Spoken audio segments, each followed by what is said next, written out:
พ่ออุ้ยแม่อุ้ยพี่ป้าน้าอาท่านผู้ฟัง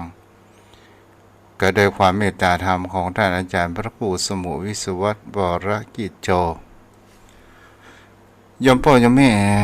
ในการเทศนาธรรมมหาจารย์คงจะเอาไว้ในช่วงเวลา4 ทุ่มก่อนเวลาในช่วงนี้เราก็จะมามาจ๋าภาษาธรรมต่างๆนานาจะเป็นทางด้านวัฒนธรรมและประเพณีก็ตามสถาญาติโยมได้ฟังกันวันนี้ก็ยังถ้าปดหนานเปิ้นอยู่ก็คงจะได้สนทนาธรรมก่อนเนาะเดี๋ยวก็ลองฟังเปิ้นเด้อเนาะ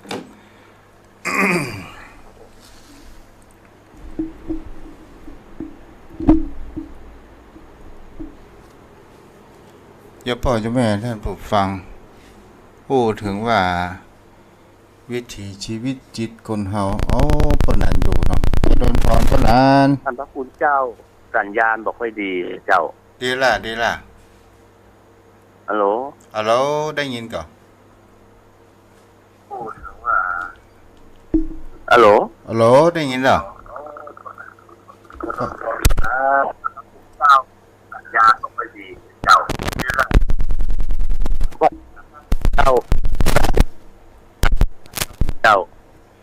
ดีล่ะฮัลโหลท่านเจ้าดีแล้วครับมาดีแล้วครับไว้สากกับแท้ใต้ไว้สามเมตตาธรรมท่านเจ้าด้วยความเคารพอย่างสูงยิ่งครับวันนี้มาก่อนเวลาเด้อพ่อนันครับต่ออันเพิ่นมีการเข้ากรรมหลวงปริวัติกรรมแล้วท่านเจ้าเปิดรายการเจ้าวันผูกแมลงก็คงจะบ่ได้ปะกันเด้อวันผูกนี่ไว้สาครับท่านเจ้ามีจิตส่งนะครับบ่ใช่เพิ่นเป็นถ่ายทอดสด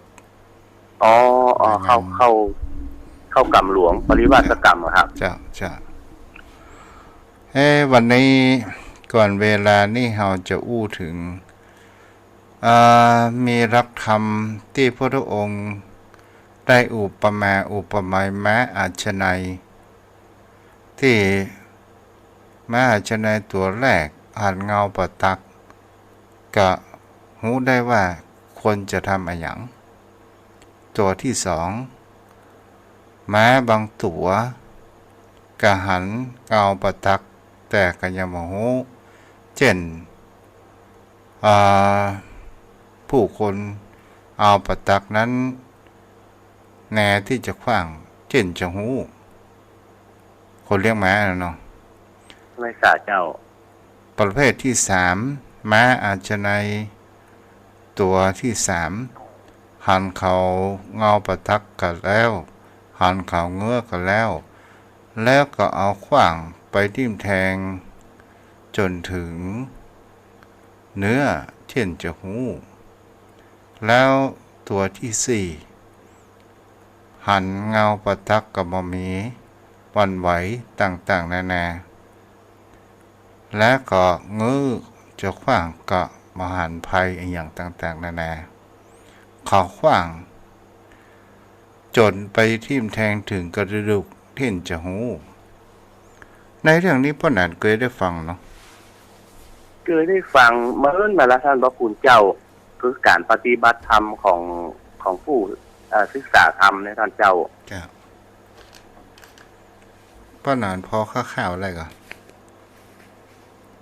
มันจะมาได้อาถรรพ์ลวดข้อความที่พิสดารนะท่านพระคุณเจ้าเพราะมันได้ยินได้ฟังมาเมื่อเปรียบเทียบครับได้เปรียบเทียบว่าหมายถึงการปฏิบัติธรรมของคนบางคนในการประพฤติปฏิบัติธรรมเนี่ยบาเคร่งครัดหรือว่าบาเข้าใจแต่เมื่อบาเข้าใจบางคนก็ต้องใช้การฟังคือการฝึกฝนบ่อยๆถึงจะหู้ท่านพระคุณเจ้าประมาณเนี่ยครับแต่ว่ามันบาพิสดารเป็นขั้นเป็นตอนนะท่านพระคุณเจ้า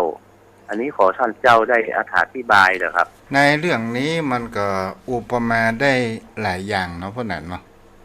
ครับไว้สาเจ้าในที่นี้อยู่ในมหาชนัยสี่ประเภทปโมทสูตรในพระไตรปิฎกก็คือพระพุทธองค์นั้นได้อุปมาไว้ว่าม้าประเภทแรกเนี่ยไม่ต้องรอให้ในสารถีเอาประตักมาแทงหลังแต่หันเพียงแค่เงาก็เพราะว่าเจ้านายจะต้องการอะไรอย่างก็หมายถึงในเรื่องนี้เกี่ยวกับเรื่องแห่งคำว่าความวิถีชีวิตของผู้คนเฮาในสิ่งที่ในเกี่ยวกับเรื่องเกิดแก่เจ็บตายประการแรกก็คือบางคนก็หูข่าวในเรื่องอื่นที่ได้รับทุกข์หรือเรื่องถึงความแก่ความตายว่ามันเป็นภัยชีวิตอย่างใหญ่หลวงและก็เร่งรีบขนขวายทำความดีก็เพราะว่าหูว่าตัวเองนั้นบ่สามารถที่จะหนีพ้นได้ครับประเภทวิปฏิตัญญูเนาะท่านเจ้าเนาะสามารถหูได้ทันปฏิบัติได้ง่ายมีสติปัญญาก็หมายถึงบุคคลที่ประพฤติปฏิบัติธรรมและมีปัญญารู้ว่าเฮาบ่สามารถที่จะพ้นแห่งความตายได้แล้วเจริญมรณานุสติอยู่สม่ำเสมอทำคำว่าประโยชน์แห่งการเจริญมรณานุสตินี้ป้อนนั้นว่าเพื่ออย่างการเจริญมรณสติเพื่อบ่ให้เกิดความประมาทได้รู้เท่าทันในสัจธรรมที่เกิดขึ้นก็คือเรื่องของธรรมชาติเรื่องการเกิดแก่เจ็บตายเป็นสิ่งธรรมดาแต่ที่คนจะขนขวายนั้นก็คือสร้างคุณงามความดีเป็นบุญเป็นกุศลเพื่อจะได้สว่างไปท่านพระคุณเจ้าคนในประเภทแรกนี่ผู้ประพฤติปฏิบัติธรรมที่จะหันและเร่งรีบขนขวายในสิ่งที่มันเป็นกุศลและก็คือแห่งคำว่าการเจริญมรณานุสติเนี่ยเพื่อมาให้เกิดแห่งความหวาดสะดุ้งเพื่อให้เกิดเฮานั้นมามีความประมาทอย่างพนันบ้าแล้วเพื่อที่จะทำให้เฮานั้นให้ดูความตายเป็นมิตรเป็นเพื่อนของเฮาโดยความเข้าใจอย่างนี้เป็นต้นหมายถึงว่าคนเตรียมพร้อมแบบนั้นเนาะครับคนมีความพร้อมสะดุ้งกลัวมาตกอกตกใจมีสติเนาะท่านเจ้าเนาะเจ้ามรณานุสติประเภทที่สองก็คือแม้หันเงาประตักก็ยังบ่ยำเกงปกัวต้องรอให้ในสถานที่เอาประตักมาแทงทะลุหุ่มขนก่อนนี่ก็เป็นสิ่งที่จะได้ว่าบางคนหูข่าวคนอื่นได้รับความทุกข์หรือความตายต่อหน้าก็เร่งขนขวายทำความดีเพราะว่ารู้ว่าติหนีบ่พ้นหมายถึงเขาว่าบุคคลที่มีการประพฤติปฏิบัติธรรมตอนแรกๆก็บ่เกิดในความกลัวตายต่างๆนานาเกิดขึ้นก็เลยมามีความเตรียมพร้อมเช่นไปหันต่อหน้าต่อตาอย่างเช่นผู้มีพระคุณเป็นพ่อเป็นแม่เป็นลูกอันเป็นที่รักของตนตัวเช่นจะรู้ว่าสักวันหนึ่งเฮาก็จะต้องตายหรือเฮาไปร่วมงานศพงานสร้างเฮาพิจารณาว่าวันนี้เฮามาหาเปิ้นวันหน้าเฮาก็จะต้องเป็นอย่างกับเปิ้นอันนี้แม่ของพวกนั้นครับคือได้สติต่อมาหลังจากที่ได้เห็นสัจธรรมแล้วก็พิจารณาตามเหตุตามผลปัญญาเลยเกิดขึ้นภายหลังเนาะท่านเจ้าหมายถึงเขาว่าหันภาพ คนอื่นเจ็บป่วยหรือว่าตายพลัดพรากเช่นจะมีความจิตสำนึกครับไว้สาเจ้าจำพวกที่3แม้หันเงาปตักกะตามยังมามีความรู้สึกรู้สาและก็แม้ถูกปตักแทงที่รูขุมขนก็ยังบ่สำเนียกหรือว่ายังทนไหวอยู่ในสารถีก็เอาปตักนั้นแทงทะลุไปจนถึงเนื้อเกี่ยนจะหูในที่นี้บางคนก็ถือว่าประเภทในที่นี้คนที่หันญาติพี่น้องหรือคนใกล้ชิดได้รับความทุกข์ถึงแก่ความตายเสียก่อนจึงจะเร่งรีบกระทำสร้างกุศลคุณงามความดีเกิดขึ้นว่าตัวเก่านั้นบ่สามารถที่จะพ้นได้เพราะนั้นเป็นประเภทที่3นะท่านเจ้าประเภทนี้ต้องหันบ่อยๆกว่าจะนึกได้สำนึกได้ต้องได้เห็นได้หันจนหูแน่ชัดก็คือบ่อยๆสติปัญญาถึงจะเกิดขึ้นเมื่อแรกๆนั้นสติปัญญายังบ่เกิดจนได้หันหลายครั้งหลายหนก็ปัญญาถึงจะเกิดขึ้นเนาะท่านพระคุณเจ้าประเภทที่4นี่มันมีนักมากที่สุดนะก็คือม้าอาชนายที่หันเงาปตักกับบกัวถูกแทงที่ถึงคมโคนก็มามีความตระหนักยังมามีความรู้สึกในสารถีแทงปตักทะลุจนถึงยังกระดูกก็ยังบ่ทำตามจ้ะก็จนถึงกระดูกอ่อนหรือว่าถึงกระดูกเช่นจะมีความสลดอันนี้คนเฮาส่วนมากจะเป็นประเภทนี้เนี่ยพวกนั้น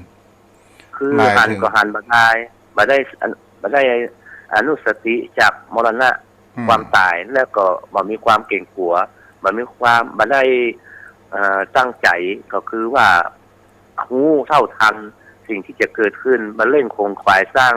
ทำคุณงามความดีหันก็หันบ่ได้เนาะท่านเจ้าเนาะอ่านโพสต์ไปโดยที่บ่ได้มีปัญญาในสิ่งที่มันเกิดขึ้นว่ามัวแต่เพลิดเพลินในชีวิตแล้วก็มีความเฉยๆต่อความทุกข์ต่อความตายถึงหันญาติพี่น้องได้รับความทุกข์ได้รับความตายก็ตามแต่ก็มามีความรู้สึกเมื่อจะเกิดความรู้สึกแห่งกรรมก็คือตอนเวลาที่ตัวเองนั้นล้มป่วยเป็นเกือบจะตายเจนจะหันว่าโอ้ความตายคืบคลานเข้ามาอย่างเว่ยว่องทั้งที่เฮาฮู้แต่เฮาก็บ่ได้กระทำสิ่งที่เป็นบุญกุศลบ่ได้ระลึกถึงมันก่อนอันนี้ก็สายเกินไปเพราะบ่ได้เร่งรีบสร้างคุณงามความดีบ่ได้ตั้งตัวไว้เนาะท่านเจ้าเมื่อเกิดขึ้นกับตัวแล้วก็ก็เกิดความสะดุ้งหวาดกลัว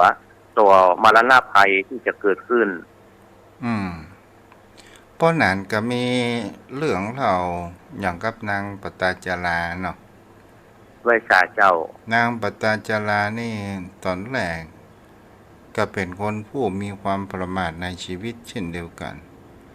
บางครั้งบางคราวเพราะนั้นว่าความรักความใคร่มันเอาชนะแห่งความถูกต้องได้หลายสิ่งหลายอย่างกับเพราะนั้นมันบ่เกิดปัญญาท่านพระคุณเจ้าเพราะว่ามันอาจจะถูกเนี่ยความรักความใคร่มันอาจจะไปครอบงำครับคือการยึดถือยึดมั่นถือมั่นในรูปท่านพระคุณเจ้าโดยที่บ่ได้ปรงบ่ได้วางหรือว่าบ่ได้พิจารณาไปตามพระไตรลักษณ์ยังยึดถือยึดมั่นในความสวยความงามในรูปที่เกิดขึ้นแล้วก็คือหลงอยู่ในความงามอยู่ดังนั้นก็จะบ่นึกถึงอันนี้จังความบ่มั่นบ่เที่ยงที่จะมาบังเกิดก็ลืมอันนี้ไปนะครับก็เลยบ่ได้คงขวายสร้างคุณงามความดีว่าภัยที่จะมาเกิดกับตัวนั้นคือมรณะภัยจะเกิดขึ้น เพราะว่ายึดติดอยู่ในรูปอยู่ท่านพระคุณเจ้า เจ้า มันก็เลยไปบัง อย่างกับนางปตาจาราเนี่ยก็เป็นลูกสาวเศรษฐีผู้มีหน้าตาดีงาม และกับเศรษฐีเนี่ยหันว่าลูกตัวเองงามก็กลัวพ่อจ่าพ่อใจมาเกี่ยวกาพาราสีกลัวลูกใจแตกเอาไปไว้บนปราสาทที่จันทร์สูงสุดและที่นี้ก็ข้าทาสนางทาสีผู้รับใช้ต่างๆนานาได้ดูแลนางเป็นอย่างดีนางต้องการอะไรอย่างก็ได้อย่างนั้นไปต่างๆนานาวันเวลาผ่านไปเนี่ยพวกนั้นด้วยความอำเภอใจโดยการที่ว่าวัยแห่งความเป็นความไข้ของบุคคลเขาพวกเขาว่าเป็นวัยที่เป็นวัยหัวเลี้ยวหัวต่อก็อายุประมาณสัก16 ปียังเป็นหนุ่มแล้วเป็นสาวนะท่านเจ้าเนาะเป็นสาวอยู่ในช่วงที่เป็นสาวละบังเอิญข้าทาสที่เป็นผู้ชายก็ให้คงจะมีรูปหน้าตาหล่อเหลาเอากันเหมือนกันเนาะครับให้ยังเล่นกับความใกล้ชิดสนิทสนมโดยท่านพระคุณเจ้าและก็รักเล่นกันตอนสุดท้ายเนี่ยก็รักเล่นกันแต่เศรษฐีนั้นก็บ่ฮู้พ่อแม่บ่ฮู้แล้วก็เวลาต่อมาก็มีเศรษฐีต่างบ้านก็มาสู่ขอเศรษฐีก็ว่าด้วยความผูกไมตรีในแห่งความเป็นเศรษฐีอันเดียวกันก็เลยมาสู่ขอพ่อของนางปตาจารานี่ก็ยอมแต่นางปตาจารานั้นในจิตใจนั้นบ่เกิดความยอมก็คือนิ่งสงบบ่อุปจาและทีนี้เนี่ยบ่าวหรือว่าท่านผู้อันเป็นผู้รับใช้เนี่ยนางก็เลยได้นัดพบกันได้อู้จากกันว่าตอนนี้เนี่ยมีลูกของเศรษฐีต่างบ้านมาสู่ขอต่อไปเราจะบ่ได้พบกันตลอดชีวิตถ้าว่าเธอรักฉันเธอวันพรุ่งนี้ไปรอฉันที่ต้าน้ำที่ประตูเมืองต้าน้ำอจิรวดีแล้วก็นางปตาจารานั้น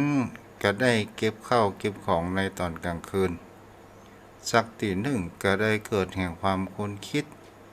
ว่าเฮานี่คงจะเป็นลูกที่บ่ดีที่ละพ่อละแม่นางก็ยังสำนึกได้อยู่แต่ความแต่ความรักมันเหนือกว่าสิ่งใดเนาะความรักครอบงำมันทำให้คนความรักทำให้คนตาบอดลุ่มหลงได้ท่านพระคุณเจ้าแล้วนางก็เลยตัดสินใจออกจากปราสาทไปโดยการออกจากบ้านจากจองโดยการที่ปลอมตัวเป็นนางทาสีเหมือนผู้รับใช้เอาผ้าคลุมหน้าคลุมตาไปเนาะปลอมตัวเฮาก็อู้ง่ายเนาะ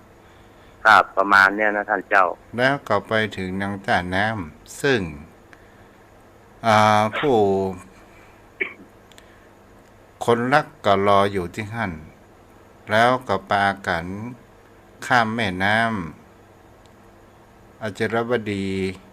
โดยความเหน็ดหนาวเย็นไปต่างๆนานาแล้วก็เดินผ่านไปจนถึงไก่นักแก่พอสมควรก็ได้สร้างกระท่อมกระต๊อบบางครั้งบางคราวเป็นสิ่งที่จะเห็นได้ว่าความรักนี่ก่อทำให้ได้ทุกสิ่งทุกอย่างอยากครับนางปตาจาราบ่เคยทุกข์บ่เคยยากก็ได้ตำข้าวตำอันยังปลูกผักปลูกไม้กินกันเป็นเพราะเขาว่าแปลงตูบกระต๊อบอยู่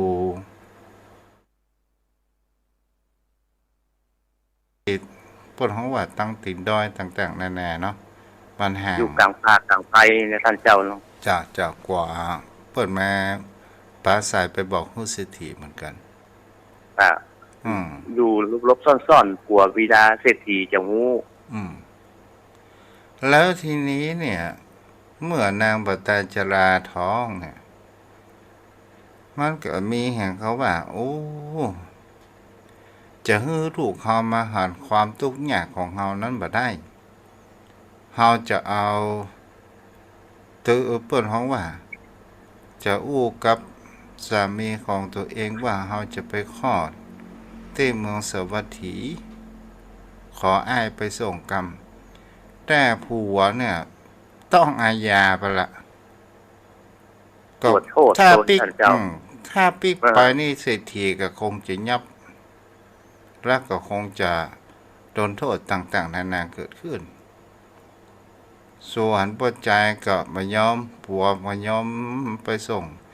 นางก็เลยแอบเดินไป ผัวปิกมาผัวเพอภัยนางก็ได้เตียวจากตูบไป คันที่มันก็จะใกล้คลอดนักแก่ เมื่อ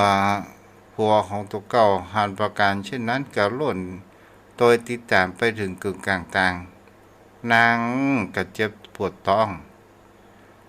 ผู้เป็นสามีหรือว่าผัวของตัวเองก็ได้ไปเซาะไม้เซาะตองไออย่างมาหองเพื่อที่จะทำคลอดลูก แล้วก็คลอดลูกออกมากับปิกมาอยู่ที่ตูบอันเดิม การทำมาหากินไปอยู่เนาะด้วยความเป็นสาวอยู่ มันก็ยังว่ายังมีความสิเนหาและมีความใคร่กันอยู่เนาะประมาณผ่านไปสัก2 ปีผ่านไปสัก2 ปีนางก็เกิดตั้งท้องหำกำหนึ่งและทีนี้นางก็เงียบเหมือนเดิม สามีจะล่นไปติดตามไปถึงพอจะใกล้ข้ามแม่น้ำอจิรวดีละไปถึงข้ามแม่น้ำแล้วทีนี้มันบังเอิญแห่งก็เขาว่าภัยธรรมชาติก็คือมีฟ้ามืดครึ้มเหมือนฝนจะตกมีพายุกระหน่ำเข้ามา โดยการที่บ่มี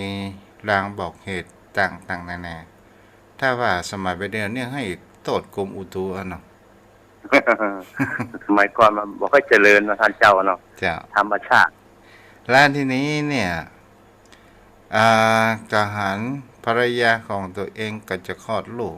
ภรรยาก็บอกว่าอ้ายไปเสาะขาเสาะตองอะไรอย่างมาห้องน้องจะเกิดแหมแล้วน้องจะเกิดแหมแล้วก็ด้วยความเจ็บปวดกลางป่ากลางภัยบังเอิญฝนมันก็ตกพายุลมก็แรง ผู้เป็นผัวก็ต้องเดินไปเสาะหาตองหาคาอย่างเพื่อที่จะมาบุงมาบังเงือกับนางเพื่อที่จะรองรับลูกคนที่สองของตัวเองบังเอิญทีนี้ไปเนี่ยไปที่ยังจมปวกอย่างและทีนี้พายุมันกระหน่ำเกิดขึ้นต่างๆนานานางกับห้องอกโอยคางต่างๆนานาเกิดขึ้นจนคลอดบุตรและกบหารสามี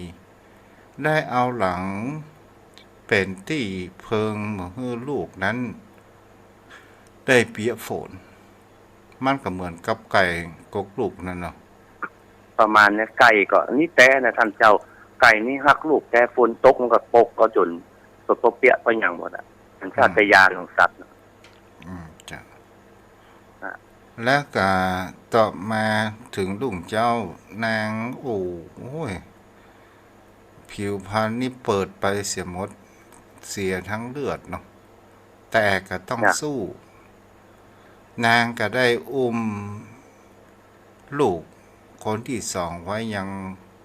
อ้อมอกและก็จุงแขนลูกคนที่สองมัก2 ขวบก็บอกว่าลูกไปหาป่อซ่อหาป่อก็ไปป้าบังเอิญไปป้าผัวตัวเองนั่นอยู่ที่จมปลวกตายแล้วก็หันเขี้ยวงูไปว่าโอ้งูพิษคบไปเสีย และทีนี้ก็มีการร้องรำให้ไปต่างๆนานาว่าที่ผัวข้าเจ้าตายเนี่ยเป็นตาเฮาปอฟังเป็นตาตัวเฮาเองเลยโทษถูกเก่าและก็ยังมีสติเกิดขึ้นมาว่าเฮายังมีที่พึ่งอยู่คือพ่อคือแม่ผู้อยู่ในเมืองนครสวัสดีบังเอิญจะข้ามแม่น้ำเนี่ยแม่น้ำมันเพิ่มด้วยน้ำฝนขึ้นมาแต่ก่อนนี่สักเปียงเงียวประ และ มาณ ทีนี้ น้ำป่าไหล มัน หลาม าก เกิด เจ้า เปียงอกฮะ เหมือนน้ำป่าไหลหลากนะท่านพระคุณเจ้า เจ้าแล้วก็ทีนี้จะเอาลูกข้ามไปดีทั้งสองคนก็บ่ได้ ก็เลยเอาลูกคนน้อยนั้นคนน้อยคนที่เกิดใหม่นางตัวแดงอยู่ ก็เอาข้ามไปทุกๆอย่างแล้วก็ไปถึงฝั่ง และก็เสาะหาใบไม้ใบตองมาเพื่อที่จะรองลูกของตัวเอง เมื่อเป็นเช่นนั้นแล้วนางก็ได้เดินกลับมาเพื่อที่จะรับลูกอันอยู่2 ขวบ และทีนี้มาถึงกึ่งกลางน้ำก็เชี่ยวเหมือนกันบังเอิญพญาเหยี่ยวหันเราอ่อนแดงกันนึกว่าเนื้อก็เลยให้ตัวใหญ่นกอินทรีนี่นะ นกป่าก็จะตัวใหญ่ไว้กับเจ้า แล้วก็ลงมาฉบเอาลูกคนน้อยไป นางก็ได้โบกมือไล่น ขับ ก ไล่ แต่นกอินทรีหรือว่าเหยี่ยวเนี่ยไม่ได้ยินเสียง เพราะว่าแม่น้ำกระแสมันไหลแห้งเนาะและทีนี้บังเอิญลูกคนแหลกหันมานึกว่าแม่นั้นส่งสัญญาณห้องตัวเก่า ก็เลยเตวลงน้ำลวดปัดตายไปอย่าเหยี่ยวก็ได้ชบเอาลูกคนน้อยนั้นไปนางเหมือนจะแตกจิตใจแห่งเขาว่าจะเหมือนจะแตกสลาย แต่นางก็ได้ประคองสติอยู่ ยังมีความเศร้าโศกยังบ่เหือดหายยังนึกถึงพ่อแม่อยู่ ว่าเราจะต้องไปหาพ่อแม่ข้ามแม่น้ำอย่างซัดเสร็จเรียบร้อยก็ไปถึงอย่างนครสวัสดีบังเอิญก็มีชาวบ้านคนหนึ่งที่เคยผ่านมาก็ได้ถามว่าปอดสิทธิแม่ของเฮาอ้ายของเฮานั้นมีอยู่ก่อนโอ้ใจคนนั้นก็บอกว่ามันมีละแต่คืนนี่พายุมันหอมโหมกันพัดกระหน่ำนักขนาดบ้านเฮาของเฮาว่าไปเดี๋ยวพายุไซโคลนน่ะเนาะครับประมาณนั้นนะไฟอารมณ์ลมหลวง จะ ลม มันเศรษ พายุ ฐี ใหญ่ ล้มละเลยนั่นน่ะเศรษฐีทั้งครอบครัวแล้วลูกบ่าวตายไปสมมติแล้วชาวบ้านชาวจองกับเปิ้นก็เอาเผาที่เชิงตะกอนพอนะควันก็ยังลุกอยู่ ที่นี้นางจิตใจแตกมามีสติเป็นเสียงเกิดขึ้น แล้วทีนี้เนี่ยนางก็เป็นผีบ้า เสื้อผ้ากับมานุ่งปติดเนื้อติดตัวไปต่างๆนานามามีความระอายบางเอิญก็เข้าไปยังถ้ำขังที่พระพุทธองค์กำลังแสดงธรรมที่วัดพระเชตวันอยู่ เมื่อเจ้าบ้านเจ้าจองหันประการเช่นนั้นก็เพื่อที่จะมาให้เกิดการรบกวนแต่องค์สมเด็จพระสัมมาสัมพุทธเจ้า แล้วเจ้าบ้านเจ้าจองนั้นก็เปิดห้องว่าโอ้อีพีบ้ามึงแม่อย่างนี้อีเนาะ ไฟสาประมาณนี้ครับ แล้ว ไฟสับไล่ออก แต่พระพุทธองค์นั้นก็ได้หันว่าบุญญาบารมีของนางปตาจารานั้นมีอยู่ ที่ได้เคยสั่งสมในอดีตชาติเกิดขึ้น บุญบารมีเพิ่นมีอยู่เนาะท่านเจ้าจ้ะและทีนี้พระพุทธองค์เปี่ยมล้นไปด้วยความแห่งคำว่าเมตตาธรรมก็ได้บอกว่า น้องหญิงเธอจงได้สติเถิดไม่มีใครเป็นที่พึ่งพระรัตนตรัยนั้นเป็นที่พึ่งของเธอเราเป็นที่พึ่งของเธอนางกลับได้สติเป็นอัศจรรย์เกิดขึ้นนางเมื่อได้สติแล้วก็หันว่ามีความสำนึกโอ้เฮาป่วยตัวร่อนจ้อนก็อุบาสกอุบาสิกามีปวดใจคนหนึ่งก็โยนผ้าห่มเพื่อปกปิดร่างกายและนางก็ได้ฟื้นสติก็ได้ฟังธรรมเป็นพระโสดาบันอยู่แล้วก็ไปบวชเป็นพระภิกษุณีแล้วก็ได้บรรลุเป็นพระอรหันต์เหมือนกันโดยการที่ว่านางจะล้างเท้าก่อนที่จะขึ้นกุฏินางล้างเท้าหันแล้วว่าน้ำที่ล้างเท้าอันแรกนี้มันจืมทรายเพียงแค่ใกล้ตัวน้ำขันที่สองน้ำละไกลตัวแหมหน่อยขันที่สามไกลไปแหมหน่อยอ๋อแปลว่าชีวิตของคนเฮาเนี่ยมันบ่เที่ยงแท้และไม่แน่นอนบางคนก็ตายหนุ่มบางคนก็ตายอายุปานกลางบางคนก็ตายเฒ่าก็ตายแก่อันเนี้ยพวกนั้นเนาะมันบ่มีกำหนดมันบ่มีนิดๆเครื่องหมายที่บ่งชัดว่ามันจะตายเมื่อใดอันยามใดเนาะท่านพระคุณเจ้าประเดี๋ยวนี้กี่โมงเนี่ย10:09 นาทีเนาะต้องว่าใช่ครับท่านเจ้าเอา แหมสัก5 นาทีก็ได้เนาะครับไม่สาเจ้าพูดถึงว่าบุพกรรมของคนเฮาเนี่ยบางครั้งบางคราวมันก็เปิ้นฮ้องว่ามันมาหายไปไหนเนาะบางครั้งก็มาคราวก็มาเป็นตัวบททดสอบคือเฮาเกิดความแข็งแกร่งต่างๆนานาเฮาจะเห็นได้ว่าสิ่งที่การบำเพ็ญบุญญาบารมีบำเพ็ญกุศลเฮาจะทำอันหยังก็ตามเพราะนั้นมันจึงมีสิ่งที่จะมาทดลองเฮาหลายสิ่งหลายอย่างว่าเฮาจะเกิดความอดทนถ้าเฮาจะฟันฝ่าอุปสรรคนี้ไปได้ก่อนไปมาก็มาเหมือนกับ18พระอรหันต์นั่นเนาะก็ถ้ามันบ่มีมารบารมีมันก็จะบ่เกิดมันต้องมีความมีสร้างบารมีมีความอดทนความบักบั่นความมานะพยายามก็เป็นคุณธรรมของพระอรหันต์ถ้าจะได้บรรลุธรรมมันต้องอาศัยความพยายามความบักบั่นฝึกฝนนักกว่าบุคคลธรรมดาท่านพระคุณเจ้ามันถึงจะบรรลุได้พ่อนาก็ลองสังเกตดูโอ้บางคนเนี่ยตุกยากในชีวิตแต่ในบ่มีความประมาทเกิดทำการทำว่าช่วยเรือสังคมต่างๆนานาบางครั้งบางคราวกับมีสิ่งโดนบันดาลให้มีโจกใหญ่มีเงินมีทองจะเป็นถูกหวยรวยเบอร์หรือว่าค้าขายคล่องแคล่วสะดวกสบายมันก็มีเหมือนกันนะประดานเนาะ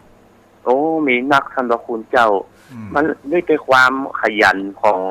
ความพยายามของคนโดยและบุญวาสนาบารมีโดยท่านพระคุณเจ้าก็มีหลายคนน่ะที่ตุกยากขั้นแรกเบื้องต้นแต่เมื่อบางงอมืองอเท้าได้อาศัยความพยายามของตนคนคว้ากระทำหน้าที่กิจการด้วยสัมมาอาชีพ แล้วก็สร้างเนื้อสร้างตัวได้ท่านพระคุณเจ้ามีหลายคนบางคนก็มีเงินมีทองซื้อที่ไว้บ่พอนักบ่พอแปลงซะใดครับมันจะเป็นด้วยบุญวาสนาบารมีหรือว่ามันจะเป็นคล้ายๆแบบอย่างใดท่านพระคุณเจ้ามันจะเป็นมาเหมือนกับว่า เฮาใจกรรมสิ่งที่บ่ดีของเฮานั้นเสี่ยงละแต่บุญ คือ กุศ กรรม ลขอ เก่าง เฮา ก็ นั้ จะ น หม มี ด อยู่ ครับ คือกรรมเก่าก็แค่จะเสี่ยงไปเพิ่นก็ทำบุญทำกุศลบุญกุศลก็ส่งอยู่เพิ่น เออ และเป็นโอกาสวาสนาบางที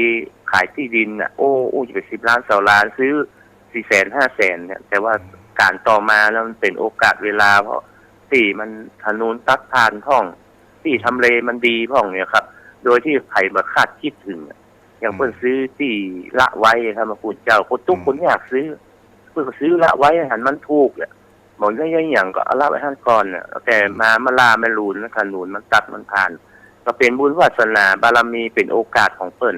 ก็คนทุกคนอยากเลยนะท่านพระคุณเจ้าแต่ว่า จ้ะ เพิ่นก็ละงานบุญงานกุศลอย่างท่านเจ้าว่านะบอกว่าสังคมวัดวารามเนี่ยนะท่านคุณเจ้า อันนี้แหมประการนะเพิ่นนั้น ไหว้ เขา ศาล ว่า เจ้า บุญญาวาสนาเนี่ย ของคนเฮานี่มันบ่เหมือนกัน อย่างกับ ไม่อยู่ บาง ที่ คน ข้าง จะบวชจะเป๊กโอ้แปลว่าบุญบ่ถึงผ้าเหลืองเสีย บุญ โดน บุญ รถ บ่ ปั ถึ ด ง รถกินไปเหีย บุญวาสนาบ่ถึง บางคนก็จะบวชจะเป๊กโดนเบียดไปเสียอย่างนี้เป็นต้นเนาะ ครับ บารมีบ่ถึงท่านพระคุณเจ้า จ้ะ มันบุญวาสนาของไปของมันเนาะ อืม ใครสร้างก็คนนั้นได้ใครทำก็คน เอา นั้น ละเพราะนั้นวันนี้จะเตดทำมหาจารย์เนื้อนำปัญหาจารย์การที่ 4เด้อ จ้ะ วันนประเวท อ๋อ 57 ท่านเจ้าจะ ครับ เทศนาธรรม จ้ะ เทศนาธรรมเนื้อมหาชาตินะเจ้า จะไหว้พระแล้วก็ อา อารา รา ธ ธ นา นา ธร ธร ร ร ม มนะท่านพระคุณ อันนี้ เจ้า เป็นเวลาปกติของเฮาละเนาะ ครับเริ่มตั้งแต่บัดนี้เนาะท่านเจ้า เจ้า ลำดับต่อไปนี้ถึงกาลเวลาที่ผู้ใคร่ในธรรมศรัทธาสาธุชนทุกท่านขอได้ตั้งอกตั้งใจนกพระไหวธรรมไหวพระกันนะครับอะระหังสัมมาสัมพุทโธภควาพุทธังภควันตังอภิวาเทมิวาคาโตภควันตาธัมโมธัมมังนัมมัสสามิสุปฏิปันโนภควันโตสาวกสังโฆสังฆังนามามิหันธรรมยังพุทธัสสะภะคะวะโตบุพพาคณมะกะรังกะโรมาเสนะโมตัสสะ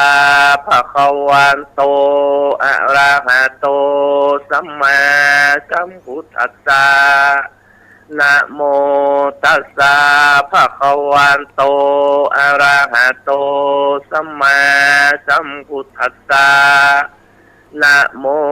ตัสสะภะคะวะโตอะระหะโตสัมมาสัมพุทธัสสะ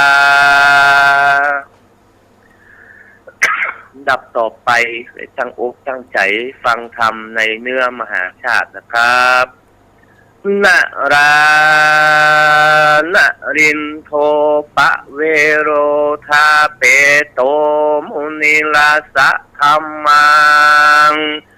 ธรรมมุตตมังธรรมาเตสิตังอนุกัมปิมังปัจจังราธนังกโรมา เจ้า กลัวรักกลัวบ่นานขึ้นเสียงสูงขนาดนะ ไหว้สาเจ้า อนุโมทนาเด้อบ่นานเด้อวันผูกแล้ววันนี้บ่ได้ปากันเด้อบ่นานเจ้า ครับ เจ้า นะโมตัสสะภะคะวะโตอะระหะโตสัมมาสัมพุทธัสสะ เตปันติปันเถอาการฉันเตมโนเสติสวงกาหิงวังกันตาปัปปันโตปุชันตินติรำดับธรรมันเตสนามาส่วนมหากรสันตาสิโตนก็เอากันออกจากเมืองไปหานคนตั้งหลายไปนาเขาจึงถามว่าดูลาเพื่อนตั้งหลายขอวงกฏบัพปันตาคิริมีที่ใดจะมนุษย์สาอันคนทั้งหลายเขวียดกฎหมายรู้ว่าพญาเวสสันตระเจียนจากพรากเมืองแม่จิงโยหัตถาน้อมไว้ว่าเตวะคาแต่พระแก่นไทยบนมีข่าววงกฏกิลีไก่นักแลว่าอ่านคนตั้งหลายฝูงนั้นหันมาหากษัตริย์สี่ตนต้องเตียวหนทางมาที่ใดมีใจขุนแน่อดบ่ได้ก็ลงให้บอกทางไปไก่มากนักหนาบางการแต่มหาลาจันเจ้าโหนทางเข้าสู่วงกฏกิลีไก่นักแลเตตาละกาอันว่าเจ้าจารีและกันหาตั้งกูหันดอกไม้ตั้งอยู่ทารามข้างตั้งไปก็มีใจใครใดจึงร้องว่าจึงร้องไว้ขอวอนลูกการเทวดาอินดูสองแก่นไทยกิ่งกิ่งไม้ก้มนออ่อนน้อมลงมาย่อพอยัตถายุบเอาได้มาสันเจ้าก็บิดเอาดอกไม้และหน่วยไม้แก่ลูกไทยสองลา ส่วนนางราชามัทธีตนดาลงรังคณาอิทธิมย่อนหันกิ่งก้อมลงมาปุ่นอัศจรรย์ลำเลิศก็บังเกิดสาธุการว่าอาโหโอยโนโดยมีแต่ไม่ตั้งหลายอันหาจิตใจบ่ได้อาสลายซึ่งอันใดแห่งกุมาร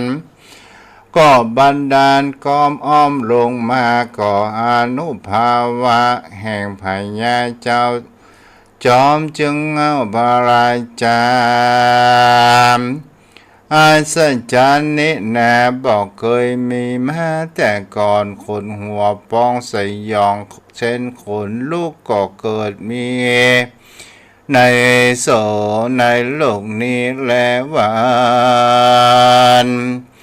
ที่นี้จังจ่าโดยมักคาอันบ่อใหญ่อันมหาสันเจ้าได้เตียวได้ไต่เตียวไปยังที่ดอยชื่อว่าสุวรรณกิรีอันกายได้แห่พโยจนาคะนาว่าแต่เวียงเจตุรนครไปมีแม่น้ำชื่อว่าโกนนาทีมาลามีไปนาได้แห่โยจนาคะนายังมีบ้านพราหมณ์อันหนึ่งชื่อว่ามาลัญจลากิลีไกก็ได้แห่โยจนาคะนายังมีบ้านพราหมณ์อันหนึ่งชื่อว่านางนาลีกันตะกามเป็นเป็นสนามที่ยั่งใจก็มีไก่ได้โยโยจนาเวียงมาตุระนครก็มีกายบ้านพราหมณ์ได้10 โยจนาเหตุนั้นไปสู่เวียงเจตุรนครบอดได้นอนข่าวต่างไปไปวันเดียวก็รอดสี่กษัตริย์ออกจากเจตุรนครยำง่ายเจ้าต้องหลายกลับไปรอดประเทศอันเป็นเขตเจตราชบุรีอันอุดมสมฤทธิ์ด้วยคนมากขันเต็มไปด้วยบ้านน้อยใหญ่เหลือประมาณโบรมวลจิ้นป่าอาหารเขาเรามีมหากษัตริย์เจ้าบ่เข้าสู่เวียงใจก็ยังอยู่ศาลาใกล้ประตูเวียงเมื่อนั้นราชามาทีก็ปัดฝุ่นทงทุลีอันติดปาตาตังโกแห่งพระอยู่เหนือหัวจิงกระนิ่งใจว่าโกจักคือคนต้องได้รู้เหตุอันว่าพญาเวสสันตรมาเตอว่าอันหากนางไรไปยืนอยู่ไกลประตูศาลาเพื่อสัญญาเฮอเจ้าเจตนาลาดรู้ข่าวอันตนกากาศจากเมืองมา เจ้าเมืองเจตนาลาดท่านนางนัดไทยมาทีผู้มีลักษณะงามดีจุงแห่งเขาก็แม่ออมแห่เป็นบริวารก็กล่าวโวหารถอยข่าวว่าดูแลแม่เจ้าเทวีเจ้าเคยอยู่ดีสุขมากบ่ทุกข์ยากอันใดเคยไปไหนโดยยวดยานบ่ภาคสีวิกายคำหากนำไปบัดนี้เจ้าเตียวต่างกายตัวติ่นเป่าบ่เอาเกือบลงไปเตียวตังไก่ในป่าเจ้ามาที่นี้โดยเหตุใดจ้าคนตั้งหลายมนมากขันเตาสิ้นตนพรากเมืองมาหาบริวารบ่ได้หายานจ้างยันมาใจพอบ่มีใจบ่มี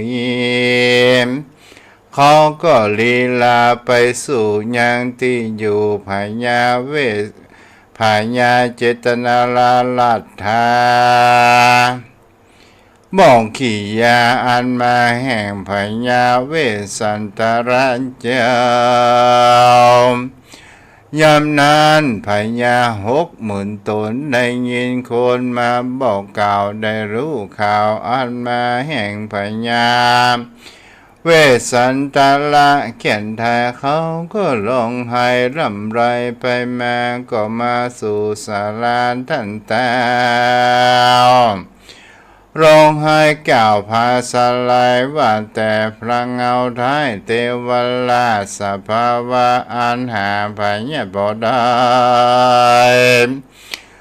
บ่มีโศกไม่เกิงกีก็ยังมีแก่เจ้าเจริญประการหนึ่งเจ้า10 ปีในนอกตั้งข้าวคอก10 มาตั้งปัจจันหราชบ่มีพญาธิโรคามบ่มีโศกาเดือดร้อนบ่ทุกข์คนใจอันเจริญพระการหนึ่งหมู่ริปนมวลมากจ้างมารถลากก็มีหลายไปที่ไหนปอดเตียนจอมลาดหรือเจ้ากากาศเมืองมาพ่อข้าศึกหนาเหลือแหล่มาพับแป้แก่เจ้าราชาข้าเจ้าไก่กาออกจากฮือปัดพรากเมืองมาอันจา มหาสันโตส่วนมหาสันเจ้าจึงบอกข่าวเหตุอันมาแก่พญาเจตนาลาภจึงโอกาสการถาว่ากุศลเย็นเจวะเมสัมมา อาโทสัมมาอานามายังดังนี้เป็นต้น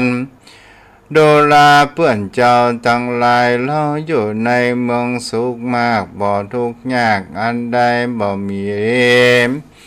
ภัยอาพาธบ่มีภัยญาติกังวลกำตังปินตาธิราชตังปัจจาราจีปีโดยมีแต่เราหือจ้างมงคลตัวประเสริฐตัวลำเลิศงาม ตานเจ้าไปแก่พามกะลิงกันละเจ้าเมืองเขาอำนาจโกธามจึงขับเราจริงขับเราไก่กาออกจากปัดพรากเมืองมาเราจำปางการไปอยู่เขาวงกฏพุนแลเมื่อนั้นดาพญาเจตนาลาตั้งหลายจริงโอกาสกำงามว่างข้าแต่มหาราชเจ้าวันนี้จะมาแล้วด้วยดีบ่มีอันล้นลายจะขอเจ้าอยากให้หนีไกลจุงอยู่ในเมืองเจตนาราชเสวยอำนาจเมืองมนเป็นเต้าขุนตนใหญ่แก่หมู่ไพ่เจ้าเราเจ้าจำบันดาลทุกร้อนบ่โศกคนโศกาจิ้นป่าอาหารและข้าวสาลีมีมากน้ำพึ่งน้ำมินหากเรือลายเจิญตันอยู่สบายตื่นเจ้าวันเวสันตะโลอาหายำนันภาเวสันตะละเจ้าจริงตันกล่าวคำดีว่าดูแลเจ้าทั้งหลายจริงจริงอันได้มวลมากอันเจ้าทั้งหลายหาก นำมาเจ้าก็ปฏิกหารับเอาตั้งแต่แรกเป็นของแขกปูจาม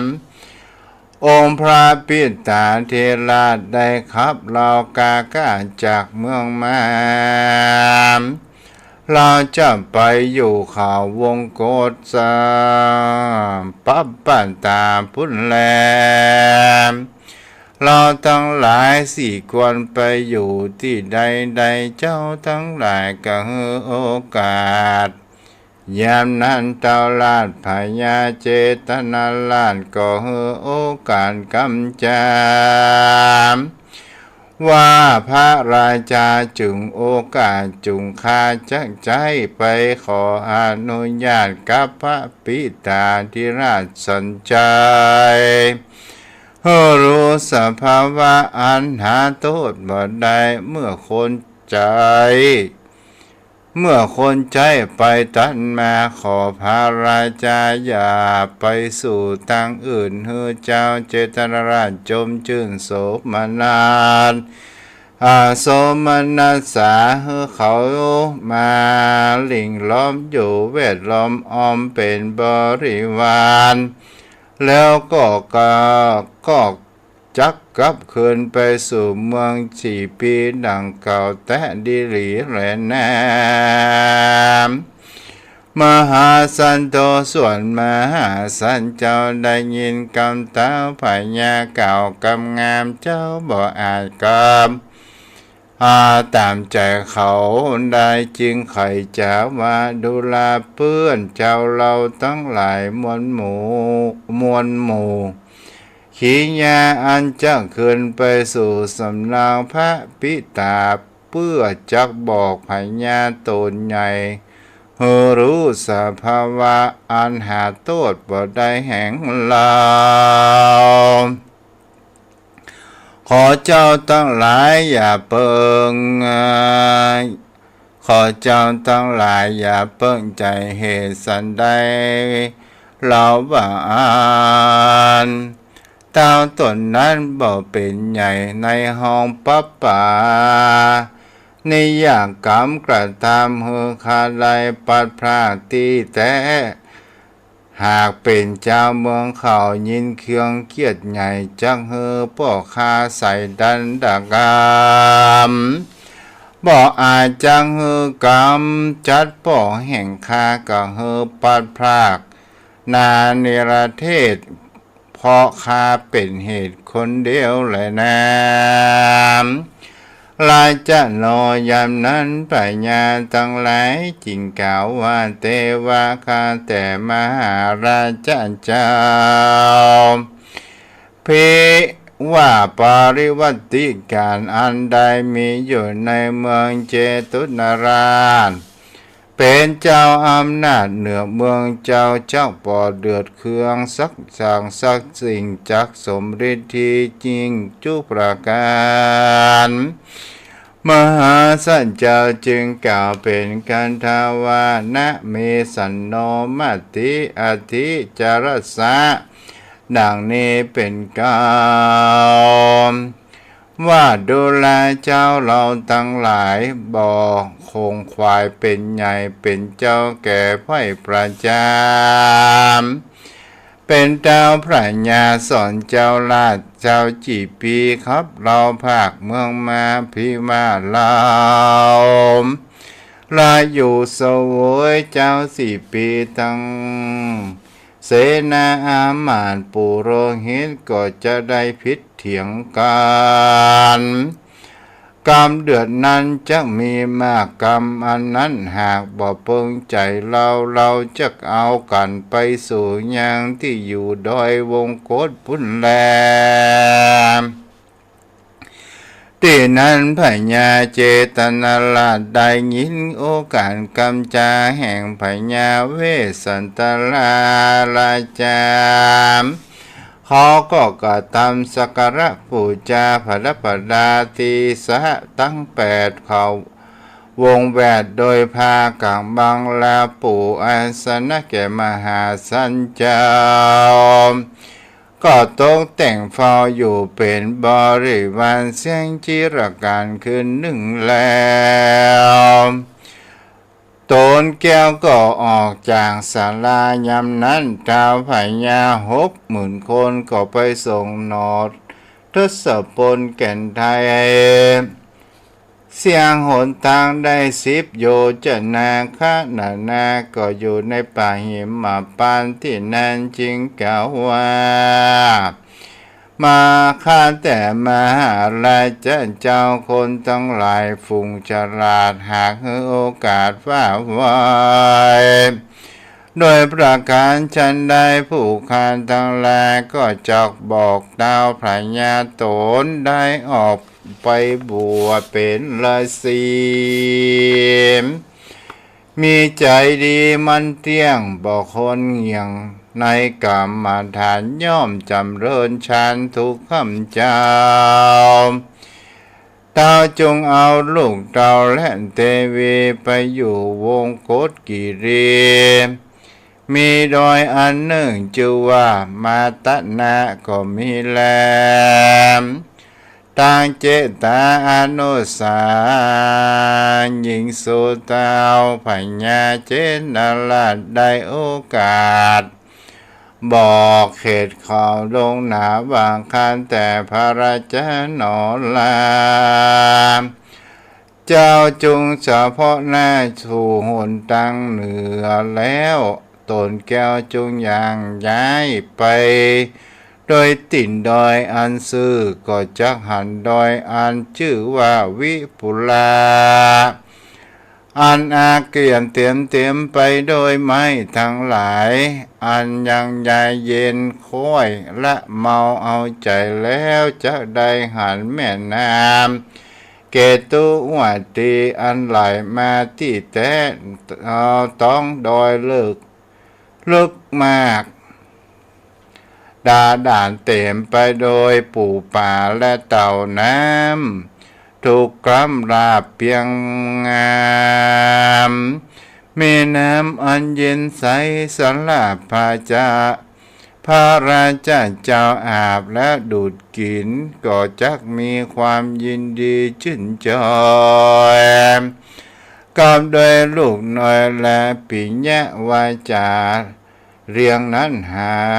ยิ่งโยดจะได้หานไม้นี่คนต้นใหญ่ก็มีกิ่งกล้วยขามีกิ่งก้านข้อยสาขามีลูกนาสาว่างมีร่มกวางยินดียังมีด้อยลูกหนึ่งชื่อว่านาฬิกามีสังกุนาหลายต่างๆสีดำด่างขาวแดงเขียวขาวแข็งลายดอกคาบินไหลหลอกจริงกันเกาะหลายพันหลายหลากกินนาลีนาล้อนหากิ่งเต้นขับฟอนเล่นคนละเมายังมีสะอันงามเราชื่อว่ามุจเรนมีตีสาหัวเหนือจอยวันออกมีดอกบัวบานและจังก่อนมีสีเขียวเขียวอ่อนแดงด่างมีสีต่างๆนานายามนั้นพระราชเจ้าจะได้หันยาแพทย์เขียวงามในวัดรามป่าไม้ ประกอบไปโดยไม้สองจำพวกคือว่าพงเป็นดอกและเป็นลูกควรเป็นที่ถูกเนื้อเปิงใจแห่งพระบัวไข่กราบเขาแห่งพระบัวไข่กราบอากามตังลูกลาและอากัญจยาพระราชาคำพ้นโดยอันเป็นขุนแม่น้ำก็จะได้ล้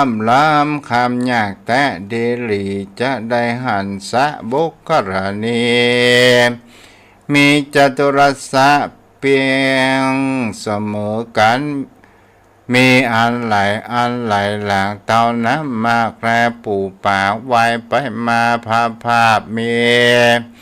ตาลาบเพียงงามมีน้ำบริสุทธิ์เย็นสลาบปุ่นดีใดไข่อาบได้กินจะแลบนนาสาราแห่งมหาราชเจ้าตั้งหมู่ฮือตั้งอยู่โหนอีสานแห่งสะโบกะลานี้แล้วจงวิถีเลี้ยงชีวิตเจ้ากับลูกเต้าและอากาลจยามโดยอันแสวงหาหัวมันและลูกไม้เจ้าอย่าได้ประมาทใจกายจงพารบเปลี่ยนไปใจเพื่อเฮือเข้าไกลเมืองฟ้านาเรราปานแต่เติม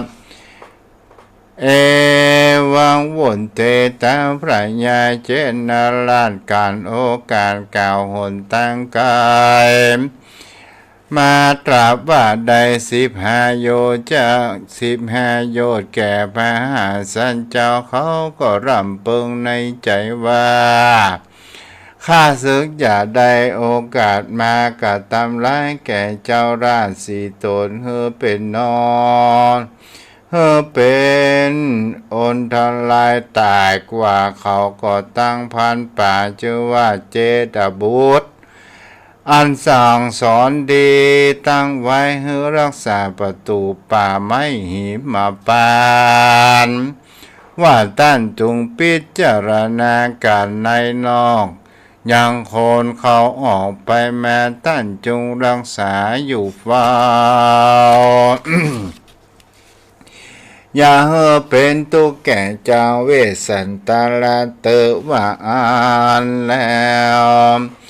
ก็ขึ้นมาสู่เรือนตนก็มีวันนั้นแลส่วนพญาเวสสันตาลากับตามปิยาจายาการไปรอดเขาคันทัตนาแล้วต้นแก้วก็อยู่ที่คืนหนึ่งวันผู้เจ้าก็มาสัมพนาสู่หนเหนือก็ไปเขาวิปุลาที่นั้นก็ไปถึงแม่น้ำเกตุมะวันตียามเมื่อสุริยาลังสีร้อนกา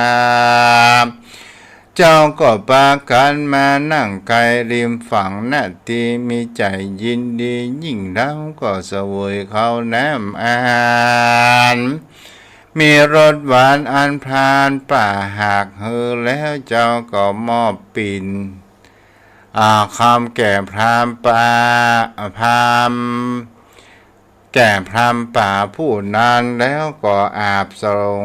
เกตเก่าแล้วก็กินน้ำอิ่มเพียงใจความร้อนข้าหายดับกว่าเจ้าก็เข้าป่าถึงเก้าไม้นี่คนใหญ่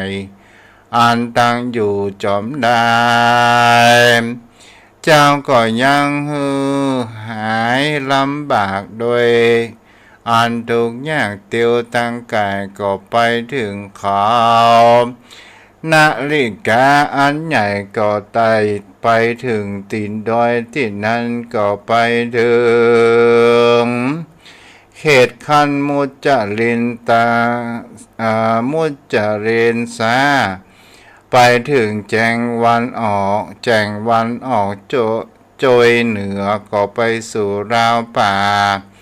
ด้วยหนทางอันพอลอยตินโดยหนทางอันพอลอยตินผู้เดียวเตี้ยวไตได้ก็ข้ามป่าไม้สู่ราวป่าก็มีแล ตอนสมิงกระเดนในขณะยำนั้นพยามอินตาตนวิเศษรู้แจ้งเจตว่าเวสันตราได้เจริญยอกยากไร้สู่ป่าไม้หิมาปานพระองค์การตนเป็นพ่อจริงรีบได้พิจารณาว่ากูอินตาหือใดยังที่อยู่แห่งพระแก่นไทยเวสันตรารัญจามการอินตารำเปิงสันนิตนแก้วก็หามายังวิสุกรรมเทวบุตรตนวิเศษเจ้าจงเนรมิตเป็ดลงไปสู่คงเขตเมืองคนไปเนรมิตอาสลมบนที่อยู่อันควรกู้สนุกใจในจุมปูไตเตต้องเขตของเขาวงโกฏแต่เติมยามนั้นวิสุกรรมเทวบุตรใจกว้างก็รับเอากามอ้างแห่งอินตาก็ลงมาเนรมิตสาราตั้งกูฮือเป็นที่อยู่เมื่อวันและเมื่อคืนเนรมิตที่จงกรมสองหลังแล้วก็สำแดงกอดดอกไม้อันเป็นใบดอกบานงามกับดั่งลามปากควยในที่อยู่ห้วยจงกรมแล้วก็แต่งปริขารสลมนักบวชลวดหือขับและจุประการเขียนหนังสือสารไว้ว่าผู้ใดใครบวชถ้าลงผนวดเป็นฤาษีจงว่ารับบริขารฝูงนี้แล้วบวชโจสร้างพระนวดแสงบุญเตอเวสุกรรมเทวบนตนองหารก็ขับผีวิสาทผุงลายเฮือริกหนีคายหนีกาย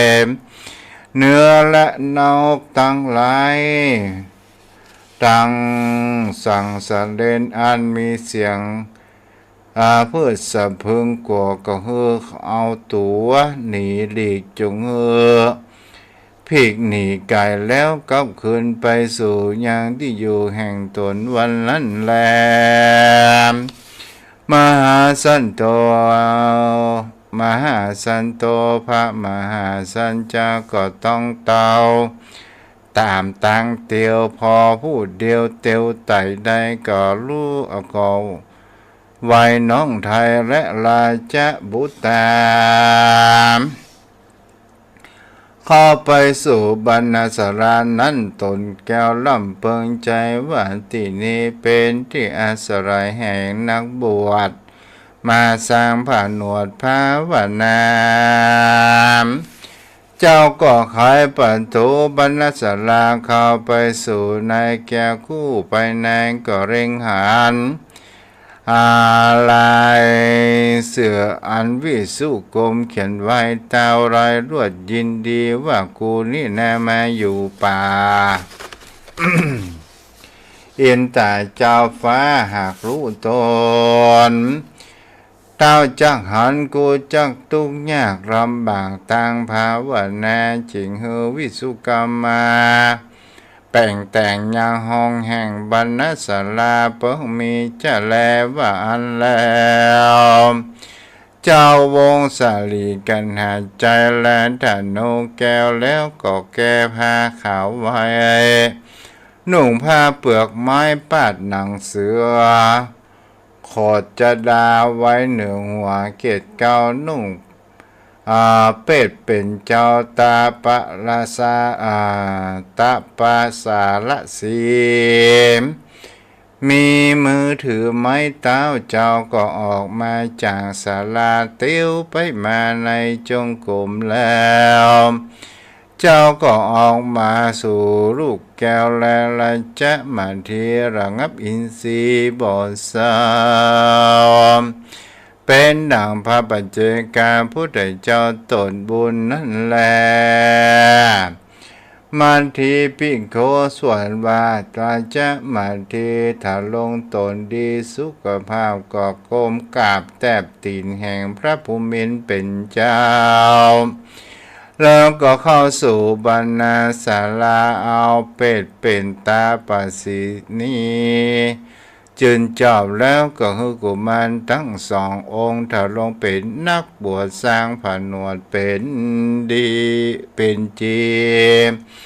คติยราศีพ่อแม่ลูกเต่าปากันอยู่ในห้องเขาวงโกฏกิรีก็มีวันนั้นแลอาทะในการะนั้นนางมาที วันอ่อนก็ขอพรพระมหาสันเจ้าจอมจึงเงารายจาว่าเทวะข้าแต่พระราชาเจ้าอยากจะเข้าสู่ดงนาเพื่อจะแสวงหาหัวมันและลูกไม้ขอพระเงาไทยจงอยู่รักษาอย่างลูกสองลาตั้งกู้หือจะอยู่อาสรมบทข้าจะอดเข้าป่าไปสอนล่าแสวงหาผาลาลูกไม้กันว่าได้แล้วก็จะรีบมาเลี้ยงพระราชาเป็นเจ้ากำตังลูกเต้าสองตนแต่นเติมพระมหาสันเจ้าก็ขอพรกับนางหนอนาวมาทีว่าดุรามาทีเจ้าพีราตังสองนี้ได้ชื่อว่าเป็นนางบวชแต่ดีอันว่าอิทธิเมยิงทั้งหลายเตียนย่อมเป็นอันตรายแก่พรหมจริยกรรมกระทำจิตใจฮือฟุ้งซ่านแตกแหลกแตบนี้ไปนา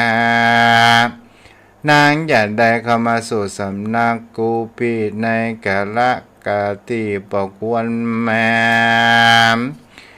นางราชมาดีก็รับเอากรรมมหาสันเจ้าว่านางบอกเข้ามาในกาละบอกเปิงกันก็มีแหละนะแม้นว่ามาสัตว์ทั้งหลายมวลหมู่ทวนนาอยู่หิมมาปันมีประมาณและหลากเนื้อเปื่อหากอาเกียนเข้ามาเบียนฮือทุกข์ร้อนฮือลำบากคนก็ลามีเมตตาไม่ที่จุจรจุงทุกเมืองหลอดทุกไปก็มีแลมาทีปีส่วนนางมาทีตื่นแล้วนางหนอกแก้วก็นำเอา ยังน้ำกินและน้ำสวยนาและไม้สีฟันไปปั่นแก่มหาสันเจ้าแล้วก็กวาดเพี้ยวอาสาลมศาลาแล้วก็เฮอบุญตาต้องส่องอยู่ไกลกับเต่าไทยบุญเหลือมนางก็ถือกระเจ้าและเสียมจอดมาปองอันจังคูดต้องหัวมันกับตังขออันจะเกี่ยวลูกไม้รีบไปเสาะไส้แสวงหายางพาราลูกไม้การนางได้แล้วก็ขึ้นมาสู่ศาลาเมื่อยามตะวันตกต่ำลูกไม้ซ้ำเต็มทงเจ้าก็อาโป่งส่งเกตเก้าแห่งลูกเจ้าแห่งลูกนางเจ้าบุญตามยามนั้นขัดสันตาตั้งศีลตานั่งอยู่ที่ไกลประตูศาลาก็ปากันสวยหัวมันและลูกไม้อันตนไม่ได้นำมานั่นแลเมื่อกัสันตาพ่อแม่ลูกได้เสวยลูกไม้หัวมันนางแก้วราชมาทีก็ปาเอาลูกสองสีไปอยู่ไปสู่ที่แห่งตนก็มีวันนั้นจะแลนาจัตตาโลกัตติยากระสันตาเจ้าทั้งสี่ปากันอยู่ในห้องที่เขาวงกฏกิริมีประมาณว่าได้เดือนหนึ่งก็มีด้วยประการดังกล่าวมานี้แหละนะวานาประเวทกันตังในติตังกิยาสังวันนาตาห้องเหตุอย่างวันนะประเวทกันตังอันปัดปัดาไปการถาว่าได้57การถาก็บังคมสมได้เสด็จอปอนนยะถาวาริวหาปุราปาริปุเรนติสาคารังเอวะเมวะอิโตทินังเพตานังอุปกาปติอินจิตังพันติตังตุมหังคิปะเมวะสมิจันโตสัพเพปุเรนตุสังกปาจันโทปนารโสยะถามณิโชติระโสยะถาสัพพิติโยวิวัชชันตุสัพพะโรโควินัสสันตุมาเตภวัตวันตรโยสุขีธิกายุโกภวะอาภิวาทนาสิริสันนิจังพุทธาปจายโนจตารโอธรรมาวัฏันติอายุวันโนสุขังพลังวันนี้ขออนุโมทนาผู้ติดตามทางเฟซบุ๊กก็มีคุณยมจันจรัสปีสาววาสนากันทเวผู้ใช้เฟซบุ๊กชื่อว่ามีทุกเมื่อมีทุกอย่าลืมธรรมะโยมแม่จุนศรีภาษาเนาะที่ได้ติดตามทางเฟซบุ๊กแม่จันเพนคำโพธาโทรไปเปิ้นกับมารับสายและก็มีแม่อ้อยอรพินอมรมุนตรีแม่วรีเกษมพันธ์วันนี้กะถึงการที่4วันผูกกับวันเฮอนี่ทุกเจ้าบ่ได้ออกรายการเด้อเพราะว่าเปิ้นมีถ่ายทอดสดเนาะของการเข้าบริวัติกรรมอาระยมพ่อยมแม่ท้ายที่สุดท้ายนี้เฮาก็มาไหว้พระก่อนนอนกันเนาะตั้งจิตตั้งใจเด้ออะระหังสัมมาสัมพุทโธภควาพุทธังภควันตังอภิวาเทมิกราบสวากขาโตภควตาธัมโมธัมมังนามัสสามิกราบสุปฏิปันโนภควโตสาวกสังโฆสังฆังนามามิกราบคงจะว่าบุญหน่อยเด้อ หันธรรมยังพุทธัสสะภะคะวันโตปุพพะนะมะกะรังกะโลมาเสนะโมตัสสะภะคะวะโตอะระหะโตสัมมาสัมพุทธัสสะนะโมตัสสะภะคะวะโตอะระหะโตสัมมาสัมพุทธัสสะนะโมตัสสะภะคะวะโตอะระหะโตสัมมาสัมพุทธัสสะอิติปิโสภะคะวะอะระหังสัมมาสัมพุทโธวิชาจารณะสัมปันโนสุขโตโรกวิโดอานนตโลปุริสัทธรรมสารติสันทาเทวมนุษย์นามพุทโธภคะวันติสวากขันโตภคะวตาธัมโมสันทิริโกอาการิโกเอหิปัสสิโกโอปนัยยิโกปัจจตังเวดิตาโพเวนโยเฮติสุปฏิปันโนภะคะวะโตสาวกสังโฆโอโชปฏิปันโนภะคะวะโตสาวกสังโฆยายาปฏิปันโนภะคะวะโตสาวกสังโฆสามีจิปฏิปันโนภะคะวะโตสาวกสังโฆยะทิทางจันตาริปุริสายุคานิอัฏฐปุริสบุคราเอสะภะคะวะโตสาวกสังโฆอาหุนายโยปาหุนายโยทักขินายโยอัญชริกรณิโยอานุตตรังบุญญาเกตังโลกัสสติข้าพเจ้าขอตั้งจิตอุทิศผลบุญกุศลนี้แผ่ไปให้ไพศาลถึงบิดามารดาครูบาอาจารย์ทั้งลูกหลานญาติมิตรสนิทกันนอนรับฝันดีอายุวโนสุขังพลัง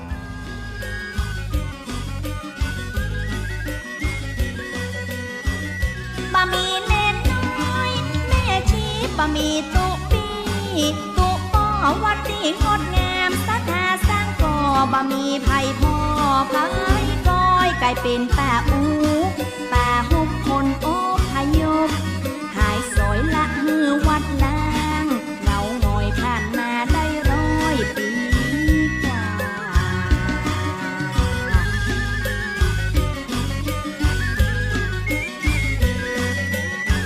หลังจากบ้านเมืองสงบสงครามคนแป่งบ้านหิวโดยทางป่าผู้คนหลายแต่หลายว่ามาตั้งหมู่บ้านชุมชนซ้ำเป็นทุ่งนาล้อมเขตทำการเกษตรพืชผลกลายเป็นหมู่บ้านชุมชนอยู่กินตามธรรมชาติ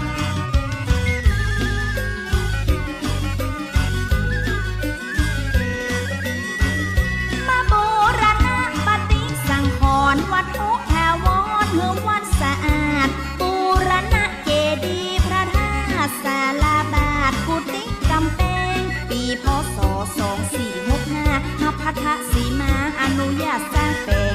ยกเป็นวัดตามลำดับยัดแจงจากเอกสารจังหวัดเชียงใหม่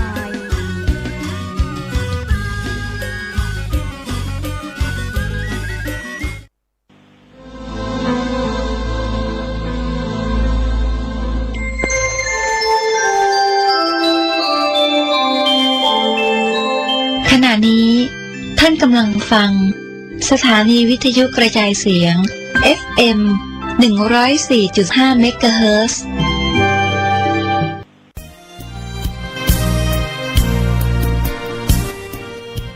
ค ข่าวสารเพื่อการประชาสัมพันธ์ร่วมงานทำบุญอายุวัฒนมงคลครบ5 รอบ 60 ปีพระครูวิจิตรศรีราภรณ์เจ้าคณะตำบลป่าแดดเจ้าวาดวัดวังสิงห์คำผู้ดำเนินรายการเทศทางวิทยุรายการมรดกธรรมกำเมืองทำบุญณวัดวังสิงห์คำตำบลป่าแดดอำเภอเมืองเชียงใหม่จังหวัดเชียงใหม่กำหนดการดังนี้วันเสาร์ที่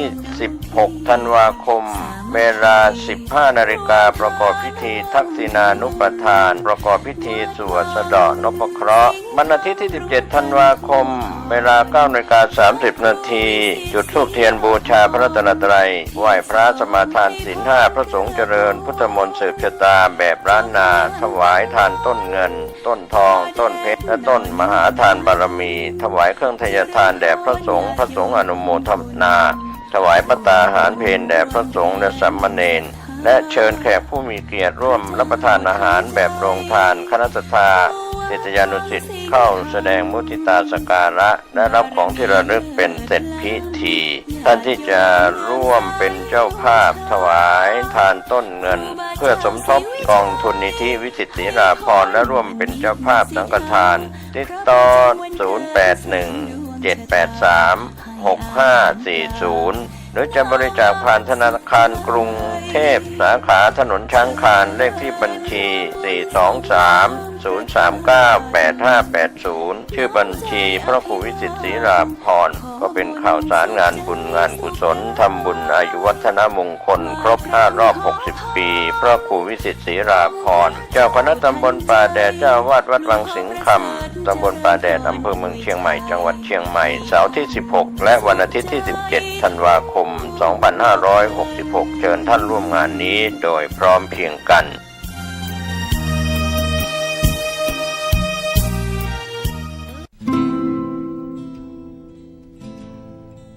ต่อจากนี้ไปเป็นนิยายธรรมะเรื่องลีลาวดีขอท่านรับฟังได้ณบัดนี้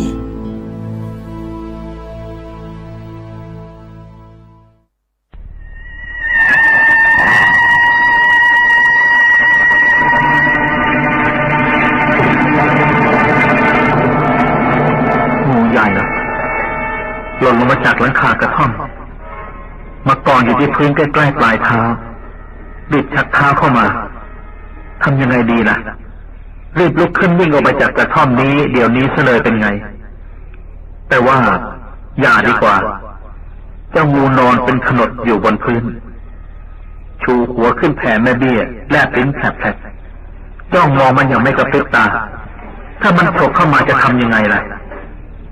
อ๋อนึกออกแล้วพระบรมศาสดาทรงแนะนำวิธีป้องกันงูให้แผ่เมตตาแก่ตระกูลงูทั้ง4เอาล่ะทำตามวิธีนั้นข้าพเจ้าขอแผ่ความปรารถนาดีแก่ตระกูลงูทั้ง4คือวิรูปขะเอราปทะฉัพพยาปุตตะกันหาโคตมกะข้าพเจ้ามาที่นี่ด้วยเจตนาดีไม่ได้มาเพื่อมุ่งร้ายต่อใครแม้แต่น้อยหากท่านไม่มีเวรอันใดได้ผูกพันไว้กับข้าพเจ้าในบุรพชาติก็ขอจงหลีกไปเสียตามทางของท่านแต่ถ้าข้าพเจ้าถึงคราจะต้องใช้กรรมเก่าให้หมดสิ้นไปเดี๋ยวนี้ก็จงทำลายข้าพเจ้าเถิด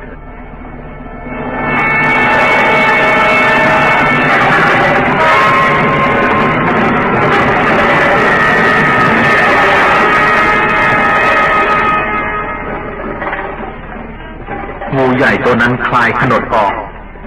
เลื้อยออกมาจากกระท่อมอย่างช้าๆโล่งอกไปทีคราวนี้คงนอนได้สบายไม่มีอะไรรบกวนอ๋อดับไฟซะก่อนที่จะนอน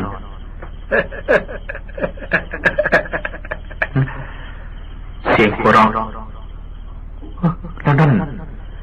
มือดำๆผอมเลยจะหนังหุ้มกระดูกโผล่มาจากฝาผนังอย่างช้าๆยื่นไปจับดวงประทีปไฟก็ดับทันที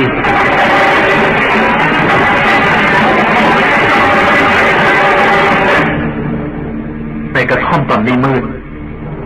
มีแสงสว่างเลือนลางเข้ามาทางประตูได้บ้างนิดหน่อยมือประหลาดนั้นเป็นมือของใครทำไมจึงทะลุฝาผนังออกมาได้ทำไมจึงมาดับไฟ จะว่าตาฝาดไปก็ไม่ใช่ไฟดวงประทีปดับไปจริงๆทั้งที่เนยใสอันเป็นเชื้อยังอยู่เกือบเต็มจะว่าไฟดับเพราะลมก็ไม่ใช่อีกในกระท่อมไม่มีลมเลยสักนิดอาจจะเป็นอุปาทานนอนดีกว่าเอ๊ะอะไรอ่ะ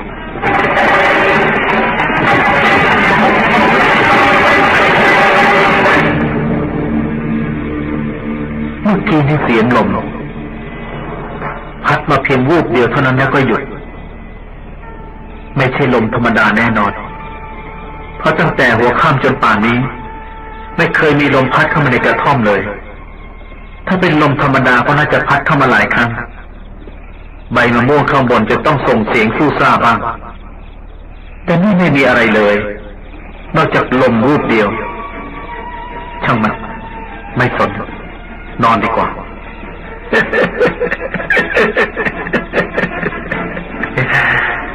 เสียงใครหัวเราะ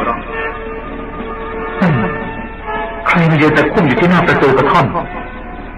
เห็นหน้าไม่ถนัดเห็นแต่ว่ายืนขวางประตูอยู่อย่างสงบ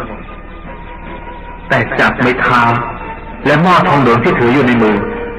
สามารถถ่ายได้ทันทีว่าบุรุษลึกลับนั้นคือสัญญาสีบางทีอาจจะเป็นท่านยมทัคคณีกลับมาสนทนาไต่ถามอะไรบางอย่างก็ได้นั่นใครอ่ะใครทำไมไม่ตอบนอกจากจะไม่ตอบแล้วยังเดินเข้ามาในกระท่อมอีกเขาเดินไปทางปลายเท้าอ้อมไปทางด้านขวามือวางหม้อทองเหลืองไว้บนพื้นวางไม้เท้าพิงไว้กับฝาผนังแล้วก็นั่งลงเสียงหม้อทองเหลืองกระทบพื้นเสียงไม้เท้ากระทบฝาผนังได้ยินอย่างชัดเจนจ้องมองดูการเคลื่อนไหวของชายลึกลับผู้นั้นทุกระยะใครอ่ะมีธุระอะไรทำไมไม่ตอบล่ะหรือว่าชายคนนี้ไม่ใช่คนแต่ว่าเป็นปีศาจ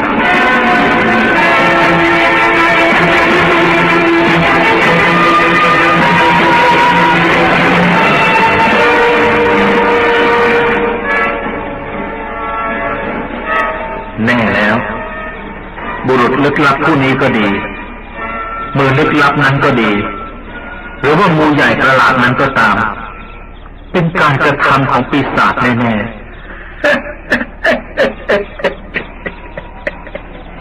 หัวเราะอ้าวหายไปแล้ว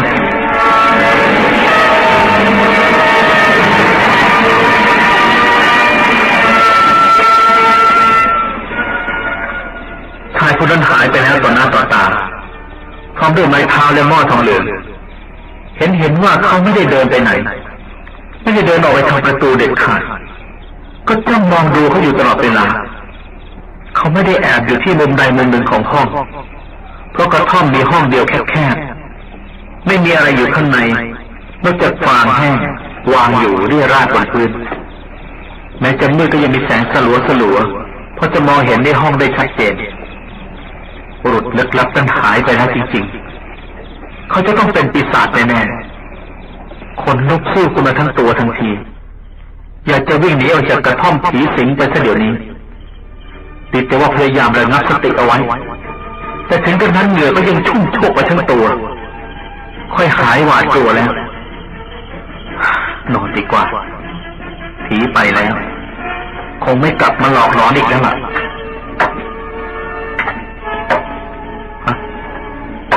เสียงคนเดินไม้เท้ากระทบพื้น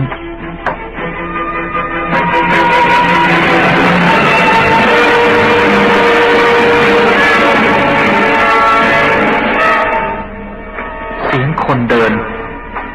ไม้เท้ากระทบพื้นเป็นจังหวะอยู่ตลอดเวลาเสียงนั้นดังอยู่ในห้องนี่เองแสดงว่ามีคนเดินถือไม้เท้าอยู่ในห้องแต่ว่า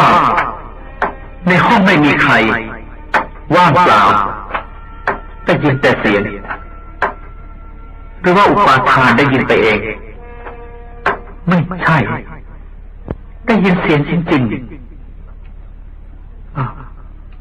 เงียบเสียงไปแล้ว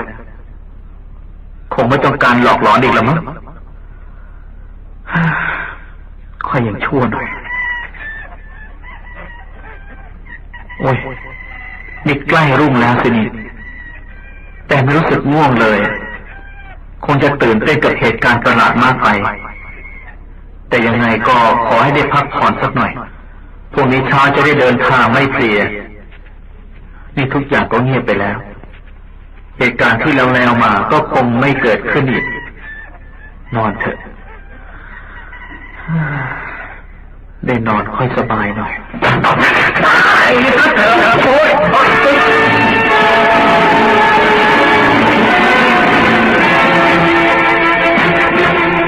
ชายนั่งผอมเกร็งอายุประมาณ60ศีรษะโลนหน้าตาน่าเกลียดน่ากลัวกระโดดเข้าป้อมทับอกเรามือทั้งสองก็บีบหัวแน่ตายให้กัดเขาพิโตพะครับพิโตพะครับ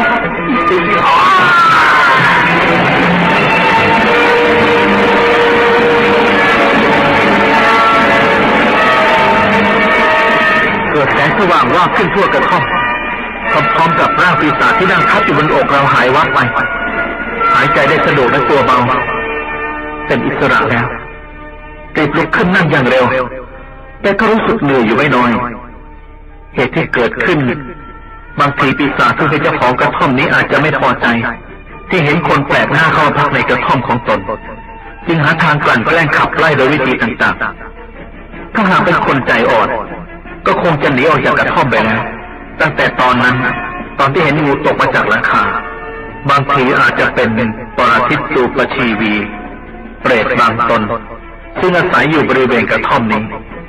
กำลังอดอยากหิวโหยเมื่อเห็นภิกษุผู้ทรงศีลมาพักจึงแสดงตัวให้ปรากฏเพื่อขอส่วนบุญก็อาจจะเป็นได้พยายามสำรวมใจให้สงบข้าพเจ้ามาพักในกระท่อมนี้ด้วยเจตนาดีไม่ได้มีเจตนาร้ายต่อใคร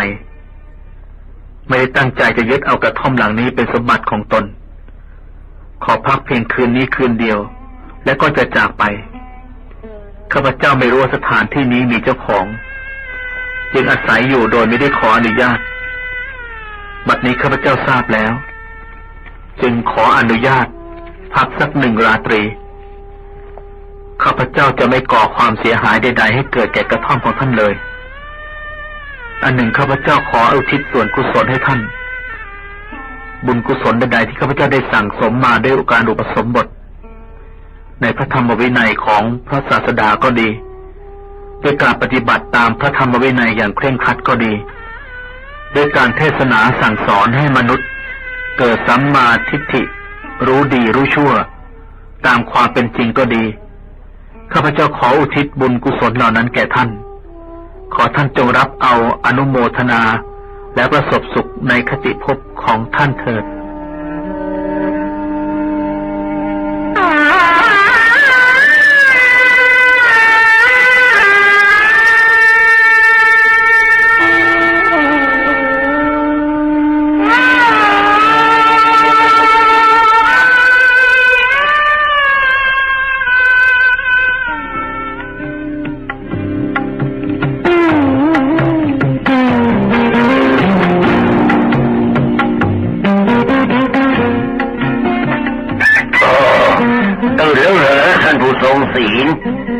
ข้าพเจ้าตื่นนานแล้ว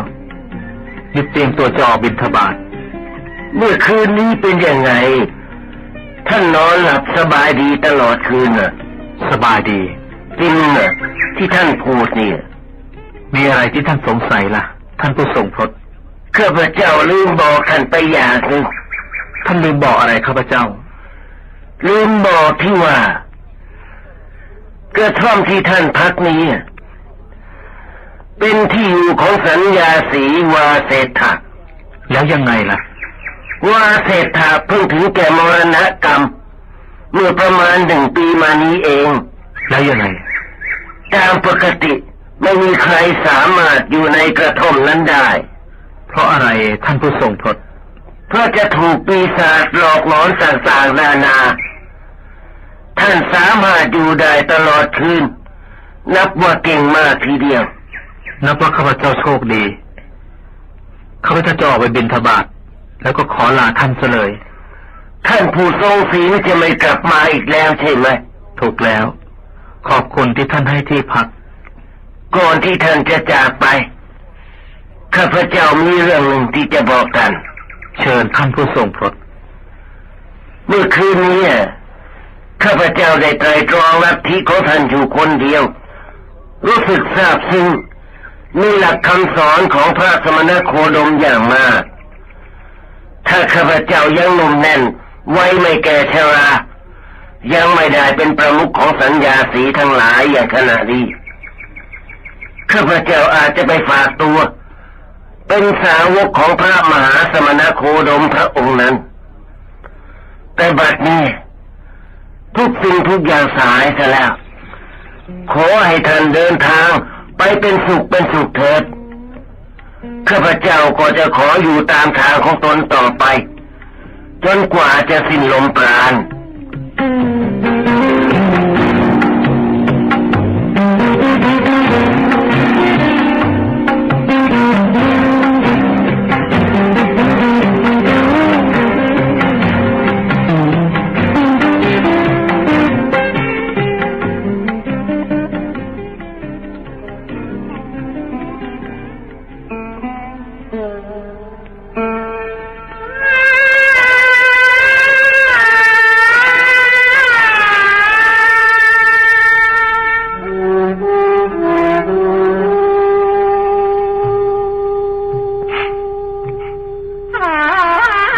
หลายวันแล้วตั้งแต่ออกจากพระเวรุวนารามมายังไม่ได้ส่งข่าวให้เทวมิตรอุบาสกทราบเลยเพราะยังไม่มีที่อยู่เป็นหลักแหล่งนั่นประการหนึ่งอีกประการหนึ่งยังไม่อยากอยู่เป็นหลักแหล่งอยากท่องเที่ยวไปชั่วระยะเวลาหนึ่งเมื่อพบที่อันเหมาะสมแล้วจึงจะตั้งหลักปักแหล่งแล้วส่งคนไปแจ้งให้เทวมิตรอุบาสกทราบตามสัญญาได้มาถึงหมู่บ้านแห่งหนึ่งชื่อหมู่บ้านปินทุคาม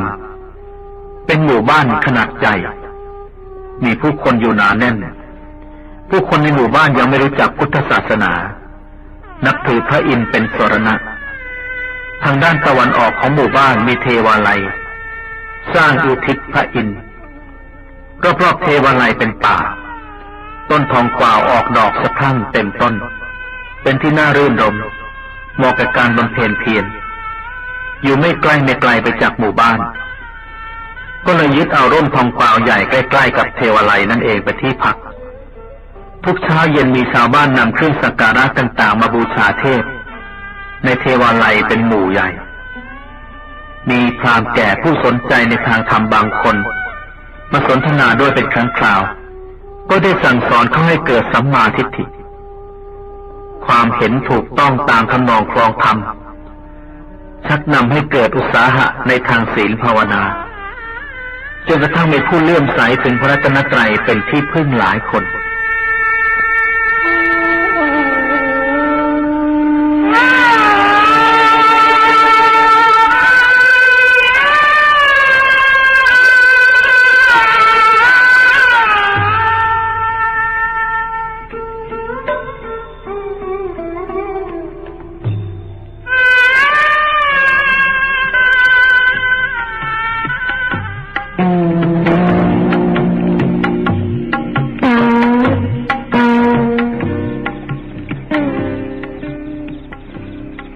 กลางคืนชาวบ้านเสร็จจากการบูชาเทพเจ้ากลับเคหสถานหมดแล้วบริเวณเทวาลัยก็ปราศจากผู้คนตกอยู่ในความเงียบสงบในยามเช่นนี้จะถือโอกาสไปเดินเล่นบนลานหินรอบๆเทวาลัยถือโอกาสเข้าไปในเทวาลัยชมเทวรูปและดอกไม้ที่คนนำมาบูชาวางเกลื่อนกลาดบนแท่นข้างหน้าเทวรูปองค์เทวรูปแกะด้วยศิลาดำตั้งอยู่บนแท่นสูงกลางห้องข้างหน้าเทวรูปมีประทีปน้ำมันตามไว้ตลอดวันตลอดคืน2 ดวง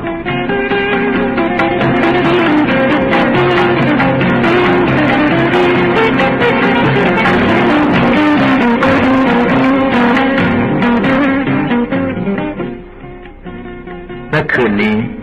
ชาวบ้านกลับกันไปหมดแล้วจึงออกมาเดินเล่นที่เทวาลัยเช่นเคยและเข้ามาข้างใน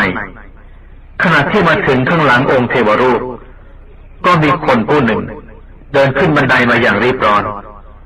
ไม่ต้องการให้เขาเห็นรีบหลบเข้าบังหลังเทวรูป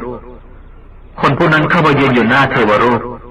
เป็นหญิงสาวอายุประมาณ18 ปีเป็นอย่างมากนางเปิดผ้าคลุมหน้าออกเอาดอกไม้วางบนแท่นบูชา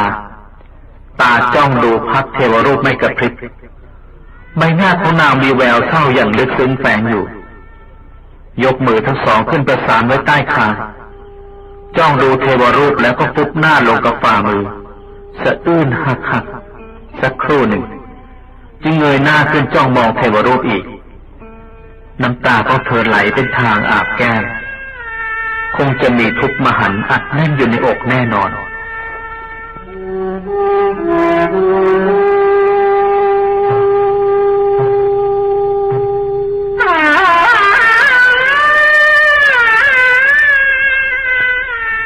ฝ้าดูด้วยความสงสารท่านจะหลบหนีไปซะปล่อยให้เธออยู่บูชาคนเดียวก็ไม่มีทางห้องนี้มีประตูออกทางเดียวถ้าจะเดินไปทางประตูหญิงสาวจะต้องเห็นแน่ๆเอาล่ะซ่อนอยู่ข้างหลังเทวรูปดูต่อไปดีกว่า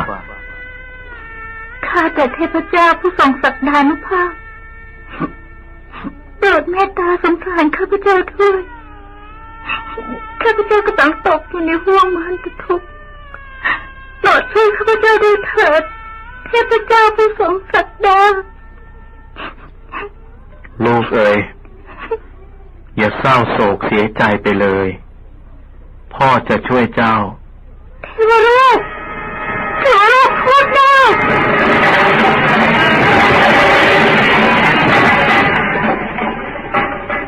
ลูกเอ๋ย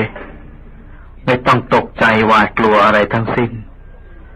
เจ้าอยู่ในที่อันปลอดภัยแล้วพระบิดาข้าแต่เทพบิดาท่านได้โปรดข้าพเจ้าแล้วข้าพเจ้าดีใจจริงๆบอกพ่อเถอะลูกเอ๋ยเจ้ามีความทุกข์อะไรอยู่ในใจความทุกข์ของข้าพเจ้ายิ่งใหญ่หรือประมาณคือเมื่อประมาณ1 ปีมาแล้วข้าพเจ้าถูกบิดามารดาให้แต่งงานกับพราหมณ์แก่อายุ60 ปีคนหนึ่งซึ่งมีฐานะร่ำรวยมากแต่ว่าอะไรรูปร่างหน้าตาน่าเกลียดมากแต่เพื่อเป็นการสนองคุณบิดามารดาข้าพเจ้าจึงยอมตกลงแต่งงานกับพราหมณ์แก่คนนั้นเราอยู่กินกันมาเป็นปกติสุขเป็นเวลา1 ปีแต่แล้วเมื่อวานนี้ทำไมเมื่อวานนี้สามีของข้าพเจ้าได้ถึงแก่กรรมด้วยโรคปัจจุบันลูกเอ๋ยอย่าโศกเศร้าเสียใจไปเลยการเกิดการตายเป็นของธรรมดาการได้มาและการสูญเสียไปก็เป็นของธรรมดาถ้าเจ้ารู้จักหลักธรรมดาและยอมรับหลักธรรมดาเจ้าก็จะสบายใจนี่เจ้าไม่ยอมรับหลักธรรมดา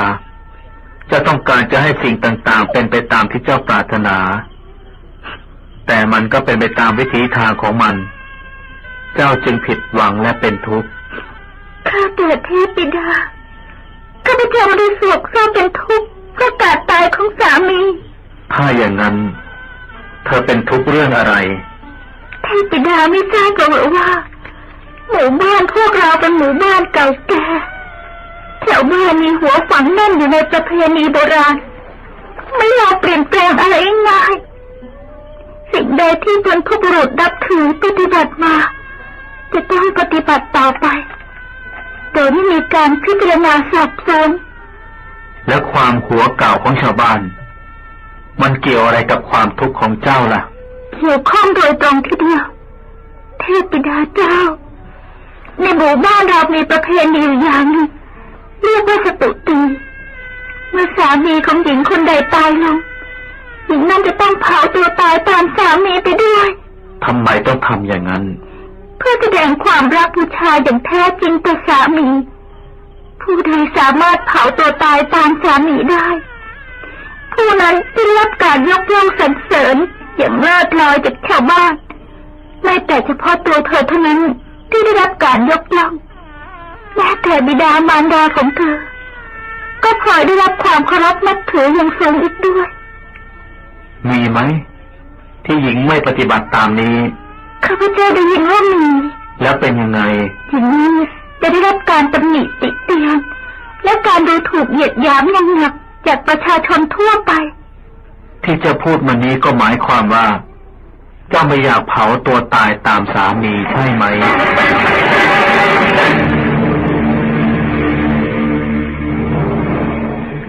อย่างนั้นใช่หรือไม่เจ้าไม่อยากเผาตัวตายตามสามีใช่แล้วเทพบิดา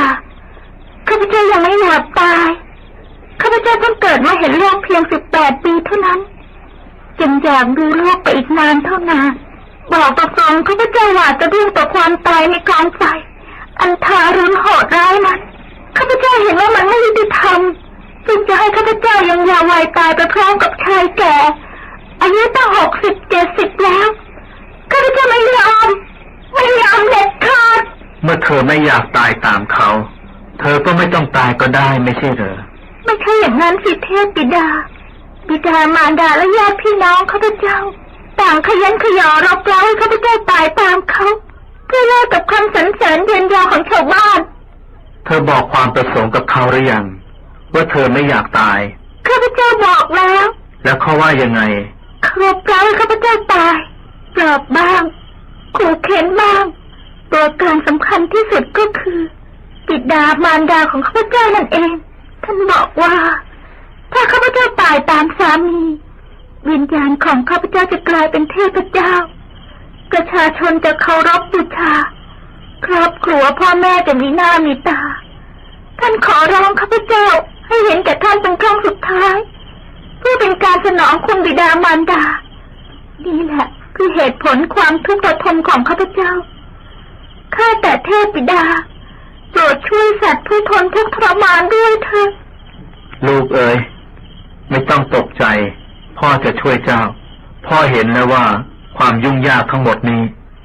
เกิดมาจากบิดามารดาของเจ้าเป็นสำคัญ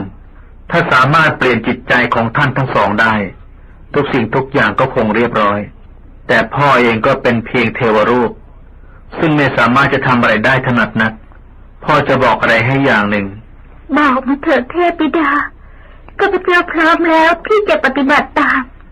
เวลานี้มีพระภิกษุในพุทธศาสนาองค์หนึ่ง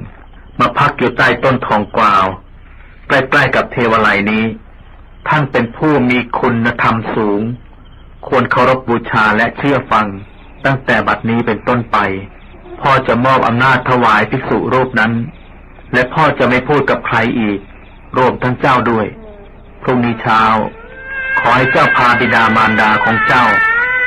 มาพบกับภิกษุรูปนั้นเวลานี้ก็ดึกมากแล้วขอให้เธอกลับไปบ้านซะข้าพเจ้าขอลาเทพบิดา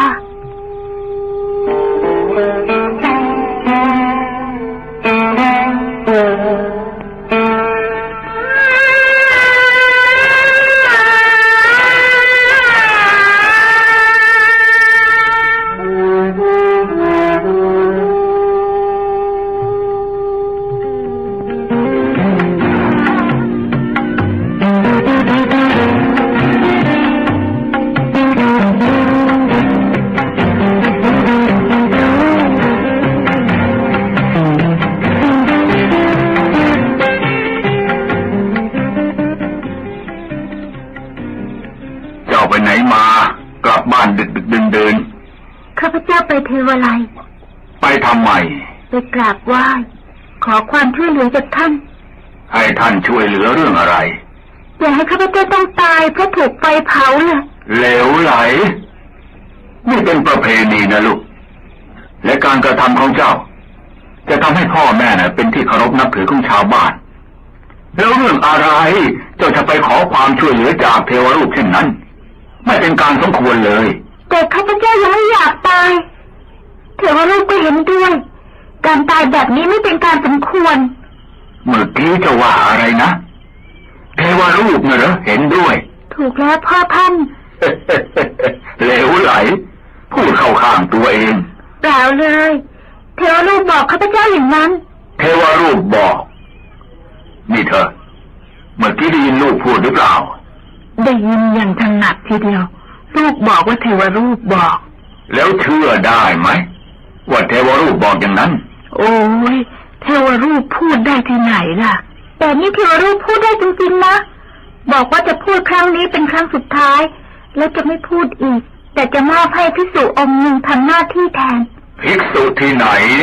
เทวรูปบอกว่าพักอยู่ใต้ต้นทองกวาวใกล้กับเทวไลนั่นแหละและยังบอกอีกว่าพรุ่งนี้พาพ่อกับแม่ไปหาภิกษุรูปนั้นพ่อกับแม่ต้องไปนะไปสิอยากไปดูให้เห็นจริงเหมือนกันดีไหมเธอดีฉันก็อยากไปให้เห็นเหมือนกัน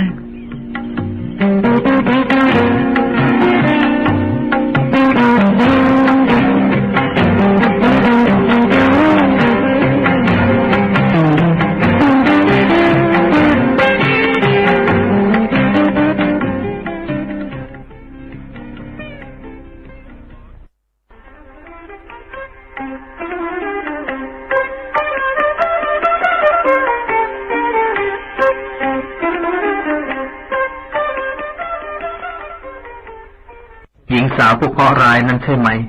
ใช่ท่านรู้ได้ยังไงว่าเราเป็นบิดามารดาของหญิงสาวคนนี้เมื่อคืนที่ผ่านมาในตอนดึกสงัด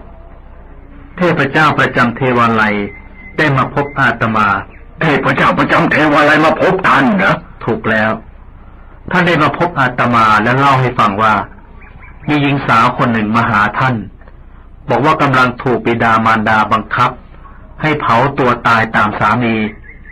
และขอความช่วยเหลือจากท่านบอกว่าไม่ชอบประเพณีอันโหดร้ายทารุณนี้เลยท่านอยากให้เลิกเสียท่านอยากให้เลิกนั่นเป็นความจริงท่านอยากให้เลิกและท่านเห็นว่าอาตมาพอจะแนะนำสั่งสอนท่านทั้งสองได้จึงมอบหมายอำนาจให้อาตมาทำการแทนส่วนตัวท่านจะกลับไปเสวยทิพยสุขในสวรรค์จะไม่กลับมาสู่มนุษย์โลกอีกแล้วเพราะมนุษย์ก่อความเดือดร้อนวุ่นวายให้แก่ท่านไม่รู้จักสิ้นสุดอาตมาก็เลยรับปากกับท่านไว้ข้าแต่สมณะประเพณีสตุตีนี้เป็นประเพณีอันศักดิ์สิทธิ์เรานับถือปฏิบัติสืบกันมาตั้งแต่บรรพบุรุษเราเลิกไม่ได้หรอกทำไมถึงเลิกไม่ได้ถ้าหากเลิกจะเป็นการทำลายประเพณีเป็นการเนรคุณต่อบรรพบุรุษถ้าหากการเลิกประเพณีบางอย่างเป็นการเนรคุณต่อบรรพบุรุษมนุษย์ในชมพูทวีปทุกคนก็ล้วนแต่เป็นคนเนรคุณทั้งนั้นทำไมถึงเป็นอย่างนั้นล่ะท่านสมณะเพราะมีประเพณีและการปฏิบัติเป็นอเนกที่บรรพบุรุษของเราเคยปฏิบัติมาแต่เวลานี้มนุษย์ได้เลิกซะแล้วอะไรที่ท่านว่าเลิกอย่างเช่นเมื่อประมาณ50 ปีมานี้เองนครต่างๆที่ตั้งอยู่บนฝั่งแม่น้ำคงคาในฤดูที่น้ำขึ้นเต็มฝั่งจะประกอบพิธีคงคาสยุมพรทุกปีคือในวันเพ็ญเดือน10เขาจะเลือกเอาหญิงสาวพรหมจารีคนหนึ่งซึ่งเป็นที่ต้องการของเจ้าแม่คงคามาประดับตกแต่งอย่างสวยงามนำขึ้นสู่คานหามแห่ไปทั่วเมืองเสร็จแล้วก็นำไปโยนลงในกระแสน้ำอันไหลเชี่ยวของแม่น้ำคงคา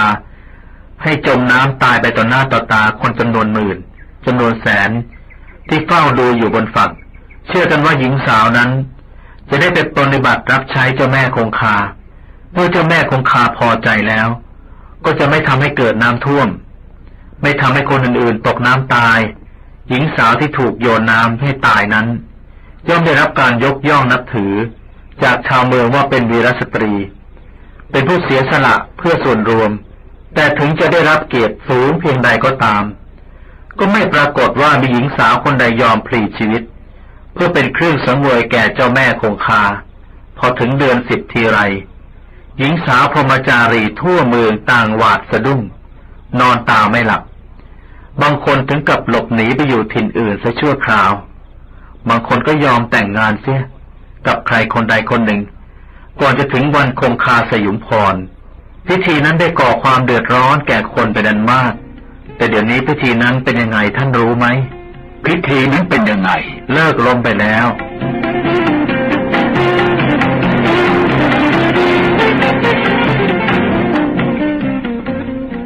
พิธีนั้นเลิกลงไปแล้ว ถูกแล้ว ไม่มีการปฏิบัติกันอีกต่อไป คนส่วนมากแทนที่จะเสียใจเมื่อมีการเลิกประเพณีอันบรรพบุรุษเคยปฏิบัติมาเป็นเวลานับด้วยพันปีกลับยินดีปรีดาซะอีกที่เลิกซะได้และไม่มีใครเห็นว่าเป็นการเนรคุณต่อบรรพบุรุษแต่อย่างใดนอกจากพิธีคงคาสยุมพรนี้แล้วยังมีพิธีอื่นๆอีกมากมายที่บรรพบุรุษของเราปฏิบัติมาแต่เราเลิกเสียเพราะฉะนั้นถ้าท่านจะเลิกพิธีสตุตีนี้ก็คงไม่เป็นการเนรคุณแต่อย่างใดท่านสมณะข้าพเจ้าพอจะเห็นด้วยกับท่านละว่าถ้าเลิกประเพณีนี้ซะก็คงไม่เป็นการเนรคุณต่อบรรพบุรุษแต่มีอะไรอีกท่านคงไม่ทราบว่าพิธีนี้เป็นบุญญพิธีอันสูงส่งสำหรับสตรีเพศเป็นการเสียสละอย่างสูงเมื่อตายไปแล้วจะได้ไปเกิดในสวรรค์ทันทีท่านยังไม่เข้าใจความหมายของคำว่าบุญได้ดีพอทำยังไงข้าพเจ้าถึงจะเข้าใจล่ะอาตมาจะอธิบายให้ฟังเชิญท่านสมณะคำว่าบุญนั้นเป็นชื่อของความสุขความสงบเยือกเย็นเป็นความมีประโยชน์สิ่งใดก็ตามที่ท่านทำแล้วพูดแล้วคิดแล้วนำความสุขสงบใจมาสู่ท่านและคนอื่นเป็นประโยชน์แก่ตัวท่านเองและคนอื่นสิ่งนั้นเรียกว่าบุญสิ่งใดก็ตามเมื่อทำพูดคิดแล้วเป็นความทุกข์ความเดือดร้อนแก่ตัวเองและคนอื่นไม่มีประโยชน์แก่ใครนั้นสิ่งนั้นเป็นบาปอาตมาพิจารณาดูแล้วประเพณีเผาตัวตายตามสามีนี้ไม่มีประโยชน์แก่ใครมิแต่ก่อความทุกข์ความเดือดร้อนให้แก่ผู้ตายเองก่อความเศร้าสลดใจให้แก่ญาติเพื่อนฝูงผู้ตายเองก็ตายด้วยความไม่เต็มใจตายด้วยความทุกข์ก็เมื่อเขามีจิตใจเศร้าหมองก่อนตายเช่นนี้เมื่อตายไปแล้วเขาจะไปเกิดในสวรรค์เสวยทิพยสุขได้ยังไงเพราะฉะนั้นพิธีสตุตีนี้แทนที่จะเป็นบุญกลับเป็นบาปอย่างแท้จริงข้าแต่สมณะดิฉันเห็นด้วยกับท่านทุกประการดิฉันสงสารลูกซึ่งเยาว์วัยไม่อยากให้ตายตามสามีทั้งแม้บิดาของเขาเองและส่วนลึกของหัวใจก็สงสารลูกไม่อยากให้ลูกตายเช่นเดียวกันแต่ถ้าเราไม่ให้ลูกทำสตุตี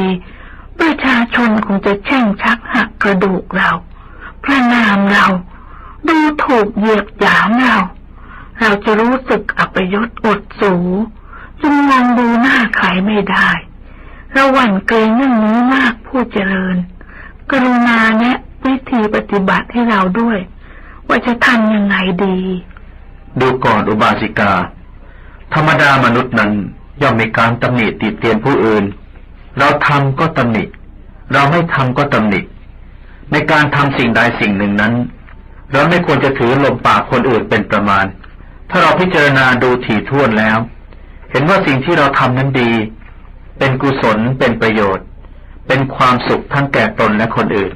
บัณฑิตสรรเสริญเราควรทำสิ่งนั้นทันทีแม้จะได้รับการตำหนิติเตียนการประณามการดูหมิ่นเหยียดหยามการด่าว่าก็ตาม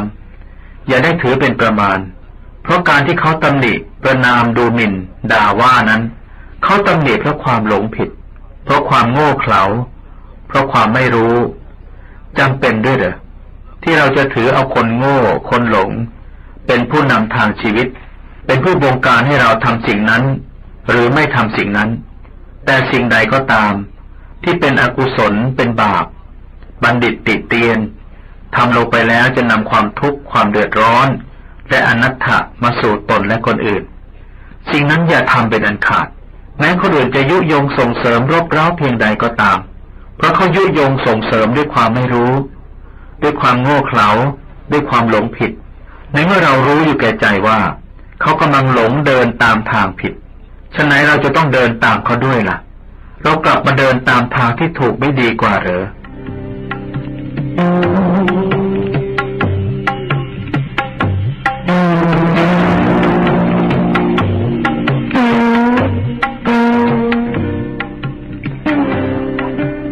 ยังไงเธอ ตามที่ท่านสมณะพูดมานี้ ท่านล่ะว่ายังไง ก็เห็นจริงตามที่เขาว่า งั้นก็ทำตามสิ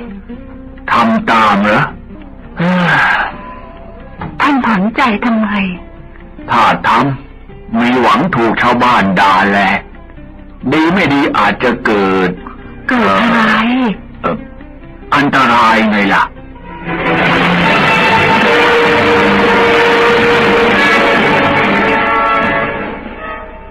ท่านกลัวอันตรายอย่างนั้นเหรอถูกแล้วชาวบ้านจะต้องเล่นงานแน่แต่นั่นแหละความซาบซึ้งความที่ถูกที่ควรมีอำนาจเหนือกว่าท่านสมณะท่านมีความคิดเห็นยังไงอุบาสกข้าพเจ้าเห็นด้วยกับที่ท่านพูดทุกประการคำแนะนำสั่งสอนของท่านฟังจับใจยิ่งนัก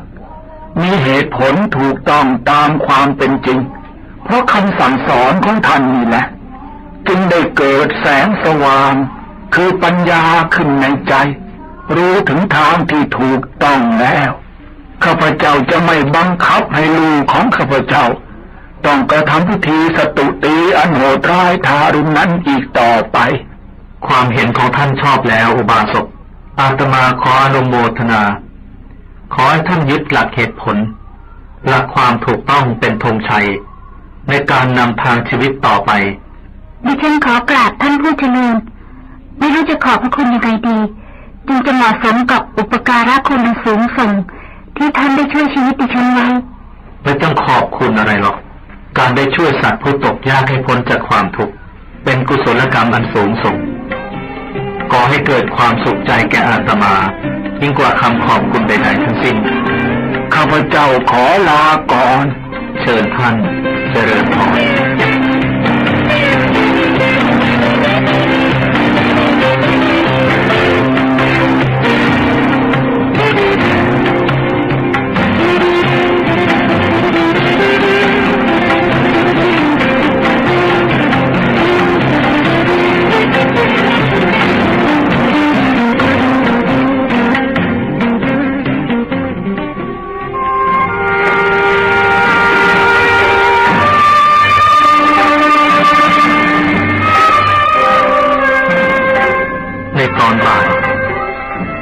ที่นั่งพิจารณาธรรมอยู่ใต้ต้นทองกวาวทันใดก็มีคนกลุ่มหนึ่งประมาณ 7-8 คนเดินตรงมาด้วยท่าทางรีบร้อนมาถึงก็นั่งลงไม่ได้แสดงความเคารพแต่อย่างใดชายที่จ้องมองหน้าดูเหมือนมีอาวุโสกว่าเพื่อนส่ออาการว่าเป็นหัวหน้าท่านสมณะท่านใช่ไหมที่มาทำลายประเพณีการกระทำสตุตีอันเก่าแก่ของเราอาตมาไม่ได้ทำลายประเพณีสตุตีหรือประเพณีอะไรของใครอย่าน้อยเลยนะท่านผู้มุสาก็ท่านไม่ใช่เหรอเป็นผู้แนะนำให้พัญญาพี่ชายข้าพเจ้าพร้อมทั้งบิดามารดาของเธอเลิกทำสตุตีอาตมาไม่ได้แนะนำให้เขาเลิกเพียงแต่แนะนำให้เขาทิ้งความเห็นผิดเสียแล้วให้ความรู้ที่ถูกต้องแทนท่านเห็นว่าการทำสตุตีเนี่ยเป็นการกระทำที่ผิดอย่างนั้นเหรออุบาสกของสิ่งเดียวกันคนหนึ่งอาจจะเห็นว่าผิดอีกคนหนึ่งอาจจะเห็นว่าถูกอาตมาไม่สนใจว่าอะไรผิดอะไรถูกสนใจแต่เพียงว่าบางสิ่งบางอย่างควรทำบางสิ่งบางอย่างไม่ควรทำอะไรควรทำอะไรไม่ควรทำสิ่งใดก็ตามเมื่อทำแล้วนำความทุกข์ความเดือดร้อนมาสู่ตนและคนอื่นนำความเสียหายมาสู่ตนและคนอื่นไม่เป็นประโยชน์แก่ใครสิ่งนั้นไม่ควรทำสิ่งใดก็ตามเมื่อทำแล้วนำความสุขความสงบมาสู่ตนและคนอื่นเป็นประโยชน์เกื้อกูลแก่ตนและคนอื่นสิ่งนั้นควรทำขอให้พิจารณาดูด้วยจิตใจอันเป็นธรรมว่าการเผาตัวเองตายตามสามีนั้นผู้ตายได้รับประโยชน์อะไรสามีที่ตายไปก่อนได้รับประโยชน์อะไรพ่อแม่ญาติพี่น้องมิตรสหายของผู้ตายเผาตัวตายได้รับประโยชน์อะไรชาวบ้านทั้งหลายได้รับประโยชน์อะไรท่านช่วยบอกอาตมาตามตรงหน่อยเถอะบอกตามตรงก็ได้ว่าสิ่งเหล่านี้ไม่มีประโยชน์ไม่นำความสุขสงบใจมาให้แก่ใครแล้วยังไงล่ะตรงกันข้ามกับนำความทุกข์ระทมตรมใจ ความสูญเสียการพลัดพรากอันไม่จำเป็นมาสู่ผู้เกี่ยวข้องทุกฝ่ายประโยชน์ที่จะได้รับมีอยู่อย่างเดียวอะไรเหรออุบาสกการรักษาประเพณีอันโหดร้ายทารุณก็ถูกของท่านแต่นี่เป็นประเพณีศักดิ์สิทธิ์เราถือปฏิบัติสืบกันมาตั้งแต่บรรพบุรุษแต่ก็สามารถเลิกได้ท่านรู้ไหมว่าประเพณีนี้เป็นประเพณีอันสูงส่งสำหรับสตรีเป็นการเสียสละอย่างสูงจะได้บุญตายแล้วจะไปเกิดในสวรรค์บุญเป็นชื่อของความสุขความสงบเยือกเย็นความมีประโยชน์สิ่งใดทำแล้วพูดแล้วคิดแล้วนำความสุขสงบใจมาสู่ท่านและคนอื่นเป็นประโยชน์แก่ท่านและคนอื่นสิ่งนั้นเรียกว่าบุญสิ่งใดเมื่อทำพูดแล้วคิดแล้วเป็นความทุกข์เป็นความเดือดร้อนแก่ตัวและคนอื่นไม่เป็นประโยชน์แก่ใครสิ่งนั้นเป็นบาปอาตมาพิจารณาดูแล้วประเพณีเผาตัวตายตามสามีไม่เป็นประโยชน์แก่ใครมีแต่ก่อความทุกข์ความเดือดร้อนให้แก่ผู้ตายก่อความสลดใจให้แก่ญาติมิตรเพื่อนฝูงผู้ตายเองก็ไม่เต็มใจจะตายแต่ต้องตายด้วยความทุกข์ก็เมื่อเขามีจิตใจเศร้าหมองก่อนตายเช่นนี้ตายแล้วเขาจะไปเกิดในสวรรค์มีสุขได้ยังไงท่านผู้เจริญมันเป็นสิ่งที่น่าประหลาดที่คนเป็นอันมากหลงเชื่อและกระทำสิ่งที่โง่เขลาบางอย่างโดยไม่มีการพิจารณาสอบสวนมาเป็นเวลาหลายร้อยปีข้าพเจ้าทั้งหลายถ้าไม่ได้ทันก็คงจมปลักอยู่ในความโง่ต่อไปท่านเป็นดวงประทีปช่วยขจัดความมืดคือโมหะของพวกข้าพเจ้าโดยแท้ข้าพเจ้าขอลาพวกเราครับ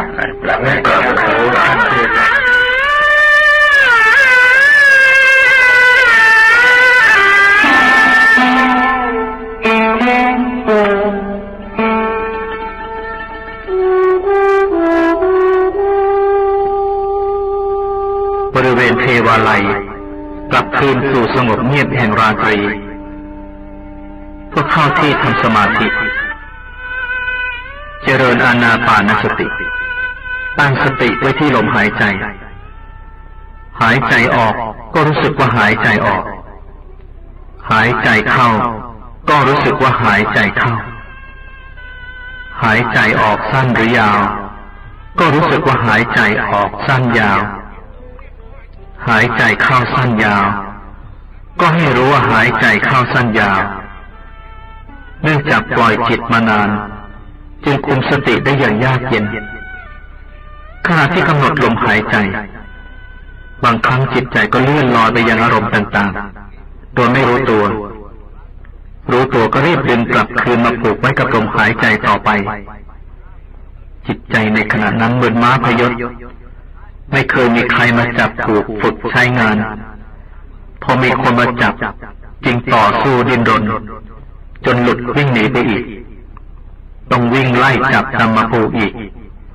ปลุกปล้ำอยู่กับจิตที่ดิ้นรนจนเหนื่อยอ่อนและในที่สุดจิตใจก็แน่นิ่งเป็นอัปปนาสมาธิมีอารมณ์เป็นอันเดียวสงบนิ่งอยู่กับลมหายใจเหมือนม้าพยศหมดเรี่ยวแรงขณะที่แน่วแน่แล้วนั่นเอง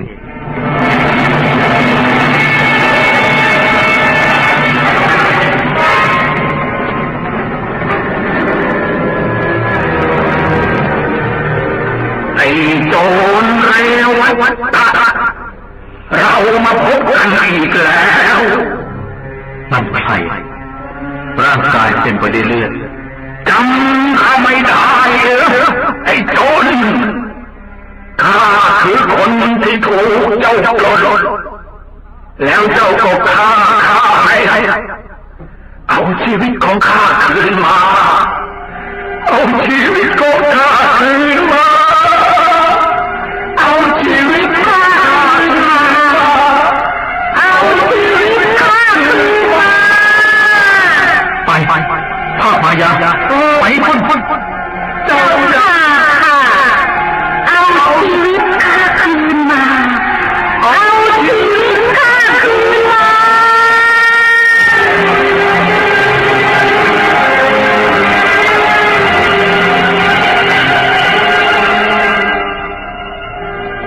เหล่านั้นแจ่มแจ้งชัดเจนเหมือนจริงในขณะที่ทั้งเนื้อทั้งตัวเราเหลือแต่ดวงจิตไม่เกี่ยวข้องกับร่างกายและไม่รับรู้อารมณ์ภายนอกด้วยประสาทสัมผัสใดๆทั้งสิ้นรู้สึกตัวคล้ายกับว่ากำลังอยู่ในโลกอีกโลกหนึ่งถ้าขาดสติก็จะเข้าใจว่าสิ่งที่เห็นนั้นเป็นของจริงแล้วก็จะเกิดอารมณ์และความรู้สึกต่างๆขึ้นมาตามลักษณะของนิมิตนั้นถ้าเป็นนิมิตดีสวยงามก็จะเกิดความพอใจถ้าเป็นนิมิตร้ายก็จะเกิดความตื่นเต้นตกใจกลัวอาจารย์จึงได้สอนให้ระมัดระวังอย่าเผลอสติคิดว่าเป็นของจริงให้รู้ว่านั่นเป็นภาพมายาถ้าคล้อยตามตกใจกลัวจนตัวสั่นเผลอสติออกจากโลกนิมิตมาสู่โลกแห่งความจริงโดยฉับพลันก็จะทำให้ขวัญเสียจนกลายเป็นคนวิกลจริตไปก็มีพยายามดึงจิตไปจากนิมิตนำมันไปผูกไว้กับลมหายใจในที่สุดนิมิตเหล่านั้นก็หายไป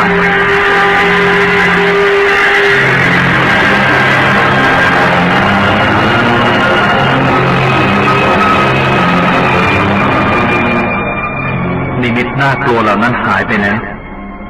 ค่อยสบายใจขึ้นแต่ว่าเกิดขึ้นมาใหม่อีกแล้วสิคราวนี้ปรากฏภาพขึ้นลางๆคนยืนสงบนิ่งอยู่คนเดียวค่อยๆชัดขึ้นทุกทีลีลาวดี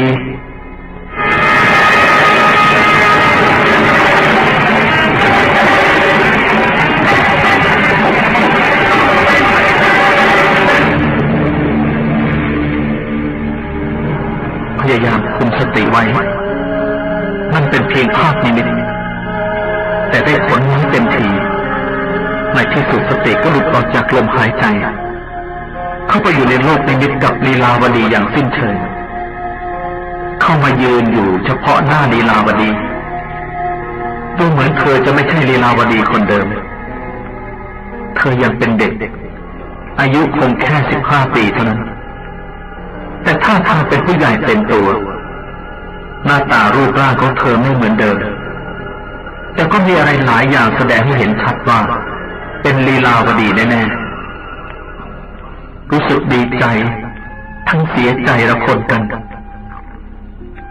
ดีใจที่ได้พบลีลาวดีอีกแต่เสียใจมานึกถึงความหลังอันขมขื่นของเราทั้งสองเฉพาะอย่างยิ่งความขมขื่นนั้นเกิดจากเรวัตตะจำฉันได้ไหมลีลาวดีใช่ไหมใช่น้ำเสียงของเธอช่างพ้วนซะจริงๆมีหนำซ้ำหน้าตาดูเหมือนกับว่าไม่พอใจอีกด้วยจริงๆนะไม่เห็นเธอยิ้มซ้ำยังทะมึงพรึงซะอีกด้วยถามจริงๆเถอะนี่ลีลาวดีจริงๆเหรอหรือว่าเป็นเพียงภาพนิมิตบอกหลวงพี่ด้วยจริงๆไม่ใช่ภาพนิมิตเวลานี้เธออยู่ที่ไหนเธอเกิดใหม่แล้วเหรอเกิดที่ไหนตามเข้ามาลีลาวดีหันหลังเดินไปอย่างรวดเร็วรู้สึกเหมือนกับว่าถูกสะกดด้วยมนต์ไม่มีอำนาจใดๆที่จะบังคับตัวเองได้ทั้งสิ้นเดินตามหลังลีลาวดีไปโดยอัตโนมัติ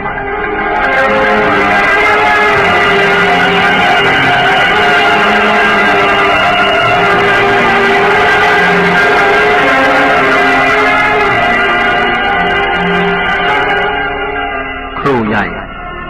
ลีลาวดีก็พามาถึงนครแห่งหนึ่งซึ่งไม่เคยเห็นมาก่อนเป็นนครที่สวยงามมากตั้งอยู่บนฝั่งแม่น้ำอันกว้างใหญ่ไพศาลริมฝั่งแม่น้ำเรียงรายไปด้วยเจดีย์สถูปเทวาลัยและปราสาทของเศรษฐีคฤหบดีตั้งแต่บนฝั่งไปถึงชายน้ำเบื้องล่างบันไดหินลดหลั่นลงไปสวยงามดีตามขั้นบันไดมีฤาษีโยคีสัญญาสีและนักบวชในลัทธิต่างๆนั่งสวดมนต์ภาวนาในน้ำใกล้ฝั่งมีคนทุกเพศทุกวัยอาบน้ำสงสนานกาย คราข้ามเต็มไปหมดลีลาวดีพาเดินไปตามถนนอันสวยงามสองข้างทางเป็นไปด้วยอาคารบ้านเรือนร้านค้าโรงงานเทวสถานสลับด้วยสวนดอกไม้เป็นแห่งๆจนมาถึงกำแพงสูงแห่งหนึ่งมีประตูใหญ่อยู่ตรงกลางชายคนหนึ่งยืนเฝ้าอยู่ที่หน้าประตูลีลาวดีเดินมาชายคนนั้นก็รีบเปิดประตูออกลีลาวดีเดินผ่านเข้าไปเขากระทำความเคารพแต่พอจะเข้าไปบ้างเขาพาเข้ามาขวางหยุดเข้าไปไม่ได้ทำไมเข้าไปไม่ได้ที่นี่เป็นสถานห่วงห้ามแต่ข้าพเจ้ามากับผู้หญิงคนนั้นผู้หญิงคนนั้นเข้าไปได้ข้าพเจ้าก็ควรจะเข้าไปได้เหมือนกันท่านอย่ามาอ้างผู้หญิงคนนั้นมีสิทธิ์เข้าไปได้แต่ท่านไม่มีสิทธิ์อนุญาตให้ข้าพเจ้าเข้าไปเถิดไม่ได้ยังไงก็เข้าไปไม่ได้อย่ามาอ้อนวอนใส่ยากเลยไปออกไปลีลาวดีเดินไปตามถนนเล็กๆตรงไปยังปราสาทหลังใหญ่เธอหันมายิ้มให้แวบหนึ่งและเข้าประตูหายไปทันใดสิ่งต่างๆก็หายวับไม่มีปราสาทไม่มีคนเฝ้าประตู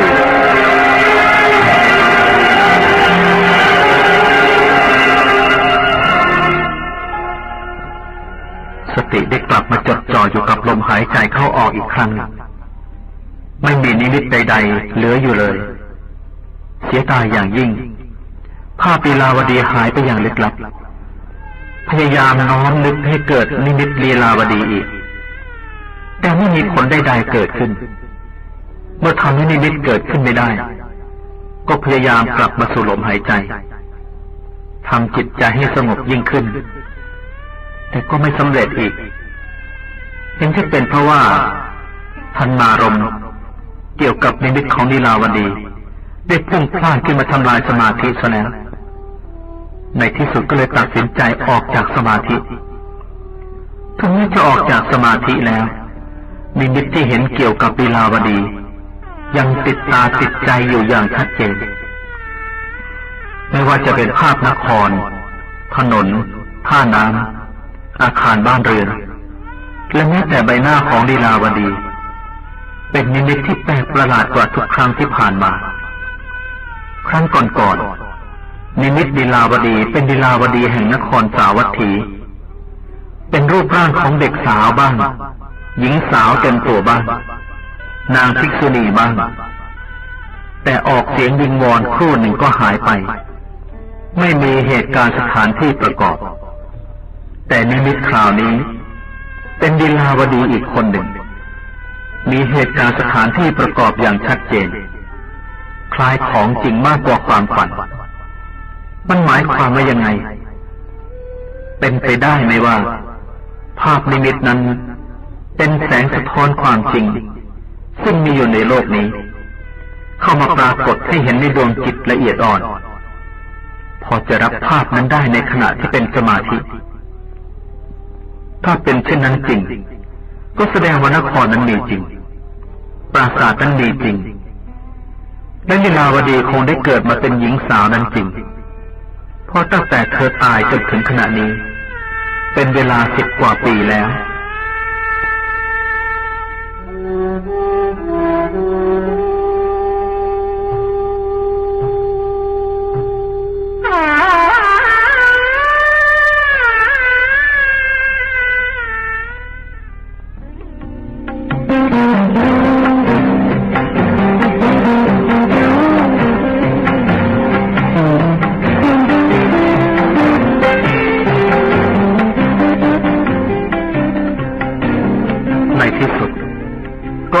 ชาวบ้านจินพิมคาม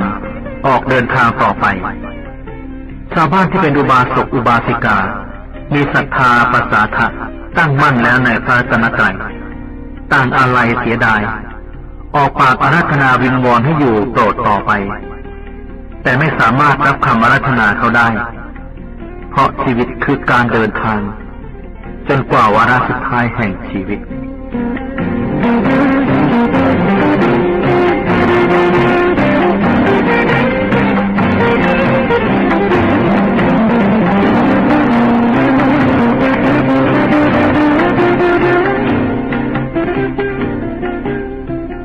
มาตั้งหลักพักอยู่ที่หมู่บ้านแห่งหนึ่งห่างจากหมู่บ้านปินพุนคามประมาณกึ่งโยชน์เข้าไปอาศัยอยู่ในป่าช้าตอนเช้าเข้าไปบิณฑบาตในหมู่บ้านแต่อาหารพอประทังชีพก็กลับมาฉันป่าช้าที่อยู่เต็มไปด้วยสีใบร่มเย็นแต่เป็นที่เกรงกลัวของชาวบ้านทั่วไปถ้าไม่มีธุระจำเป็นจะไม่มีใครเดินผ่านมาเป็นอันขาดความกลัวทั้งหลายย่อมเกิดจากความรักความยึดถือและยอดแห่งความรักความยึดถือของมนุษย์ก็คือชีวิตของตนเองถ้าปล่อยวางความรักความยึดถือในชีวิตได้ความกลัวก็ไม่มีและในวันที่สองหลังจากเข้ามาอยู่ในป่าช้าไม้สีเสียดก็มีชายหนุ่มคนหนึ่งมาหาหน้าตาหม่นหมองแสดงว่ากำลังทุกข์หนักท่านสมณะโปรดช่วยข้าพเจ้าด้วยมีเรื่องอะไรอุบาสกข้าพเจ้าชื่อปาละกะเกิดในตระกูลพราหมณ์ในหมู่บ้านมาแล้วว่าคามนี่เองแล้วยังไงล่ะข้าพเจ้ามีบิดามารดา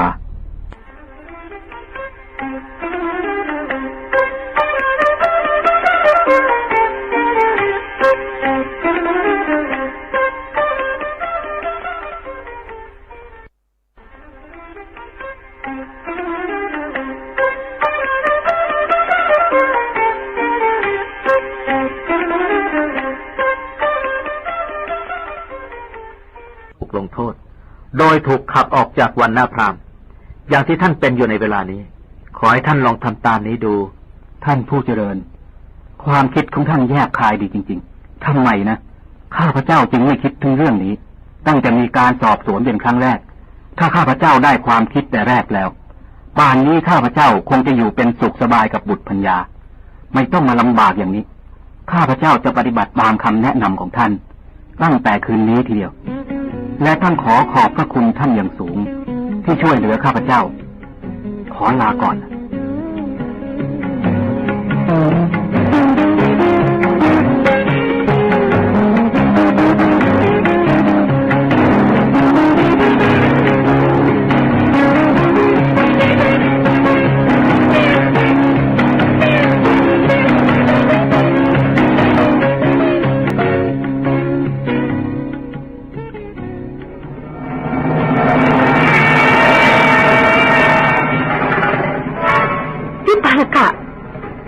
มากเลยที่เห็นพี่ปาละกะมาทำไมอ่ะรีบไปซะเถอะก่อนที่จะมีใครมาเห็นพี่ทนคิดถึงน้องไม่ไหวจึงได้มาหาน้องไม่คิดถึงเลยหรือยังไงพอเห็นหน้าก็ขับไล่สายส่งพี่เป็นคนไม่ดีเป็นตัวสนิทกันไรไม่มีใครต้องการให้พี่มาที่นี่อีกถ้ามีใครมาเห็นน่ะพี่อาจจะเป็นอันตรายได้นะกลับไปซะเถอะเราไม่มีวาสนาจะอยู่ร่วมกันอีกต่อไปละน้องก็รู้ว่าพี่ไม่ได้เป็นคนผิดอย่างที่เขากล่าวหาพี่ถูกเขาใส่ร้ายและที่มาเนี่ยนอกจากจะคิดถึงน้องแล้วยังต้องการให้น้องช่วยเหลืออีกด้วยช่วยเหลืออะไรข้าพเจ้าช่วยไม่ได้ยังไม่ทันรู้เรื่องเลยบอกแล้วว่าช่วยไม่ได้ได้สิน้องต้องช่วยพี่ได้ช่วยพูดกับหัวหน้าพราหมณ์ขอให้พิจารณาเรื่องของพี่สักหน่อยอย่าให้คนบริสุทธิ์อย่างพี่เนี่ยต้องกลายเป็นผู้รับบาปเลยอย่าดีกว่าถึงพูดก็ไม่สำเร็จไม่ลองดูจะรู้ยังไงว่าจะสำเร็จหรือไม่สำเร็จช่วยพี่สักครั้งเถอะนะเสียเวลาเปล่าไม่มีทางชนะหรอกถึงแม้หัวหน้าพราหมณ์จะยอมพี่เชื่อว่าคราวนี้ต้องชนะถ้าหัวหน้าพราหมณ์ทำตามอุบายอะไรอ่ะคืออย่างนี้นะ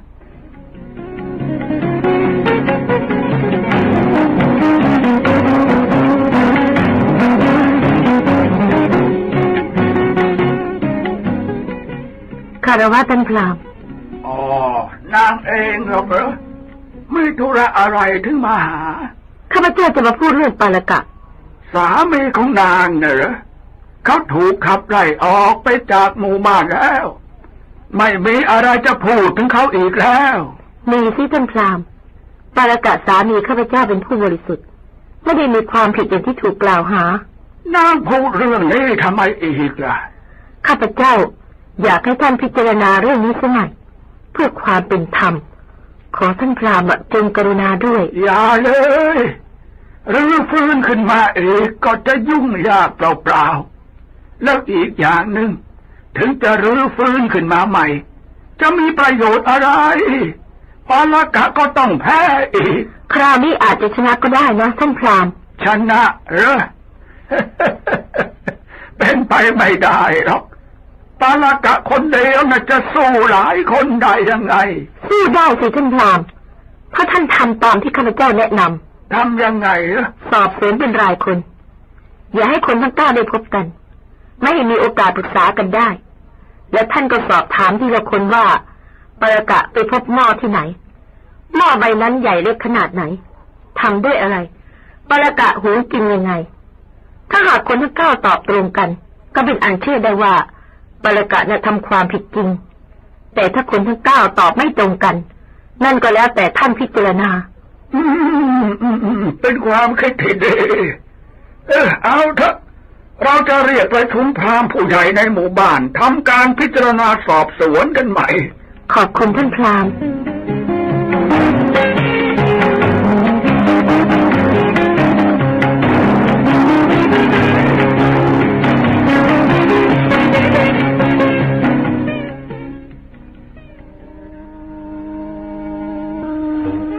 คารวะท่านผู้เจริญปาลกะหายหน้าไปซะหลายวันได้เรื่องอะไรบ้างหรือเปล่าได้เรื่องแล้วท่านสมณะแผนการของท่านเกือบสำเร็จแล้วข้าพเจ้าแอบไปพบพัญญาเมื่อคืนก่อนนี้แล้วยังไงเธอตกใจมากที่ได้พบข้าพเจ้าหลังจากวิงวอนขอความเห็นใจอยู่นานเธอก็รับปากว่าจะชี้แจงกับหัวหน้าพราหมณ์ให้และคืนต่อมาข้าพเจ้าก็ได้ไปหาเธอไปหาได้ความยังไงบ้างล่ะเธอบอกว่าหัวหน้าพราหมณ์เห็นใจข้าพเจ้าและเชื่อว่าข้าพเจ้าบริสุทธิ์แต่มันแล้วไปแล้วไม่อยากจะรื้อฟื้นให้เกิดความยุ่งยากอีกถึงแม้จะรื้อฟื้นขึ้นมาก็ไม่เชื่อว่าข้าพเจ้าน่ะจะชนะคนเดียวจะไปสู้คน9 คนได้ยังไงแล้วพัญญาท่านว่ายังไงพัญญาข้าพเจ้าก็บอกให้สอบสวนเป็นรายคนตามที่ท่านแนะนำหัวหน้าพราหมณ์ก็เห็นด้วยและรับปากว่าจะลองปรึกษากับพราหมณ์ผู้ใหญ่ในหมู่บ้านดูคืนที่แล้วข้าพเจ้าไปหาพัญญาอีกเธอบอกว่าพราหมณ์ทั้งหลายตกลงจะให้มีการสอบสวนใหม่กำหนดจะมีการประชุมกันบ่ายวันนี้ผลการสอบสวนจะเป็นยังไงข้าพเจ้าจะกลับมารายงานให้ท่านทราบอีกอย่างละเอียดข้าพเจ้าไปก่อนล่ะ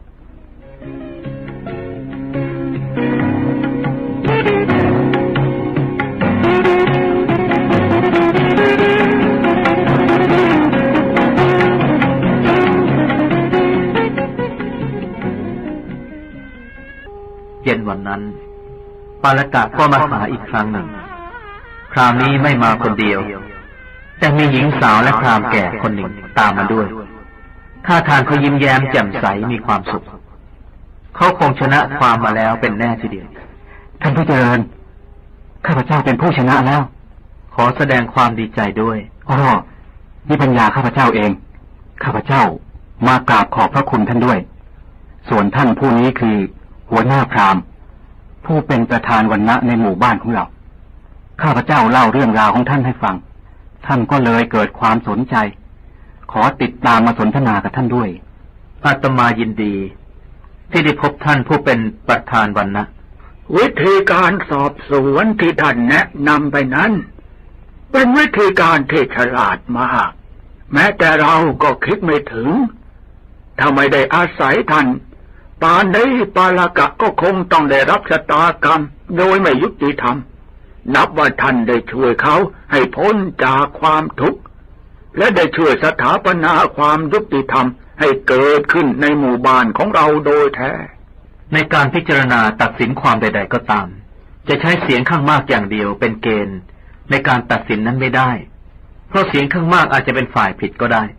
อย่างเรื่องที่เกิดขึ้นมาแล้วนี้ควรจะใช้เหตุผลและสิ่งแวดล้อมประกอบได้หลายอย่างควรจะพิจารณาอย่างรอบคอบใช้เวลานานพอสมควรเอาล่ะเรื่องก็ผ่านไปแล้วอาตมาดีใจที่ได้ช่วยให้เกิดความยุติธรรมขึ้นในหมู่บ้านของท่านแต่อาตมาอยากจะทราบชะตากรรมของพราหมณ์ทั้ง9 คนนั้นท่านได้จัดการประการใดข้าพเจ้าและพราหมณ์ผู้อาวุโสทั้งหลายได้ตัดสินใจให้ขับออกจากวรรณะไปเรียบร้อยแล้ว ท่านเชื่อแน่แล้วเหรอว่าการตัดสินใจของท่านประกอบด้วยความยุติธรรมข้าพเจ้าเข้าใจว่ายุติธรรมดีแล้วเพราะเขามีโทษถึง2 กระทงโทษ2 กระทงนั้นมีอะไรบ้างกระทงแรกเขาได้กระทำผิดธรรมเนียมพราหมณ์อย่างร้ายแรงโดยการบริโภคอาหารจากหม้อของคนจันทานประการที่2เมื่อตนได้กระทำผิดแล้วยังปรักปรำคนบริสุทธิ์อาศัยเสียงข้างมากเป็นเครื่องมือจนกระทั่งพราหมณ์อาวุโสหลงเชื่อและได้ลงโทษปาลกะผู้บริสุทธิ์ข้าพเจ้าคิดว่าเขามีความผิดหนักสมควรได้รับการขับออกจากวรรณะแต่อาตมาไม่เห็นด้วย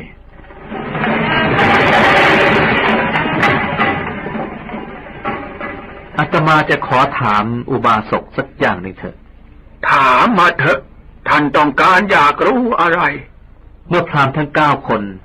ถูกขับออกจากวรรณะแล้วความเป็นพราหมณ์ของเขายังมีอยู่หรือไม่ไม่มีแล้วท่านผู้เจริญทำไมถึงไม่มีล่ะอุบาสกเขาถูกขับออกจากพราหมณ์ขาดจากความเป็นพราหมณ์อย่างสิ้นเชิงเวลานี้เขามีฐานะเทียบเท่ากับคนจันทานที่ไร้วรรณะเท่านั้นรู้สึกว่าเรื่องเกี่ยวกับวรรณะเนี่ยท่านและพราหมณ์ผู้อาวุโสทั้งหลายในหมู่บ้านมีอำนาจมากพอดูทีเดียวถูกของท่านหมายความว่าท่านมีอำนาจที่จะให้พราหมณ์กลายเป็นคนจันทานได้อย่างนั้นใช่ไหมใช่แล้วท่านสมณะก็เมื่อท่านมีอำนาจที่จะทำให้พราหมณ์กลายเป็นจันทานได้อาตมาก็เชื่อว่าท่านมีอำนาจที่จะแต่งตั้งจันทานให้เป็นพราหมณ์ได้เช่นเดียวกันไม่ได้นะท่านสมณะข้าพเจ้าไม่มีอำนาจอย่างนั้นและใครก็ไม่มีอำนาจนอกจาก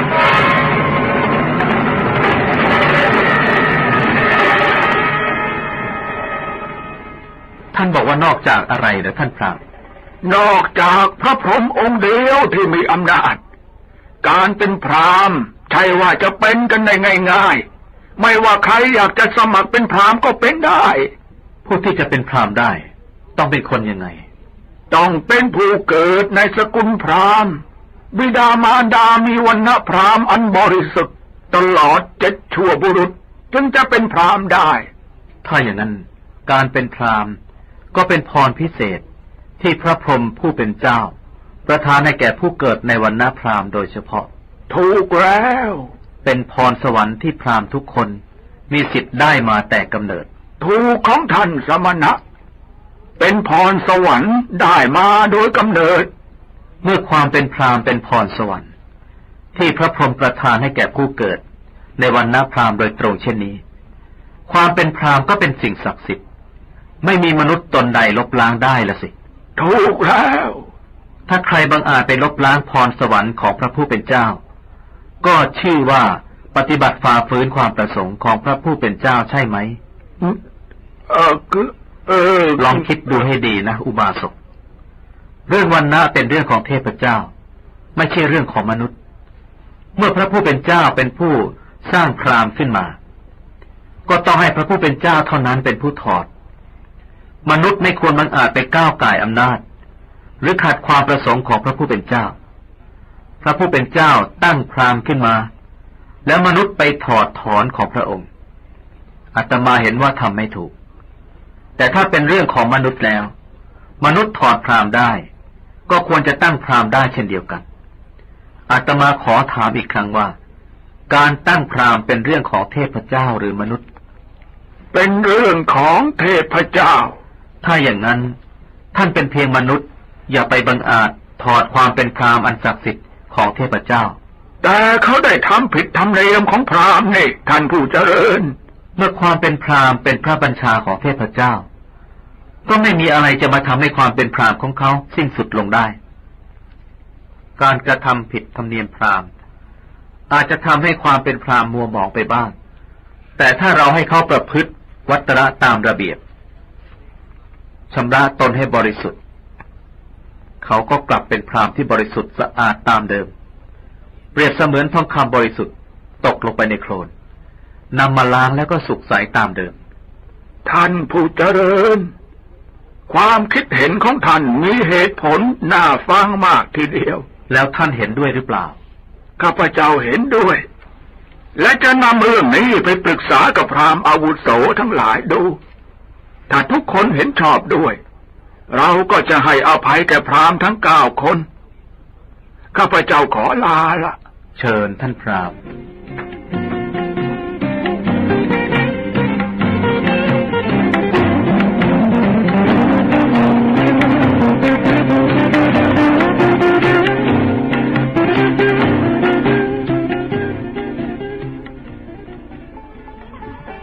อะไรอีกล่ะถึงได้กลับมาที่นี่อีก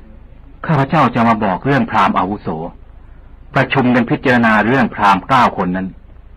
ซึ่งได้ประชุมกันเป็นที่เรียบร้อยแล้วเป็นที่ตกลงกันยังพราหมณ์ผู้อาวุโสเห็นด้วยกับความคิดของท่านและได้ให้อภัยแก่พราหมณ์ทั้ง9 คนนั้นอาตมาดีใจด้วยที่ทุกอย่างเรียบร้อยลงด้วยดีข้าพเจ้าก็ต้องขอบคุณท่านผู้เจริญที่ได้ช่วยให้ข้าพเจ้าพ้นจากความทุกข์ในครั้งนี้ภรรยาข้าพเจ้าก็ฝากมาขอบคุณ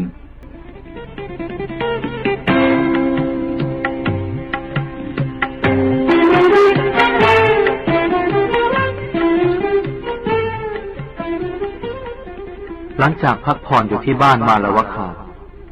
และได้เทศนาสั่งสอนให้บรรดาพราหมณ์ในหมู่บ้านบรรเทาทิฏฐิมานะ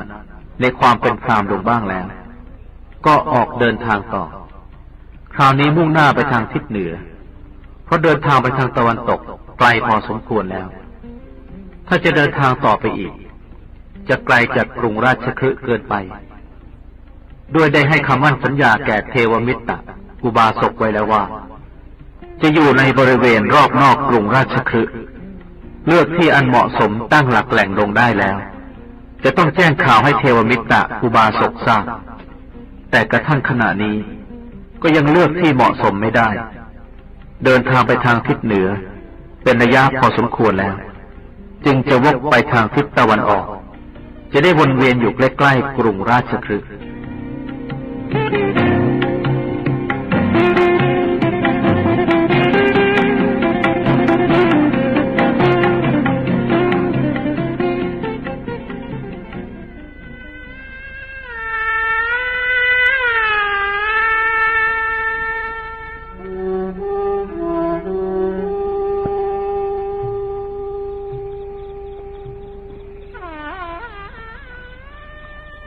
คืนนี้หยุดพักในป่าใกล้หมู่บ้าน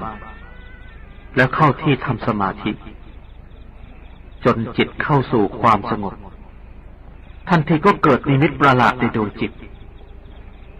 เห็นพระเวลุวนารามเห็นพระนครราชคฤห์กำลังถูกไฟไหม้เปลวไฟลุกโชติช่วงขึ้นสู่ท้องฟ้าจนสูงกว่าภูเขาทั้ง5ที่แวดล้อมกรุงราชคฤห์อยู่นั้นจึงรีบออกจากสมาธิด้วยใจกระวนกระวายเกรงว่าเหตุร้ายจะเกิดขึ้นแก่พระเวลุวนารามและกรุงราชคฤห์เห็นจะไม่หรอกนะนิมิตที่ปรากฏในสมาธิจิตเป็นเพียงภาพมายา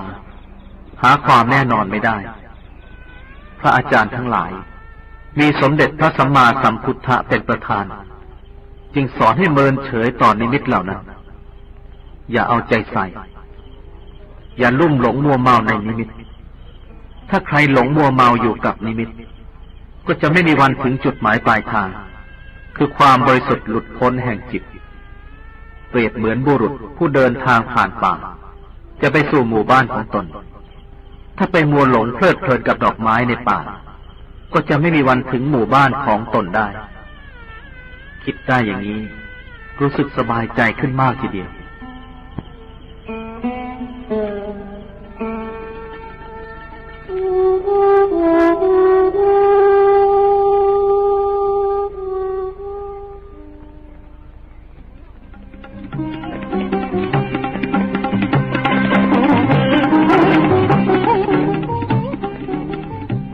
ท่านผู้เจริญข้าพเจ้าขอนั่งพักด้วยสักคนตามสบายเถอะอุบาสกข้าพเจ้าชื่อเทวปิยะมาจากแคว้นกาลิงคัดทางภาคใต้ของชมพูทวีปนับว่าอุบาสกเดินทางมาไกลมากทีเดียวถูกแล้วข้าพเจ้าเดินทางมาไกลมาก ท่านจะไปไหนได้ธุระอะไรอุบาสกจึงได้จากบ้านเกิดเมืองนอนมาไกลถึงป่านนี้ข้าพเจ้าตั้งใจจะไปยังนครราชคฤห์จากราชคฤห์ข้าพเจ้าก็จะเดินทางกลับบ้านท่านจะอยู่ราชคฤห์นานสักแค่ไหนล่ะไม่นานหรอกท่านผู้เจริญถึงราชคฤห์แล้วก็จะเดินทางกลับบ้านทันทีกลับบ้านทันทีถูกแล้วท่านผู้เจริญทำไมถึงรีบกลับข้าพเจ้าจากบ้านมานานร่วมปีแล้วคิดถึงบุตรภรรยาเต็มทีป่านนี้ไม่ทราบว่าจะเป็นตายร้ายดีประการใดราชคฤห์เป็นแหล่งสุดท้ายที่ข้าพเจ้าจะต้องไปจำเป็นนักเหรอจำเป็นมากท่านคงมีเรื่องอะไรสักอย่างหนึ่งเป็นแน่ใช่ไหมอุบาสกถูกแล้วเรื่องของข้าพเจ้ายาวมากแต่ถ้าท่านใครจะฟังก็จะเล่าให้ฟังเล่าไปเถอะอุบาสกอาตมากำลังตั้งใจคอยฟังอยู่ทีเดียวขอให้ข้าพเจ้าดื่มน้ำลูบหน้าให้สบายใจสักนิดก่อนเถอะท่านผู้เจริญตามสบายนะอุบาสก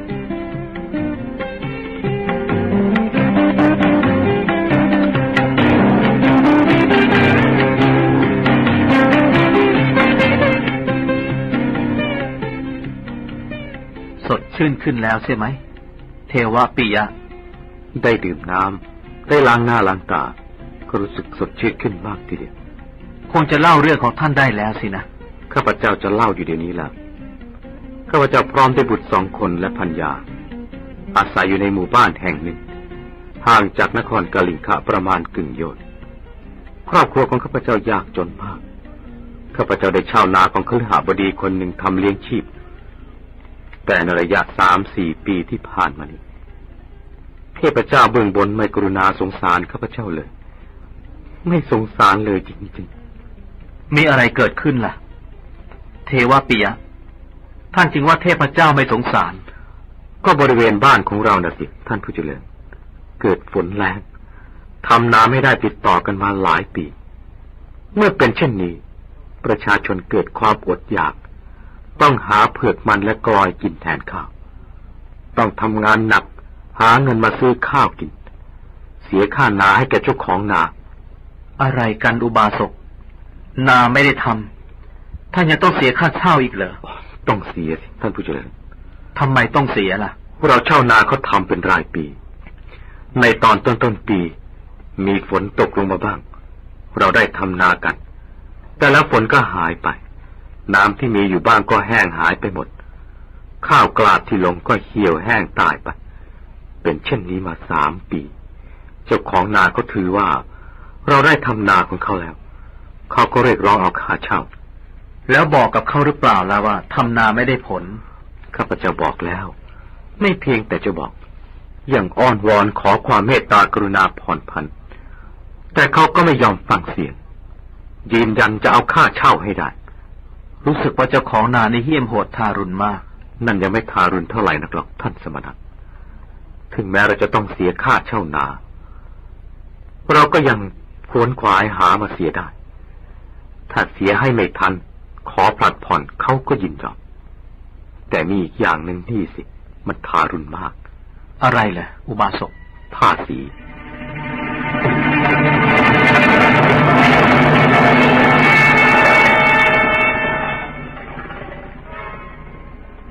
ภาษีอย่างนั้นเหรอเทวปิยะถูกแล้วท่านผู้เจริญเราจะต้องเสียทุกปีภาษีอะไรภาษีที่จะต้องเสียให้แก่มหาคุรุผู้เป็นใหญ่ในศาสนาของเรามหาคุรุอะไรอุบาสกอาตมาไม่เคยได้ยินทางแถบเหนือเนี่ยอาจจะไม่มีมหาคุรุ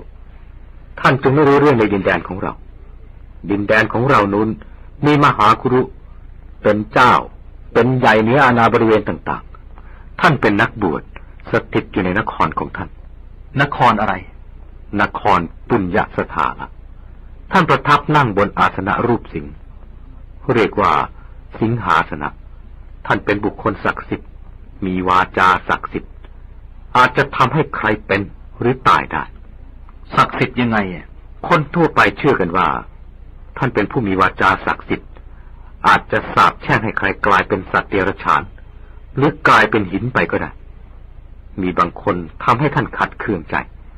จึงถูกสาปให้ตายใน3 วัน อย่างงั้นเจี๋ยเหรอบ างคนท่านไม่ทำให้ถึงตาย เพียงแต่ทำให้ประสบภัยพิบัติ ประสบภัยพิบัติยังไง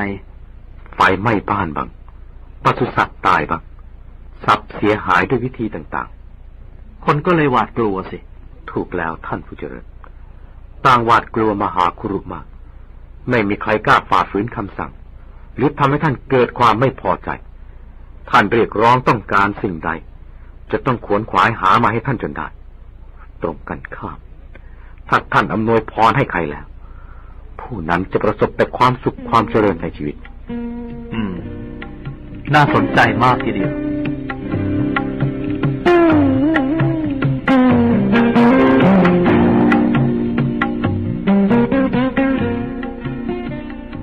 นอกจากนี้ยังมีอะไรอีกไหมอุบาสก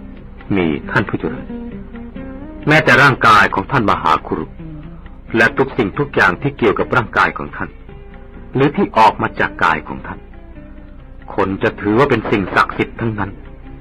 เมื่อหลายปีมาแล้วข้าพเจ้ายังเคยไปนมัสการท่านแล้วยังไงล่ะไปถึงข้าพเจ้าต้องทำความเคารพท่านด้วยการนอนคว่ำหน้าราบลงไปให้อวัยวะ8 แห่งถึงพื้นเสร็จแล้วลุกขึ้นนั่งเอาภาชนะน้ำไปล้างที่เท้าของท่านแล้วลองเอาน้ำนั้นมาประพรมที่ศีรษะและดื่มส่วนที่เหลือหลังจากนั้นก็เชื่อว่าจะอยู่เย็นเป็นสุขประสบแต่โชคลาภมีบางคนถึงกับยื้อแย่งรองปัสสาวะของมหาคุรุยื้อแย่งรองปัสสาวะไปทำไมเอาไปอาบเอาไปกิน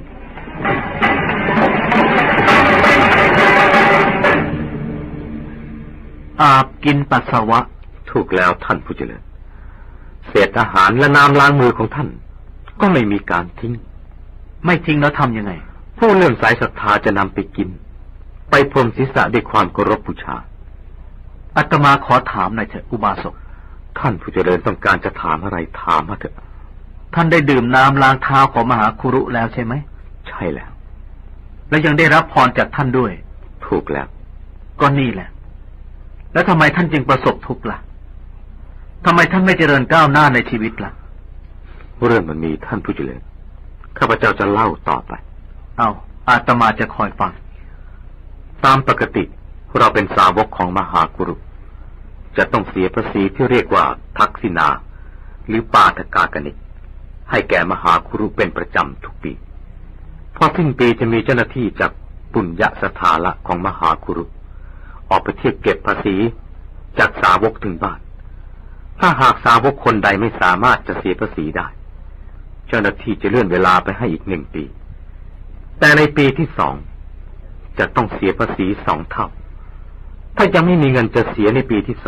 2เขาจะเลื่อนไปให้เสียในปลายปีที่3แต่จะต้องเสีย3 เท่าเมื่อครบ3 ปีแล้วมหาคุรุจะออกเยี่ยมประชาชนด้วยขบวนอันมโหฬารที่ว่ามโหฬารนั่นน่ะมโหฬารยังไงองค์มหาคุรุจะนั่งภายในกู่ซึ่งประดิษฐานอยู่บนหลังช้างอันประดับตกแต่งอย่างวิจิตรตระการตาข้างหน้าและข้างหลังช้างจะมีขบวนม้าเกียรติยศขับขี่โดยองครักษ์ที่แต่งตัวอย่างสวยงาม2 ข้างของช้างทรงจะมีเจ้าหน้าที่จำนวนหนึ่งถืออาวุธเดินขนาบข้างถัดจากขบวนม้าไปข้างหน้าเป็นขบวนนักดนตรีดีดสีตีเป่าเพลงต่างๆเป็นที่เอกเริกข้างหน้านักดนตรีเป็นขบวนคนถือธงหลากสีขบวนคนถือธงเหล่านี้จะร้องเพลงสรรเสริญเกียรติคุณของมหาคุรุเป็นระยะข้างหน้าขบวนคนร้องเพลงจะมีเจ้าหน้าที่จำนวนหนึ่งคอยไล่ฝูงชนหลีกทางให้ขบวนและเตือนให้ทุกคนทำความเคารพต่อมหาคุรุ2 ข้างทางผู้คนจะจุดธูปเทียนและนำดอกไม้ของหอมมาตั้งบูชาแก่มหาคุรุบางคนมีศรัทธาแก่กล้าก็ได้เอาผ้าไหมของตนปูลาดบนพื้นถนนเพื่อให้ช้างทรงของมหาคุรุเหยียบแล้วถือว่าผ้านั้นเป็นสิ่งศักดิ์สิทธิ์จะนำโชคลาภมาให้ตามทางที่มหาคุรุผ่านประชาชนจะทำซุ้มด้วยกิ่งไม้ใบไม้ประดับตกแต่งอย่างสวยงามท่านผู้เจริญข้าพเจ้าบรรยายไม่ถูกเหมือนกันว่าขบวนแห่ออกเยี่ยมประชาชนของมหาคุรุนี้ใหญ่โตมโหฬารเพียงใด แต่ถ้าท่านได้ไปเห็นด้วยตาของท่านเองนั่นแหละท่านจึงจะเชื่อว่ามันเป็นพิธีมโหฬารจริงๆเท่าที่ท่านได้บรรยายให้ฟังเนี่ยอาตมาก็พอจะวาดภาพดูได้ว่าเป็นขบวนที่ใหญ่ยิ่งมากแต่ก็อยากจะถามท่านว่ามหาคุรุออกไปด้วยขบวนอันยิ่งใหญ่เช่นนั้นเพื่ออะไรถ้าดูตามหลักแล้วท่านออกไปเยี่ยมบรรดาสาวก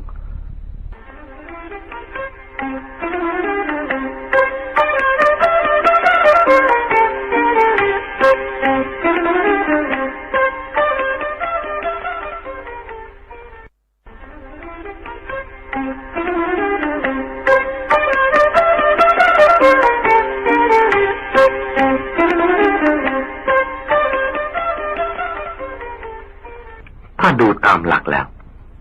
ท่านออกไปเยี่ยมบรรดาสาวกเพื่อประทานพรแก่เขาเพื่อความเป็นสวัสดิมงคลแก่เขาแต่ความเป็นจริงแล้วไม่เป็นเช่นนั้นอ้าวไม่เป็นเช่นนั้นแล้วเป็นอะไรล่ะท่านออกไปเพื่อเก็บภาษีมากกว่า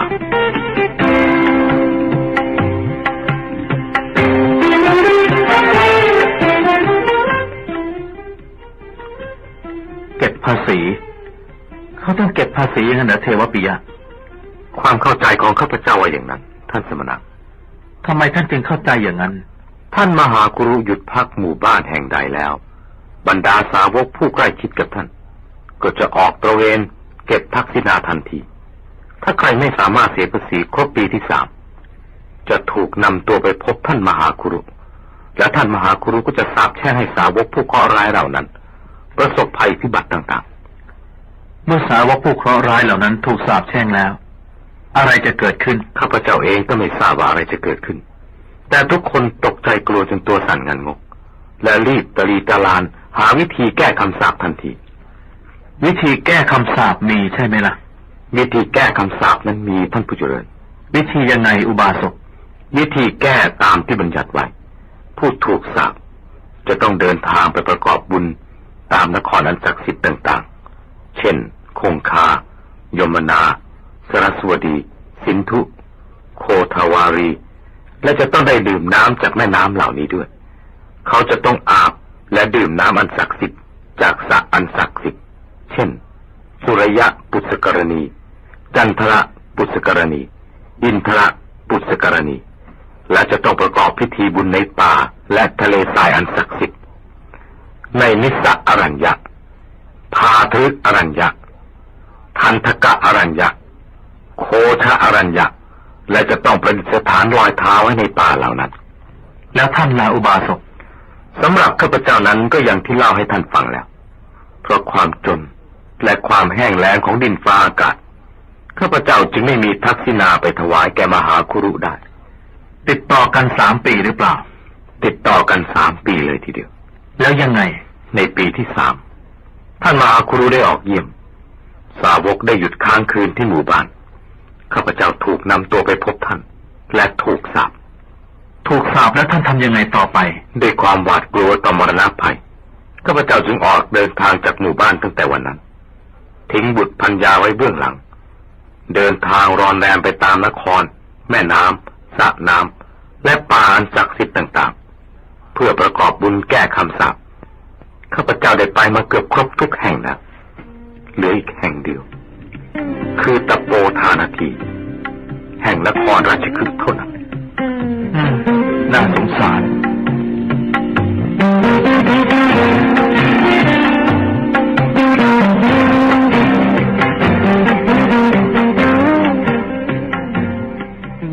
อุบาสกท่านเชื่อจริงๆหรือว่ามหาคุรุของท่านเป็นบุคคลผู้ศักดิ์สิทธิ์สามารถบันดาลให้ใครเป็นนายก็ได้เชื่อสิท่านสมณะถ้าไม่เชื่อข้าพเจ้าก็คงไม่ต้องระเหเร่ร่อนจากบ้านเมืองได้รับความลำบากยากเย็นเช่นนี้อาตมาอยากจะถามอีกสักนิดหนึ่งเถอะนะเทวปิยะถามมาได้เลยท่านสมณะสิ่งใดที่ข้าพเจ้ารู้จะบอกให้ท่านทราบที่อาตมาอยากจะถามก็คือว่า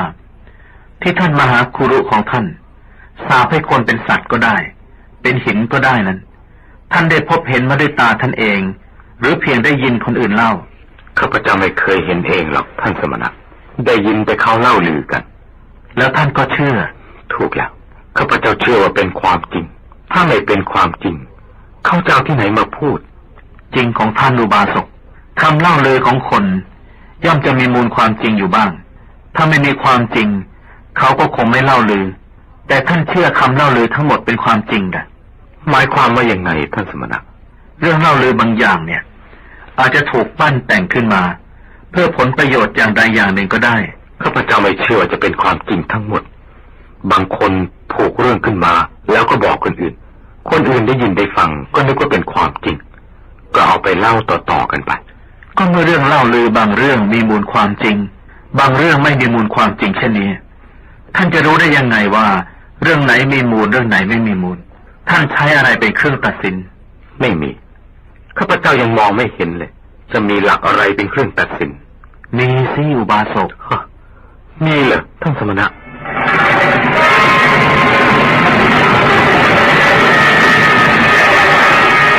ท่านสมณะว่ามีหลักตัดสินใช่ไหมถูกแล้วเทวปิยะมีหลักตัดสินยังไงท่านผู้เจริญหลักประการหนึ่งในการพิจารณาตัดสินว่าเรื่องใดเรื่องหนึ่งจริงหรือไม่จริงก็คือผู้พูดนั่นเองผู้พูดเป็นยังไงถ้าผู้พูดเป็นบัณฑิตมีคุณธรรมเป็นผู้หลักผู้ใหญ่เรารู้ได้แน่นอนเลยว่าท่านมีนิสัยพูดจริงเรื่องที่ท่านพูดเราอาจเชื่อได้ก่อนว่าจริงถ้าคนพูดเป็นคนพาลปราศจากคุณธรรมมีนิสัยชอบพูดเท็จเราก็อาจจะอนุมานได้ว่าเรื่องที่เขาพูดนั้นไม่จริงอีกประการหนึ่งถ้าผู้พูดเป็นคนกลางไม่มีส่วนได้ส่วนเสียกับเรื่องนั้นเป็นฝักเป็นฝ่ายข้างนั้นข้างนี้เราก็อาจจะสันนิษฐานได้ว่าเรื่องที่เขาพูดนั้นไม่จริงอาตมาจะขอถามท่านว่าเรื่องความศักดิ์สิทธิ์วิเศษของมหาคุรุนี้ใครเป็นคนเล่าให้ท่านฟังล่ะถ้ามีคนเล่ากันหลายคนใครเป็นผู้เล่าให้ท่านฟังบ่อยๆเรื่องของความศักดิ์สิทธิ์ของมหาคุรุนี้ดูเหมือนจะเล่ากันทั่วไปทุกคนพอเอ่ยขึ้นใครๆก็รู้และยอมรับว่าเป็นความจริงทั้งนั้นแต่ถ้าจะถามว่าใครเล่าบ่อยๆเล่ามากที่สุดข้าพเจ้าก็เห็นแต่คนเก็บภาษีของท่านมหาคุรุนั่นเองคนเก็บภาษีหรอกเหรอใช่แล้วท่านสมณะทุกครั้งที่มาเก็บภาษีถ้าเก็บได้สมปรารถนาเขาก็มักจะพรรณนาความศักดิ์สิทธิ์ของท่านมหาคุรุในทางที่ดีเช่นคำอวยพรว่าอาศิลวาทะและเป็นยังไงเพียงคำอวยพรคำนี้คำเดียวของท่านมหาคุรุอาจจะทำให้ผู้ได้รับประสบโชคลาภภายใน3 วัน7 วันแต่ถ้าเก็บภาษีไม่ได้เขาจะนำเอาความศักดิ์สิทธิ์ในด้านร้ายของท่านมหาคุรุมาขู่ว่าท่านอาจจะสาปแช่งให้เป็นไปต่างๆนานาได้แล้วก็ยกตัวอย่างเรื่องราวต่างๆที่เกิดขึ้นให้ฟังอ้างว่าเป็นเรื่องจริงอุบาสกฟังท่านพูดมาเพียงเท่านี้อาตมาก็พอจะรู้ได้แล้วว่าผู้เล่าสมควรจะเชื่อได้หรือไม่เชื่อได้ไหมท่านสมณะอาตมาเชื่อว่าคนเก็บภาษีเหล่านั้นคงมีส่วนได้ส่วนเสียเกี่ยวกับภาษีนั้นแน่นอนและเขาคงเป็นคนใกล้ชิดของมหาคุรุจึงได้รับความไว้วางใจจากท่านให้เก็บภาษีเมื่อเป็นเช่นนี้ท่านเชื่อได้ไหมว่าคนเก็บภาษีเป็นคนกลางเขาต้องเป็นคนกลางแน่เมื่อเขาเป็นคนกลางสมควรจะเชื่อคำพูดเขาได้ไหมคือตามหลักของท่านก็เชื่อไม่ได้สิท่านสมณะ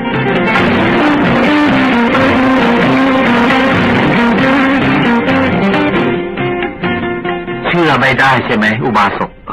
ใช่เชื่อไม่ได้เมื่อเชื่อไม่ได้เรื่องความศักดิ์สิทธิ์ต่างๆของมหาคุรุก็ควรจะต้องตั้งข้อสงสัยไว้ก่อนตั้งข้อสงสัยยังไงท่านสมณะ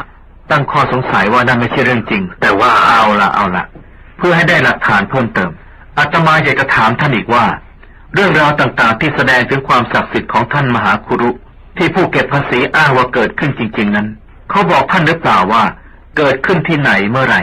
เขาบอกหรือเปล่าว่าเรื่องนั้นเคยเกิดขึ้นในหมู่บ้านของท่านเอง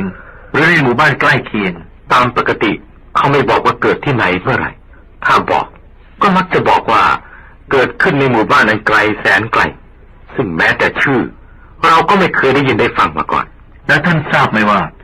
ทำไมเขาจึงอ้างว่าเรื่องนั้นเกิดขึ้นในหมู่บ้านไกลๆทำไมไม่บอกว่าเคยเกิดขึ้นในหมู่บ้านของท่านเองข้าพเจ้าก็ไม่ทราบแต่ว่าเรื่องอาจจะเกิดขึ้นที่นู่นจริงๆไม่เคยเกิดขึ้นในหมู่บ้านของเราเลยก็ได้หมายความว่าตั้งแต่ไหนแต่ไรมาไม่มีใครในหมู่บ้านของท่านถูกมหาคุรุสาปเลยอย่างนั้นเหรอเคยถูกสาปเสมอท่านสมณะตามความเป็นจริงแล้วถูกสาปทุกปี ถ้าอย่างนั้นก็น่าจะมีคนในหมู่บ้านเคยกลายเป็นหินมาบ้างแต่นี่ไม่มีเลยเพราะคนเก็บภาษีไม่เคยอ้างกลับไปอ้างหมู่บ้านที่อยู่ห่างไกลอุบาสกเลยอาตมาจะบอกให้ว่าทำไมเขาจึงไม่อ้างว่าเรื่องเกิดขึ้นที่หมู่บ้านของท่านก็เพราะเขารู้ดีว่ามันไม่เคยเกิดขึ้นเลยทำไมเขาไม่อ้างว่าเกิดขึ้นที่หมู่บ้านใกล้เคียงก็เพราะเขาเกรงว่าท่านจะไปสืบถามได้ว่าจริงหรือไม่จริงเขาจึงต้องอ้างหมู่บ้านที่ไกลที่สุดหรือหมู่บ้านที่อาจจะไม่มีอยู่จริงๆเลยก็ได้ท่านจะได้ไปสืบถามดูไม่ได้ไงถ้าอย่างนั้นอะไรเหรอเทวปิยะมหาคุรุก็ไม่มีความศักดิ์สิทธิ์จริงนะสิ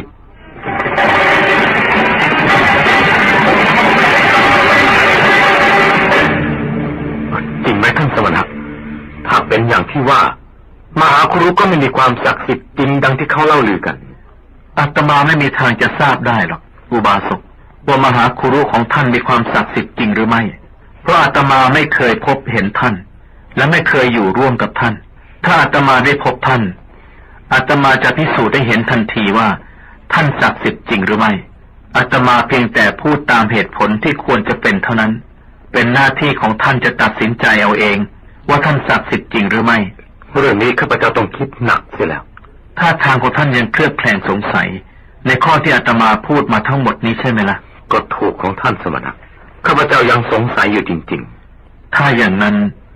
อาตมาจะขอซักซ้อมความเข้าใจกับท่านต่อไปท่านก็เห็นประจักษ์แล้วว่ามีคนในหมู่บ้านของท่านเป็นอันมากที่ถูกมหาคุรุสาปแช่งแต่ก็ไม่มีใครกลายเป็นสัตว์หรือเป็นหินให้ท่านเห็นแม้แต่คนเดียวในเวลาเดียวกันคนในหมู่บ้านไม่น้อยที่ได้รับพรจากมหาคุรุแม้แต่ตัวท่านเองก็เคยได้รับแต่ปรากฏว่าไม่มีใครไหมคนในหมู่บ้านของท่านได้ประสบโชคลาภอันมหาศาลทันตาเห็นบ้างไม่มีเลยท่านผู้เจริญข้าพเจ้าเองเคยได้รับพรจากท่านแต่ก็ยังยากจนเข็ญใจอยู่ตามเดิมเมื่อเป็นเช่นนี้ก็แสดงให้เห็นชัดว่า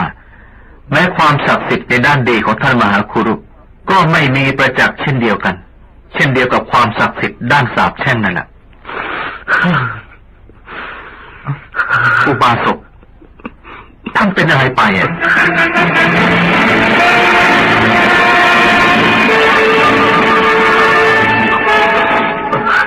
บอกอาตมาสิท่านเป็นอะไรไปเทวปิยะเปล่าข้าพเจ้าไม่ได้เป็นอะไรอ้าวแล้วจะร้องไห้ทำไมข้าพเจ้าเพียงแต่น้อยใจเสียใจเท่านั้นเองเสียใจน้อยใจเรื่องอะไรเสียใจน้อยใจที่ตัวเองตกอยู่ในปลักแห่งความโง่เขลามาเป็นเวลานานแสนนานทำไมข้าพเจ้าไม่คิดถึงเหตุผลง่ายๆอย่างที่ท่านแสดงให้ฟังถ้าข้าพเจ้าลองคิดและสอบสวนดูอย่างที่ท่านแนะข้าพเจ้าคงไม่ต้องประสบกับความระกำลำบากถึงเพียงนี้ท่านผู้เจริญ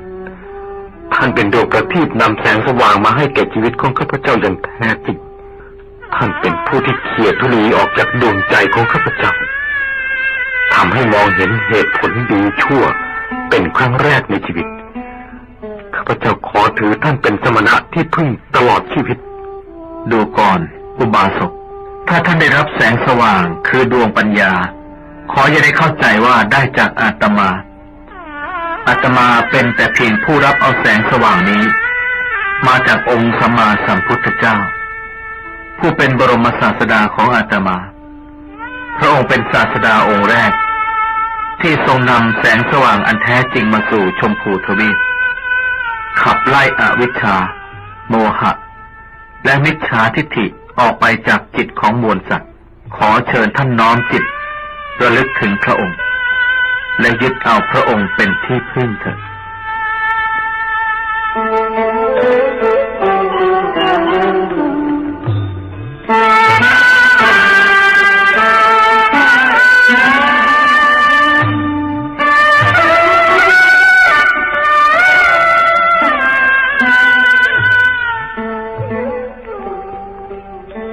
หลังจากนั้นเทวปิยะเขาปฏิญาณตนเป็นอุบาสกในพระพุทธศาสนาคือพระรัตนตรัยเป็นที่พึ่งตลอดชีวิตและเทศนาสั่งสอนให้มั่นคงในสัมมาทิฏฐิและสัมมาปฏิบัติจนพระอาทิตย์บ่ายคล้อยจนจะรับแนวป่าท่านผู้เจริญข้าพเจ้าขอลา พอกันทีกับการเดินทางอันยาวนานตั้งแต่บัดนี้เป็นต้นไปข้าพเจ้าจะมุ่งหน้ากลับบ้านไม่ทราบว่าบุตรภรรยาจะเป็นตายร้ายดีประการใดบางทีเขาอาจจะอดตายแล้วก็ได้ต่อไปในอนาคตถ้าท่านมีเวลาก็ขอนิมนต์ไปโปรดสัตว์ผู้โง่เขลาทางแคว้นกลิงคะบ้างถ้ามีโอกาสอาตมาจะไปว่าแต่อยากจะถามท่านสักหน่อยว่าท่านเดินทางมาหลายบ้านหลายเมืองเคยผ่านเมืองที่ตั้งอยู่ริมแม่น้ำบ้างหรือไม่เคยผ่านมามากท่านผู้เจริญมีนครนับเป็นสิบตั้งอยู่ริมฝั่งน้ำอาตมาหมายถึงนครที่ตั้งอยู่ริมฝั่งแม่น้ำอันกว้างใหญ่แม่น้ำที่มีฝั่งสูงมีเทวาลัยมากมายตั้งอยู่บนตลิ่งจากตลิ่งลงไปถึงชายน้ำมีบันไดเป็นขั้นๆยาวไปตามลำน้ำและดูสวยงามมีคนทุกเพศทุกวัยอาบน้ำในแม่น้ำมีนักบวชนั่งสวดมนต์ภาวนาตามขั้นบันไดหินอ๋อถ้าอย่างนั้นก็เห็นจะเป็นนครพาราณสีแล้วล่ะนครพาราณสีถูกแล้วเป็นนครหลวงของแคว้นกาสีพาราณสีมีลักษณะอย่างที่ท่านเล่ามาทุกอย่างข้าพเจ้ายังเคยไปอาบน้ำในแม่น้ำคงคาหน้าเมืองพาราณสีเลยท่านถามทำไมท่านผู้เจริญไม่มีอะไรหรอกอุบาสกถ้าอย่างนั้นข้าพเจ้าขอลา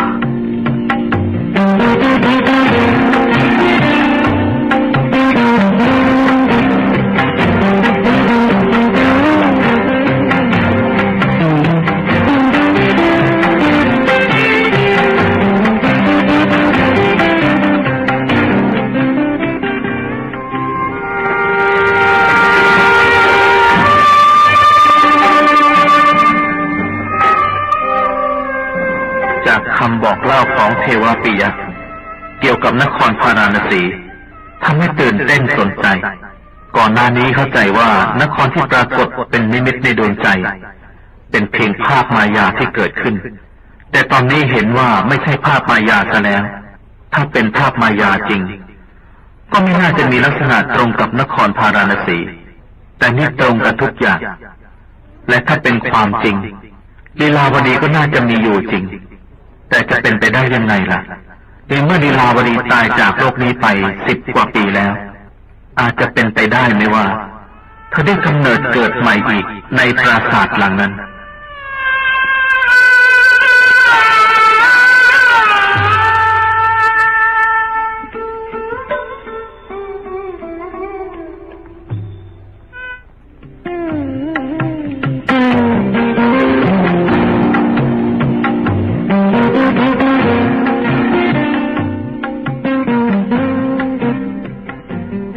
มุ่งหน้าสู่เหนือไปเรื่อยๆโดยไม่รีบร้อนค่ำไหนก็นอนพักค้างคืนที่นั่นกลางคืนบำเพ็ญเพียรทางจิตกลางวันสนทนาเทศนากับผู้ที่มาหาหลังจากเวลาอันยาวนานผ่านไปก็มาถึงหมู่บ้านที่มีชาวบ้านเป็นพุทธศาสนิกมีอารามอันน่ารื่นรมในอารามมีภิกษุชื่อนิมมละอยู่อาศัยก่อนนั้นนิมมละเคยอยู่ในความปกครองมาก่อนครั้งอยู่พระเวรุวนารามท่านผู้เจริญหลังจากท่านออกพระเวรุวนารามมาไม่นานเหตุการณ์อย่างหนึ่งนับว่าร้ายแรงมากก็เกิดขึ้นในพระนครราชคฤห์มีเรื่องอะไรเกิดขึ้นเหรอท่านผู้มีอายุ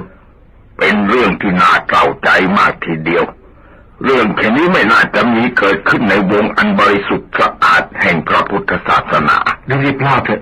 ท่านผู้มีอายุข้าพเจ้าใคร่จะฟังเต็มทนแล้วท่านคงยังจำได้หลังจากที่ท่านจากมาพระเทวทัตก็เข้าบริหารพระอารามแทนท่านข้าพเจ้าจำได้แล้วยังไงหลังจากพระเทวทัตเข้าบริหารอารามแทนท่านแล้วไม่มีใครทราบว่าเพราะเหตุใดท่านพระเทวทัตจึงกำศรัทธาประสาทะของเจ้าชายอาชาติศัตรูไว้ได้อย่างมั่นคงบางคนเล่าว่าพระเทวทัตทรมานองค์มงกุฎราชกุมารด้วยอิทธิปาฏิหาริย์อันเกิดแต่โลกิยฌานของท่านทำไมจึงได้ถูกกล่าวหาอย่างนั้นจากคนที่เล่าว่าวันหนึ่งพระเทวทัตได้เนรมิตตนเป็นกุมารน้อยมีอสรพิษพันเป็นกำไลที่ข้อมือและที่ข้อเท้าทั้งสองตัวหนึ่งพันเป็นสร้อยคอตัวหนึ่ง ทำเป็นเครื่องประดับศีรษะอีกตัวหนึ่งทำเป็นผ้าเฉลียงบ่าเหาะลงมาจากอากาศนั่งลงบนพระเพลาของอาชาติศัตรูราชกุมารเมื่อพระราชกุมารตกใจกลัวและตักถามจึงกลับเพศเป็นพระเทวทัตตามเดิมยังความศรัทธาเลื่อมใสอันแรงกล้าให้แก่เจ้าชายอาชาติศัตรูเป็นอย่างมาก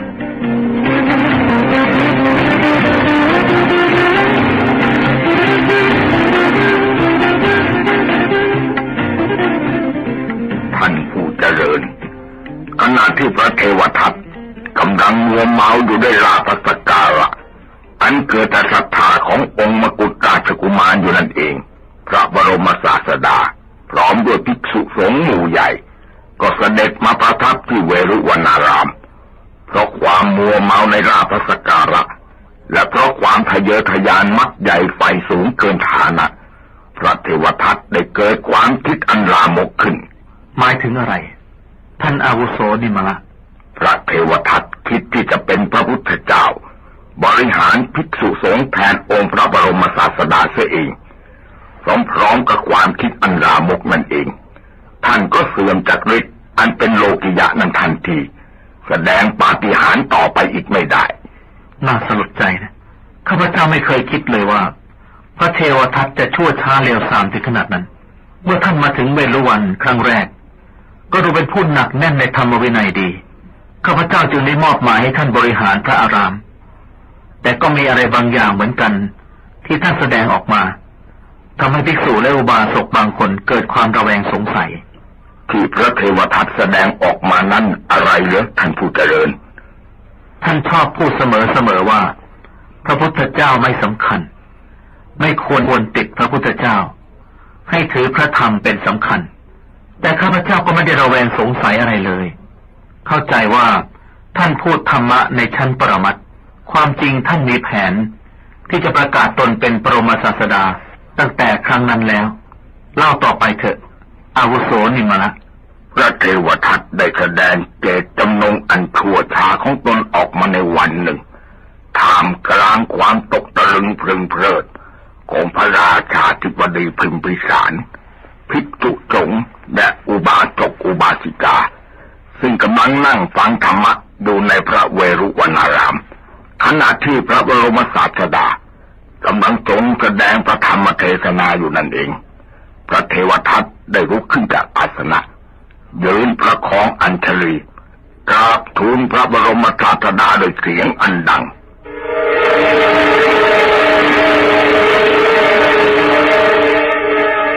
ข้าแต่พระองค์ผู้เจริญเวลานี้พระผู้มีพระภาคทรงชราแก่เฒ่าแล้วขอพระผู้มีพระภาคจงทรงเป็นผู้ขวนขวายน้อย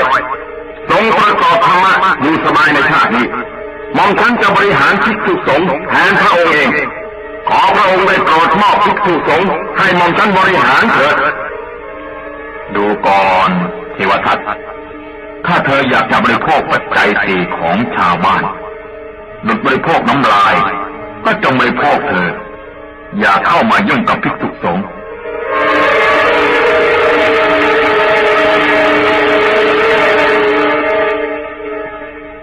ท่านผู้เจริญเมื่อพระเทวทัตถูกลุกรานด้วยวาทะเช่นนั้นก็เกิดความอับอายโทมนัสแล้วรีบหลบออกไปจากมหาสันนิบาตหลังจากที่ฟังพระธรรมเทศนาแล้วพระภิกษุสงฆ์และอุบาสกอุบาสิกาต่างหันหน้าเข้าปรึกษาหารือด้วยความวิตกเกรงว่าจะมีเหตุร้ายเกิดขึ้นในสังคมณฑลเพราะพระเทวทัตเป็นต้นเหตุแต่ทุกคนก็ยังหวังอยู่ว่าพุทธานุภาพคงจะช่วยผ่อนหนักให้เป็นเบาได้ข้าพเจ้าไม่เคยนึกเคยฝันเลยว่าพระเทวทัตผู้เป็นเทระผู้ใหญ่และเป็นเชื้อพุทธวงศ์จะกล้าทำชั่วช้าลามกเช่นนี้นั่นเป็นเพียงจุดเริ่มต้นเท่านั้นพระเทวทัตยังประกอบกรรมชั่วยิ่งกว่านั้นอีกหลายอย่างพระเทวทัตทำยังไงอีกล่ะท่านผู้อาวุโสหลังจากเกิดเหตุวันนั้นแล้วพระบรมศาสดาก็ทรงรับสั่งให้ภิกษุสงฆ์ประกาศทั่วไปในนครราชคฤห์ว่าบัดนี้พระเทวทัตมีจิตมุ่งร้ายต่อบรมศาสดา เธอได้ขาดสังกัดจากพระภิกษุสงฆ์แล้วพระเทวทัตว่ายังไงทันทีที่พระเทวทัตทราบข่าวนี้ก็โกรธแค้นพระบรมศาสดามากขึ้นแล้วก็เริ่มวางแผนการชั่วร้ายขึ้นมาอีกครั้งหนึ่งแผนการชั่วร้ายอะไรท่านผู้อาวุโสลอบปลงพระชนม์พระบรมศาสดา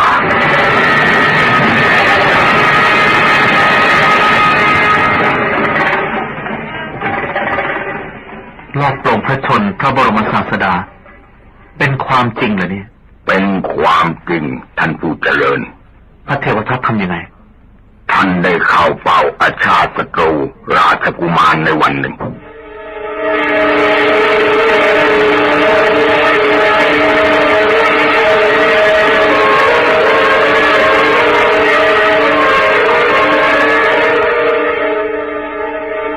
ราชกุมารอาตมามีเรื่องสนทนาให้คิดเชิญท่านผู้เจริญแนะนำสิ่งที่อาตมาจะพูดนั้นสมัยก่อนมนุษย์มีอายุยืนนานแต่บัดนี้มนุษย์มีอายุสั้นลงนั่นเป็นเพราะอะไรล่ะท่านผู้เจริญเกิดจากความเปลี่ยนแปลงหลายๆอย่างเมื่อเป็นเช่นนี้พระองค์อาจที่วงคตซะก่อนตั้งแต่ยังเป็นพระกุมารก็ได้ก็แล้วแต่บุญและกรรมถ้าคิดอย่างนั้นพระองค์ก็จะพลาดโอกาสงามไปโอกาสงามอะไรท่านผู้เจริญโอกาสงามที่จะได้ครองราชสมบัติเหนือมคตรัฐยังไงล่ะพระองค์ยังมีโอกาสนะถ้าทำตามที่อาตมาแนะนำแล้วก็ทำยังไงล่ะท่านผู้เจริญพระองค์เอาไว้ชนพระราชบิดาแล้วเป็นกษัตริย์ซะเองส่วนอาตมาก็จะตรงพระชนพระผู้มีพระภาคแล้วเป็นพระพุทธเจ้าพระเอง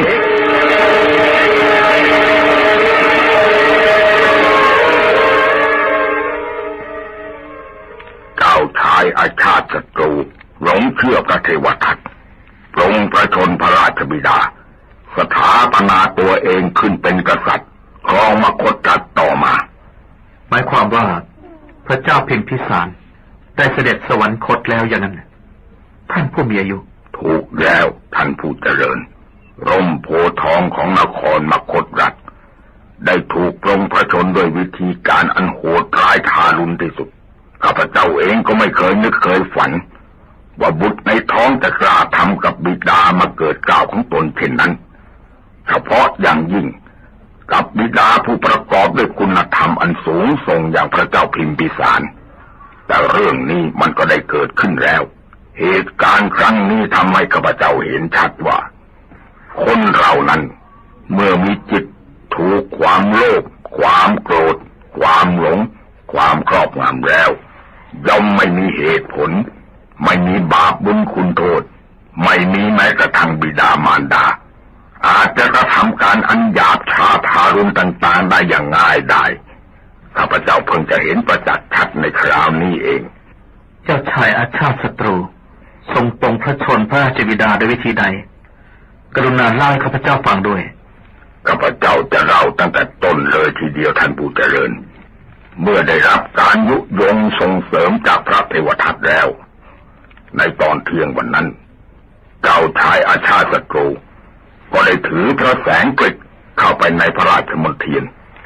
ตั้งใจจะปลงพระชนพระราชบิดาแต่ยังไม่ถึงคราวเคราะห์ของพระราชาธิบดีพวกอำมาตย์ได้จับพระราชกุมารไว้ซะก่อนเมื่อจักใจได้ความแล้วก็นำเข้าไปเฝ้าพระราชบิดา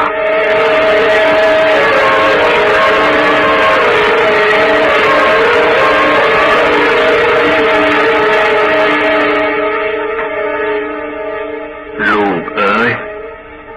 เจ้าจะฆ่าพ่อเพื่อประโยชน์อะไรหม่อมฉันต้องการราชสมบัติ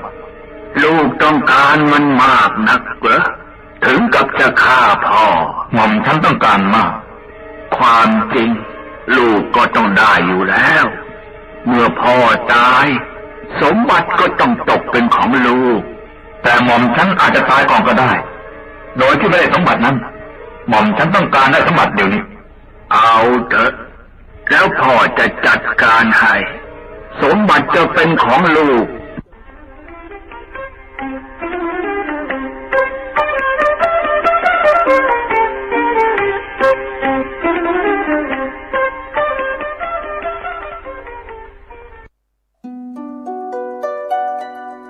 โปรดติด ติดตามนิยายธรรมะเรื่อง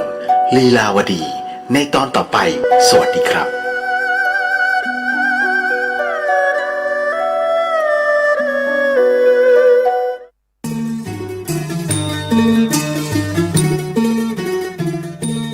ชาวตำบลสุเทพอำเภอเมืองเชียงใหม่จังหวัดเชียงใหม่ขอเชิญร่วมสืบสานประเพณีสามเพ็งเพ็ญเดือน3ล้านนาบูชาพระธาตุแสงจันทร์ระหว่างวันที่25ถึง28ธันวาคมพุทธศักราช2566ณพระธาตุแสงจันทร์ภายในงานมีศาสนพิธีดังนี้25ธันวาคมพิธีอาราธนาพระอุปคุต26ธันวาคมพิธีอัญเชิญพระธาตุ27ธันวาคมพิธีส่งน้ำบูชาพระธาตุ28ธันวาคมพิธีส่งพระธาตุภายในงานมีกิจกรรมฟังธรรมเวียนเทียนตักบาตรเพ็งพุทธบูชาพระอุปคุตแสงจันทร์ขบวนแห่ฟ้อนโคมบูชาพระบรมสารีริกธาตุเรื่องเล่าดินแดนศักดิ์สิทธิ์กับความรุ่งเรืองด้านพระพุทธศาสนาของชาวรั้วจุดผางประทีปประดับโคมบูชาถวายกรวยดอกไม้ณพระธาตุแสงจันทร์กิจกรรมเมืองใจกลิ่นอายวัฒนธรรมล้านนาลานปล่อยแสงเสนอวิถีชีวิตการแสดงเครื่องแต่งกายชาวมงและลีซูณบ้านข้างวัดแอวกาศแสงจันทร์สนุกช็อปสินค้าท้องถิ่น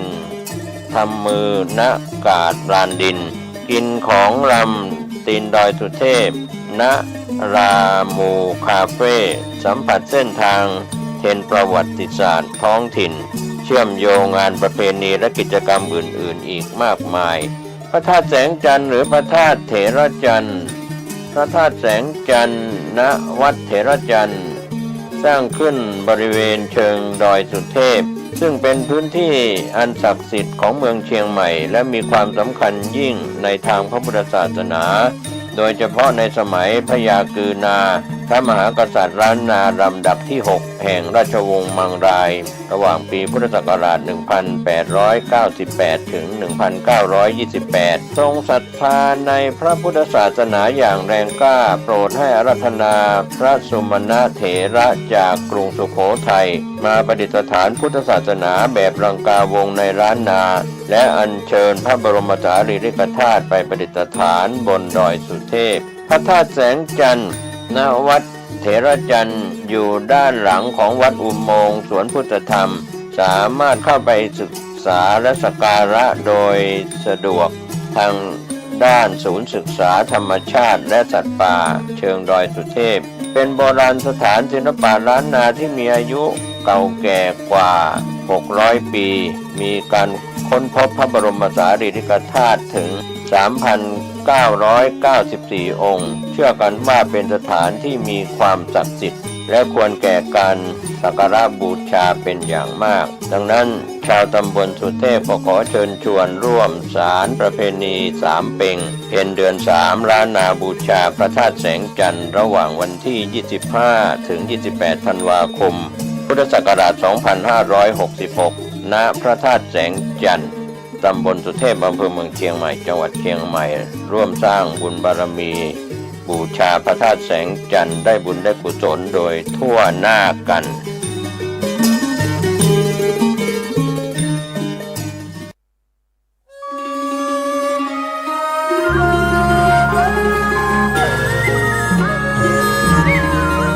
เนื่องในเทศกาลสีสันแสงสว่างแห่งความสุขประเวณียี่เป่งลอยกระทงเจียงใหม่ในปีนี้วัดพระสิงห์วรมหาวิหารขอจวนเจริญพรมายังศรัทธานาบุญทุกท่านร่วมบำเพ็ญมหาพลานิสงฆ์ถวายโคมไฟโคมประดับในงานประเวณียี่เป่งจำนวน 84,000 ดวงตามจำนวนสังขยานับได้แห่งพระสัทธรรมขององค์สมเด็จพระบรมศาสดาสัมมาสัมพุทธเจ้าที่ได้ตรัสสอนสั่งยังเวนยชนและเพื่อน้อมถวายบูชาพระพุทธปฏิมาองค์เอกอ้างพระพุทธสิหิงพระสิงห์หลวงเจ้ากับทั้งจักได้น้อมถวายบูชาพระมหาเจติยะพระบรมธาตุหลวงเจ้าประจำปีกัมจตามโรงงูใหญ่ คมไฟโคมพัดและโคมลอยนั้นเจ้าล้านนาใจเพื่อฮื้อแสงสว่างใจนำทางในยามค่ำคืนหรือเอาตั้งเอาแขวนไว้ในศาสนสถานที่เคารพนับถือในความศักดิ์สิทธิ์แห่งพระพุทธศาสนาเพื่อถวายเป็นพุทธปูจาธรรมปูจาสังฆปูจาตามความเชื่อความเลื่อมใสศรัทธาของชาวล้านนาที่มีวิถีชีวิตผูกพันในบวรพระพุทธศาสนามีการใช้ภูมิปัญญาจินตนาการประดิษฐ์เครื่องสักการะต่างๆสืบสานพัฒนาต่อยอดให้วิจิตรพิสดารยิ่งขึ้นแล้วนำมาวางตั้งหรือแขวนเพื่อบูชาสิ่งศักดิ์สิทธิ์อันเป็นอุดมมงคลที่ควรเคารพนั้น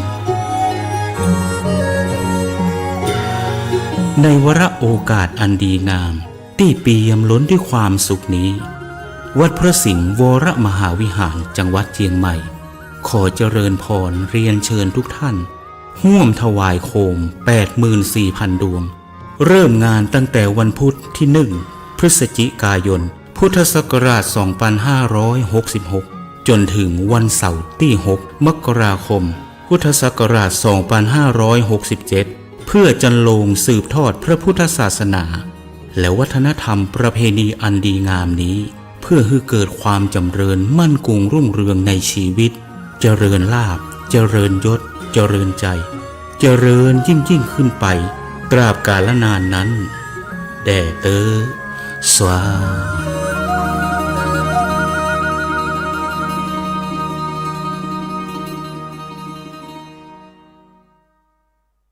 เป็นศาสนาสำหรับชาติเราศาสนาในสมัยนี้เป็นของที่แยกจากชาติไม่ได้เป็นความจำเป็นที่เราทั้งหลายผู้เป็นไทยจะต้องมั่นคงอยู่ในศาสนาพระพุทธซึ่งเป็นศาสนาสำหรับชาติเราพระพุทธศาสนาก็ดีหรือศาสนาใดก็ดีที่ตั้งมั่นอยู่ได้ก็ด้วยความมั่นคงของผู้เลื่อมใสตั้งใจที่จะรักษาและข้าพเจ้าพูดทั้งนี้ก็เพื่อชักชวนท่านทั้งหลายอย่างเป็นเพื่อนไทยและเพื่อนพุทธศาสนิกชนด้วยกันทั้งนั้นเพื่อความมั่นคงแห่งพระพุทธศาสนาข้าพเจ้ารู้สึกว่าได้ทำหน้าที่สมควรแก่อุปถัมภ์พระพุทธศาสนาเราจะตั้งใจรักษาศาสนาของเราด้วยชีวิตและถ้าท่านตั้งใจจะช่วยข้าพเจ้าในกิจอันใหญ่นี้แล้วก็จะเป็นที่พอใจข้าพเจ้าเป็นอันมากเพราะฉะนั้นเป็นหน้าที่ของเราทั้งหลายที่จะช่วยกันบำรุงรักษาพระพุทธศาสนาอย่าให้เสื่อมสูญไป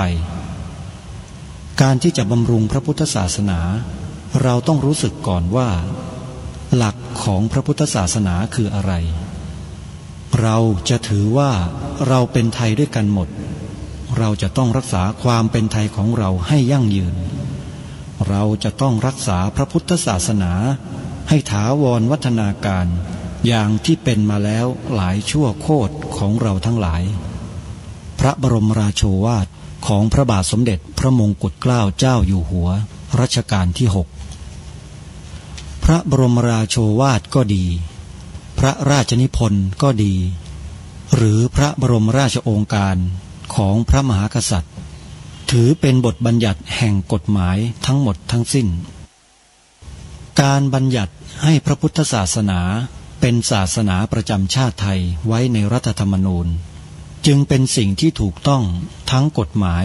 และทางโบราณราชประเพณีการบัญญัติให้พระพุทธศาสนาเป็นศาสนาประจำชาติไทยไว้ในรัฐธรรมนูญย่อมเป็นหลักค้ำประกันให้กับประชาชนคนไทยว่าตนได้ปฏิบัติตามกฎหมายอย่างแท้จริงการบัญญัติให้พระพุทธศาสนาเป็นศาสนาประจำชาติไทยไว้ในรัฐธรรมนูญมิได้เป็นการลิดรอนสิทธิเสรีภาพของผู้ใดแต่เป็นการยืนยันความจริงตามกฎหมายและประวัติศาสตร์ชาติไทยการบัญญัติให้พระพุทธศาสนาเป็นศาสนาประจำชาติไทยไว้ในรัฐธรรมนูญจะทำให้พระพุทธศาสนาได้รับการอุปถัมภ์และคุ้มครองจากรัฐดุจเดียวกันกับที่องค์พระมหากษัตริย์ทรงกระทำมาการบัญญัติให้พระพุทธศาสนาเ เป็นศาสนาประจำชาติไทยไว้ในรัฐธรรมนูญจะป้องกันพระพุทธศาสนาไม่ให้ถูกลัทธินิกายนอกศาสนากระทำการใดๆได้ด้วยอุบายต่างๆนานาการบัญญัติให้พระพุทธศาสนาเป็นศาสนาประจำชาติไทยไว้ในรัฐธรรมนูญจะทำให้สังคมไทยมีแต่ความสุขร่มเย็นเป็นธรรมทั้งต่อคนศาสนาอื่นและคนสัญชาติอื่นได้อย่างแท้จริงแต่ถ้าไม่บัญญัติให้พระพุทธศาสนาเป็นศาสนาประจำชาติไทยไว้ในรัฐธรรมนูญในอนาคตประเทศไทยจะต้องตกอยู่ในสถานะเดียวกันกับพื้นที่3 จังหวัดชายแดนภาคใต้อย่างแน่นอนพระบรมราโชวาทพระบาทสมเด็จพระเจ้าอยู่หัวในมหาสมาคมณพระที่นั่งอมรินทร์วินิจฉัยในพระบรมมหาราชวังโดยที่พระพุทธศาสนาเป็นศาสนาประจำชาติของเราทั้งตามความศรัทธาเชื่อมั่นของข้าพเจ้าเองก็เห็นเป็นศาสนาที่ดีศาสนาหนึ่งเนื่องในบรรดาสัจธรรมคำสั่งสอนอันชอบด้วยเหตุผลจึงเคยคิดอยู่ว่าถ้าโอกาสอำนวยข้าพเจ้าควรจะได้บวชสักเวลาหนึ่งตามราชประเพณีซึ่งจะเป็นทางสนองพระเดชพระคุณพระราชบูรพการีตามคตินิยมด้วยแต่นับตั้งแต่ข้าพเจ้าได้ครองราชย์สืบสันตติวงศ์ต่อจากสมเด็จพระเชษฐาธิราชก็ล่วงมากว่า10 ปีแล้วเห็นว่าน่าจะถึงเวลาที่ควรจะทำตามความตั้งใจไว้นั้นแล้วประการหนึ่งอันหนึ่งการที่องค์สมเด็จพระสังฆราชหายประชวรมาได้ในคราวประชวรครั้งหลังนี้ก่อให้เกิดความปีติยินดีแก่ข้าพเจ้ายิ่งนักได้มาคำนึงว่าถ้าในการอุปสมบทของข้าพเจ้าได้มีองค์สมเด็จพระสังฆราชในวันนี้ทางรายการขอเริ่มต้นด้วยข่าวประชาสัมพันธ์เชิญชวนสาธุชนร่วมงานบุญกันในช่วงปีใหม่ในปีใหม่นี้ขอเรียนเชิญสาธุชนที่สนใจงานบุญปฏิบัติธรรมงานบุญฟังธรรมงานบุญหล่อพระพุทธรูปเป็นพระประธานประจำอุโบสถเรียกว่า3 กิจกรรมในงานเดียวรวมถึงงานสวดมนต์ข้ามปีด้วยเป็น4 กิจกรรมในงานเดียวแล้วก็มีที่เดียวในประเทศไทยขณะนี้น่าจะเป็นเช่นนั้นใครสนใจที่จะร่วมกิจกรรมดังกล่าวขอเชิญทุกท่านไปร่วมงานบุญนี้กันได้ปฏิบัติธรรมกัน7 คืน 8 วันสวดมนต์ข้ามปีฟังเทศน์ฟังธรรมแล้วร่วมหล่อพระประธานประจำมหาอุโบสถณวัดป่าจริยธรรมตำบลนาดอกคำอำเภอนาด้วงจังหวัดเลยงานจะเริ่มตั้งแต่วันที่เท่าไรอย่างไรนั้นขอให้ท่านสาธุชนโทรศัพท์สอบถามรายละเอียดด้วยตนเองในทุกๆกรณีทุกกิจกรรมถ้าหากไปร่วมกิจกรรมไม่ได้ท่านก็สามารถทำบุญออนไลน์ผ่านบัญชีธนาคารเข้าไปร่วมบุญได้เบอร์โทรศัพท์ที่ท่านสอบถามรายละเอียดงานกิจกรรมดังกล่าวสามารถโทรไปได้ที่หมายเลข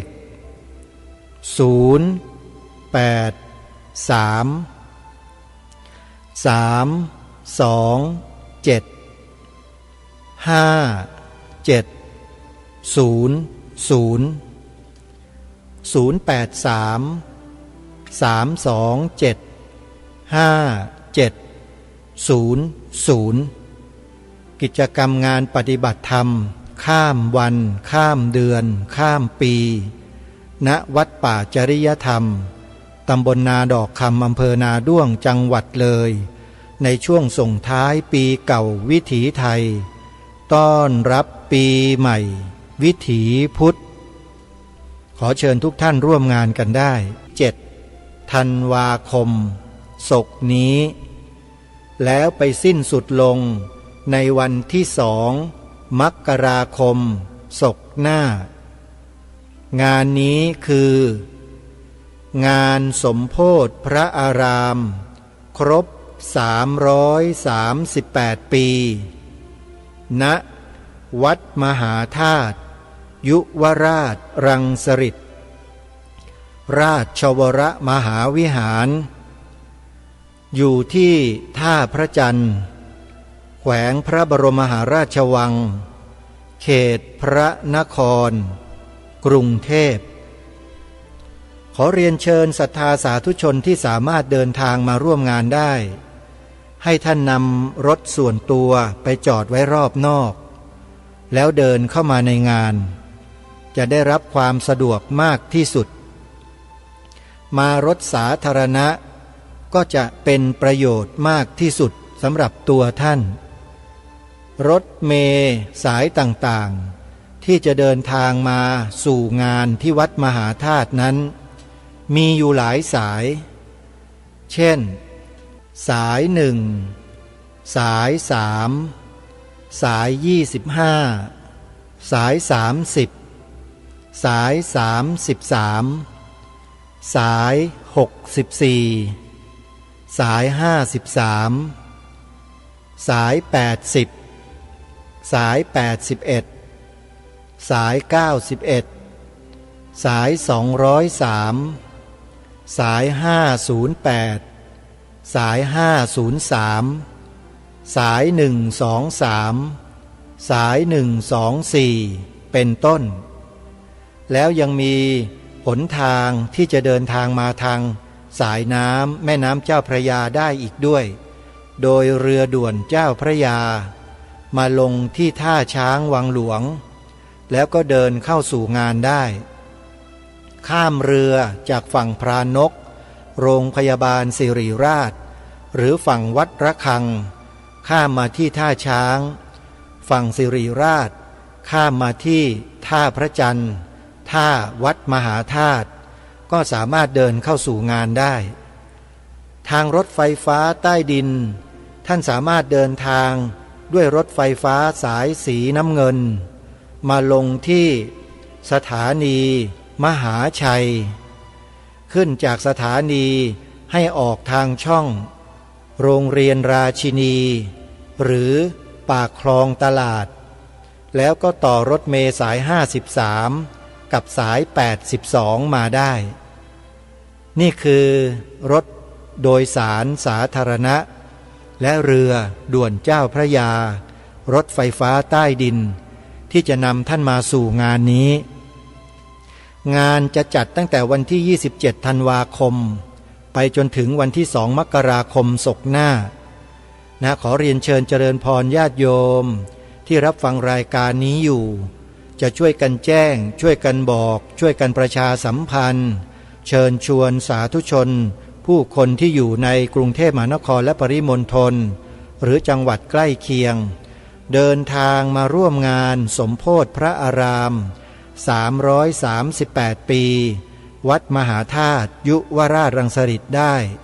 ที่วัดมหาธาตุใกล้กับท้องสนามหลวงหรือธรรมศาสตร์ท่าพระจันทร์ก็ขอเรียนเชิญเจริญพรญาติโยมมาร่วมงานโดยพร้อมเพรียงกันสาธุชนผู้ฟังทุกท่านในวันนี้ทางรายการมีสาระที่เป็นประโยชน์ทางด้านการศึกษาพระบาลีมามอบให้กับท่านผู้ฟังได้สดับรับฟังกันนั่นก็คือเรื่องของประวัติการศึกษาพระปริยัติธรรมแผนกนักธรรมเราฟังงานสัมมนาทางวิชาการด้านการศึกษาพระปริยัติธรรมแผนกบาลีกันมาแล้วแต่ในส่วนของนักธรรมนั้นเรายังไม่เคยรู้ไม่เคยศึกษามาก่อนว่ามีที่มาที่ไปอย่างไรวันนี้ทางรายการมีเนื้อหามีข้อมูล ที่จะนำมาเสนอต่อท่านผู้ฟังเพื่อให้ศึกษาเรียนรู้ประวัติความเป็นมาของนักธรรมที่มีการเรียนการสอนอยู่ในโรงเรียนพระปริยัติธรรมแผนกธรรมตามวัดวาอารามต่างๆว่าเริ่มต้นมาอย่างไรแล้วใครเป็นผู้ริเริ่มและเมื่อริเริ่มขึ้นแล้วมีการเปลี่ยนแปลงพัฒนารูปแบบการศึกษาเล่าเรียนหรือไม่เดี๋ยวเราลองมาฟังกันดูเริ่มต้นจากบทนำที่มีปรากฏอยู่ในเอกสารของแม่กองธรรมสนามหลวงท่านได้บันทึกไว้อย่างนี้ว่าการศึกษาของภิกษุสามเณรในประเทศไทยแต่โบราณมาคือการศึกษาภาษาบาลีที่เรียกว่าการศึกษาพระปริยัติธรรมเป็นการศึกษาพระพุทธศาสนาในภาษาบาลีเพื่อให้รู้ภาษาบาลีสามารถอ่านพระคัมภีร์ของพระพุทธศาสนาได้โดยสะดวกเพราะคัมภีร์ของพระพุทธศาสนาฝ่ายเถรวาทดังที่นับถืออยู่ในประเทศไทยนั้นล้วนจารึกไว้ด้วยภาษาบาลีฉะนั้นผู้ที่ประสงค์จะรู้พระธรรมคำสอนของพระพุทธศาสนาให้แตกฉานจึงจำต้องศึกษาภาษาบาลีให้รู้แตกฉานซึ่งนับว่าเป็นเรื่องที่ยากไม่น้อยสำหรับภิกษุสามเณรทั่วไปด้วยเหตุนี้ผู้ที่ไม่รู้ภาษาบาลีจึงพลอยไม่ค่อยรู้เรื่องคำสอนของพระพุทธศาสนาอย่างแจ้งชัดตามไปด้วยทั้งเป็นเหตุให้ภิกษุสามเณรทั่วไปไม่ค่อยเอาใจใส่ที่จะศึกษาหาความรู้เกี่ยวกับคำสอนของพระพุทธศาสนาด้วยเพราะเรียนยากรู้ยากสมเด็จพระมหาสมณเจ้ากรมพระยาวชิรยานวโรรสแต่ครั้งยังทรงดำรงพระอิสริยยศเป็นกรมหมื่นทรงพระปริวิตกถึงความเป็นไปของภิกษุสามเณรดังกล่าวมาข้างต้นจึงได้ทรงพระดำริหาทางจัดการเล่าเรียนเพื่อให้ภิกษุสามเณรได้เรียนรู้พระธรรมวินัยได้สะดวกและกว้างขวางยิ่งขึ้นโดยได้ทรงริเริ่มสอนพระธรรมวินัยแก่ภิกษุสามเณรบวชใหม่เป็นภาษาไทยขึ้นที่วัดบวรนิเวศวิหารเป็นครั้งแรกในฐานะที่ทรงเป็นพระอุปัชฌาจารย์ดังที่ทรงอธิบายไว้ในตำนานวัดบวรนิเวศวิหารว่าแต่ก่อนมาภิกษุบวชได้กี่พรรษาก็ตามไม่สนใจแล้วไม่รู้ธรรมวินัยเลยนอกจากที่เคยปฏิบัติจึงจัดสอนภิกษุสามเณรบวชใหม่ให้เรียนธรรมวินัยในภาษาไทยเป็นการส่วนตัวในหน้าที่แห่งอุปัชฌาจารย์ก่อนต่อมาปลูกความนิยมออกไปถึงภิกษุสามเณรเก่าด้วยจนถึงจัดเป็นการเรียนเป็นพื้นวัดขึ้นได้และมีวัดธรรมยุทธ์อื่นทำตามแพร่หลายออกไปนี้คือจุดเริ่มต้นของการศึกษาพระปริยัติธรรมแบบใหม่ที่เรียกว่านักธรรมในเวลาต่อมาหรือเรียกอย่างเป็นทางการว่าพระปริยัติธรรมแผนกธรรมคู่กับพระปริยัติธรรมแผนกบาลีซึ่งเป็นหลักสูตรการศึกษาของพระสงฆ์ไทยมาแต่โบราณสมเด็จพระมหาสมณเจ้ากรมพระยาวชิรยานวโรรสได้ทรงริเริ่มการสอนธรรมวินัยในภาษาไทยแก่ภิกษุสามเณรบวชใหม่ดังกล่าวมาข้างต้นขึ้นเมื่อใดไม่ปรากฏหลักฐานทรงกล่าวไว้ในตำนานวัดบวรนิเวศวิหารแต่เพียงว่าการสอนธรรมวินัยในภาษาไทยแก่ภิกษุสามเณรบวชใหม่ดังกล่าวเป็นการที่ได้ทรงจัดขึ้นเมื่อทรงครองวัดบวรนิเวศวิหารสืบต่อจากสมเด็จพระมหาสมณเจ้ากรมพระยาปวเรศวริยาลงกรณ์ ในวงเล็บนับแต่ปีพระพุทธศักราช 2435 เป็นต้นมาวงเล็บปิดจึงสันนิษฐานว่าคงทรงริเริ่มขึ้นแต่เมื่อแรกทรงครองวัดบวรนิเวศวิหารในฐานะที่ทรงเป็นพระอุปัชฌาจารย์ซึ่งจะต้องให้การอบรมสั่งสอนสัทธิวิหาริกและภิกษุสามเณรที่อยู่ในความปกครองลักษณะการสอนธรรมวินัยในภาษาไทยที่สมเด็จพระมหาสมณเจ้าทรงสอนภิกษุสามเณรบวชใหม่นั้นทรงสอนอย่างไรสังเกตจากสำเนาพระโอวาทที่ประทานแก่นวกะภิกษุปีพระพุทธศักราช 2457 ที่พระยาศรีบัญชาทวนธรรมาชีวะซึ่งเป็นนวกะภิกษุในปีนั้นได้จดบันทึกไว้เป็นรายวันตามที่ทรงสอนปรากฏว่าเนื้อหาของพระโอวาทประกอบด้วยพระอธิบายเรื่องธรรมเรื่องพุทธประวัติและเรื่องวินัยโดยทรงสอนไปตามลำดับคือธรรมพุทธประวัติและวินัยองค์สามเณรรู้ธรรมปีพระพุทธศักราช 2448 หรือรัตนโกสินทร์ศก 124 ทรงพระกรุณาโปรดให้ตราพระราชบัญญัติเกณฑ์ทหารขึ้นตามพระราชบัญญัตินี้ภิกษุทั่วไปได้รับการยกเว้นส่วนสามเณรได้รับยกเว้นเฉพาะสามเณรที่รู้ธรรมทางราชการจึงได้ขอให้คณะสงฆ์กำหนดสามเณรรู้ธรรมขึ้นเพื่อใช้เป็นเกณฑ์ในการรับยกเว้นเกณฑ์ทหารถึงปีพระพุทธศักราช 2454 หรือรศ. 130 สมเด็จพระมหาสมณเจ้ากรมพระยาวชิรยานวโรรสในฐานะประธานเถรสมาคมจึงได้ทรงนำเรื่องนี้หารือที่ประชุมเถรสมาคมโดยได้ทรงมีพระปรารภต่อที่ประชุมว่าเมื่อศก 124 ได้มีพระราชบัญญัติเกณฑ์ทหาร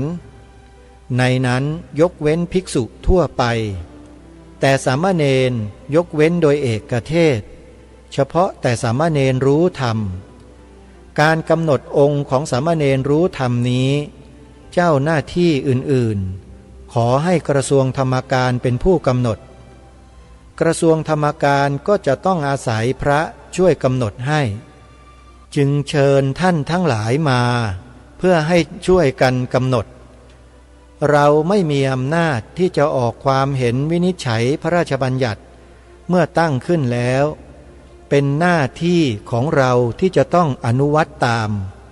ประเพณีนี้ก็ได้มีเป็นอย่างมาในครั้งพระพุทธกาลแล้วเช่นในมหาวรรควินัยว่าเมื่อภิกษุกำลังทำอุโบสถก็ดีทำปวารณาก็ดีค้างอยู่มีพระราชาจะมาจับภิกษุนั้นที่แปลว่าราชการจะเอาตัวให้ขอผัดไว้พอได้ทำกิจนั้นเสร็จก่อนข้อนี้แปลว่าพระยอมอนุวัตราชการไม่ขัดขืนแลคนที่จะตั้งอยู่เป็นหมวดเป็นหมู่กันได้ที่เรียกว่าบ้านเมืองต้องมีคนช่วยกันทำธุระหลายหน้าที่กล่าวตามบาลีต้องมีวรรณะทั้งสี่คือพวกขัตติยะเป็นผู้ป้องกันอันตรายภายนอกภายในพราหมณ์เป็นผู้สอนให้คนมีความรู้และความดีพวกเรานับเข้าอยู่ในหมวดนี้เวสสะเป็นผู้ทำของที่เกิดแต่ฝีมือหรือรับของเหล่านั้นมาจำหน่ายเพื่อบำรุงสุขของประชาชนสุทธะเป็นผู้รับการงานของผู้อื่นด้วยแรงเพื่อความสะดวกของมหาชนแต่หน้าที่ของผู้ใดผู้นั้นก็ต้องการทำให้เต็มที่เช่น เราเป็นพวกพระก็ต้องการจะได้คนมาฝึกสอนอบรมฝ่ายพวกทหารก็ต้องการจะได้คนเข้าเป็นทหารแต่คนทั้งปวงจะเป็นพระหรือเป็นทหารทั้งนั้นไม่เป็นอย่างอื่นเลยไม่ได้ต้องแบ่งเป็นนั่นบ้างเป็นนี่บ้างข้อที่จะกำหนดองค์ของสามเณรรู้ธรรมนั้นก็แปลว่าจะกำหนดว่าคนเช่นไรจะขอเอาไว้คนเช่นไรจะยอมปล่อยให้เข้ารับราชการทหารจากพระปรารภดังกล่าวและจากที่ได้สดับความคิดเห็นของที่ประชุมเถรสมาคม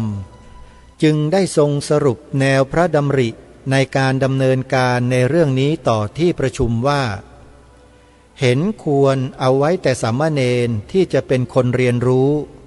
และทำประโยชน์ให้แก่พระศาสนาได้การกำหนดต้องให้สมแก่นักเรียนอุดมศึกษาและความรู้ต้องให้เวลาเรียนไม่ต่ำกว่า2 ปีที่เป็นกำหนดเกณฑ์รับราชการเพราะฉะนั้นในส่วนรู้ภาษามคธทรงเห็นชอบตามที่พระเถระทั้งหลายกำหนดนั้นส่วนรู้ธรรมเพียงแต่รู้ธรรมของสามเณรทรงเห็นอ่อนไปแต่ยังทรงรู้สึกอยู่ว่าหลักสูตรที่วัดบวรนิเวศอยู่ข้างจะสูงและเป็นกำหนดคราวแรกอ่อนไว้หน่อยก็ยังได้ภายหลังจึงค่อยรัดเข้าและในที่สุดเถรสมาคมได้มีมติตามแนวพระดำริดังนี้ 1. กำหนดองค์ของสามเณรรู้ธรรมให้กำหนดตามสมควรแก่ความรู้ที่ต้องการในมณฑลนั้นๆมุ่งเอาประโยชน์พระศาสนาเป็นที่ตั้ง 2. องค์ของสามเณรรู้ธรรมในกรุงเทพนั้นรู้มคธภาษากรรมการสอบเห็นว่าใช้ได้กับรู้ธรรมของสามเณรด้วย 3. สามเณรที่ไม่มีประโยชน์แก่พระศาสนาคือว่าแม้ศึกเข้ารับราชการก็ไม่เป็นเหตุเสื่อมการข้างวัดเช่นขาดคนเล่าเรียนจะหาคนมีความรู้ได้น้อยเป็นต้นสามเณรเช่นนั้นเมื่อต้องเรียกก็ให้ศึกเข้ารับราชการเกณฑ์ดังกล่าวนี้กระทรวงกลาโหมก็ยอมรับจึงเป็นอันใช้ได้ครั้นเดือนตุลาคมรัตนโกสินทร์ศก130หรือปีพระพุทธศักราช2454สมเด็จพระมหาสมณเจ้ากรมพระยาวชิรยานวโรรสจึงโปรดให้จัดการสอบในส่วนกลางขึ้นเป็นครั้งแรกที่วัดบวรนิเวศวิหารวัดมหาธาตุวัดสุทัศน์เทพวรารามและวัดเบญจมบพิตรโดยทรงกำหนดหลักสูตรสำหรับสามเณรรู้ธรรมในกรุงเทพดังนี้ภาษามคธเพียงท้องนิทานในอัตถกถาธรรมบทธรรมของสามเณรคือธรรมวิภาคในนวโกวาทแต่งความแก้กระทู้ธรรมในการสอบองค์สามเณรรู้ธรรมครั้งแรกในกรุงเทพเมื่อเดือนตุลาคมพระพุทธศักราช2454มีสามเณรเข้าสอบ179รูปสอบได้139รูปตก40รูปผลการสอบองค์สามเณรรู้ธรรมครั้งนี้สมเด็จพระมหาสมณเจ้าทรงเห็นว่าทำให้สามเณรมีความรู้ดีขึ้นแต่ยังแคบเพราะใช้ได้แต่ในกรุงเทพหรือเฉพาะวัดที่มีเรียนปริยัติในหัวเมืองจะจัดตามนี้ไม่ได้แต่ก็ทรงเห็นว่าหากได้ปรับปรุงแก้ไขให้ดีขึ้นก็จะเป็นประโยชน์กว้างขวางเพราะการเรียนการสอนธรรมวินัยในภาษาไทยอย่างนี้พระองค์ได้ทรงทำเป็นการส่วนพระองค์มานานแล้วและเกิดผลดีแก่ภิกษุสามเณรที่เรียนทั้งที่ยังบวชอยู่และสึกออกไป ฉะนั้นพระองค์จึงทรงพระดำริที่จะปรับปรุงหลักสูตรองค์สามเณรรู้ธรรมที่จัดขึ้นครั้งนี้ให้เป็นการศึกษาธรรมวินัยสำหรับภิกษุสามเณรทั่วไปซึ่งจะเป็นทางให้ภิกษุสามเณรมีความรู้ธรรมวินัยทั่วถึงดังที่พระองค์ได้ทรงอธิบายแก่เถระสมาคมในครั้งนั้นปรากฏในรายงานการประชุมเถระสมาคมเมื่อวันที่4 มีนาคมรัตนโกสินทร์130หรือปีพระพุทธศักราช2454ว่าความรู้ธรรมะอย่างสามัญ นั้นได้ทรงเริ่มจัดมานานแล้วตรัสเล่าจำเดิมแต่เหตุปรารภแต่งนวโกวาทขึ้นและได้ใช้ฝึกสอนในสำนักของพระองค์เองและวัดอื่นได้รับใช้ตามอย่างได้ผลดี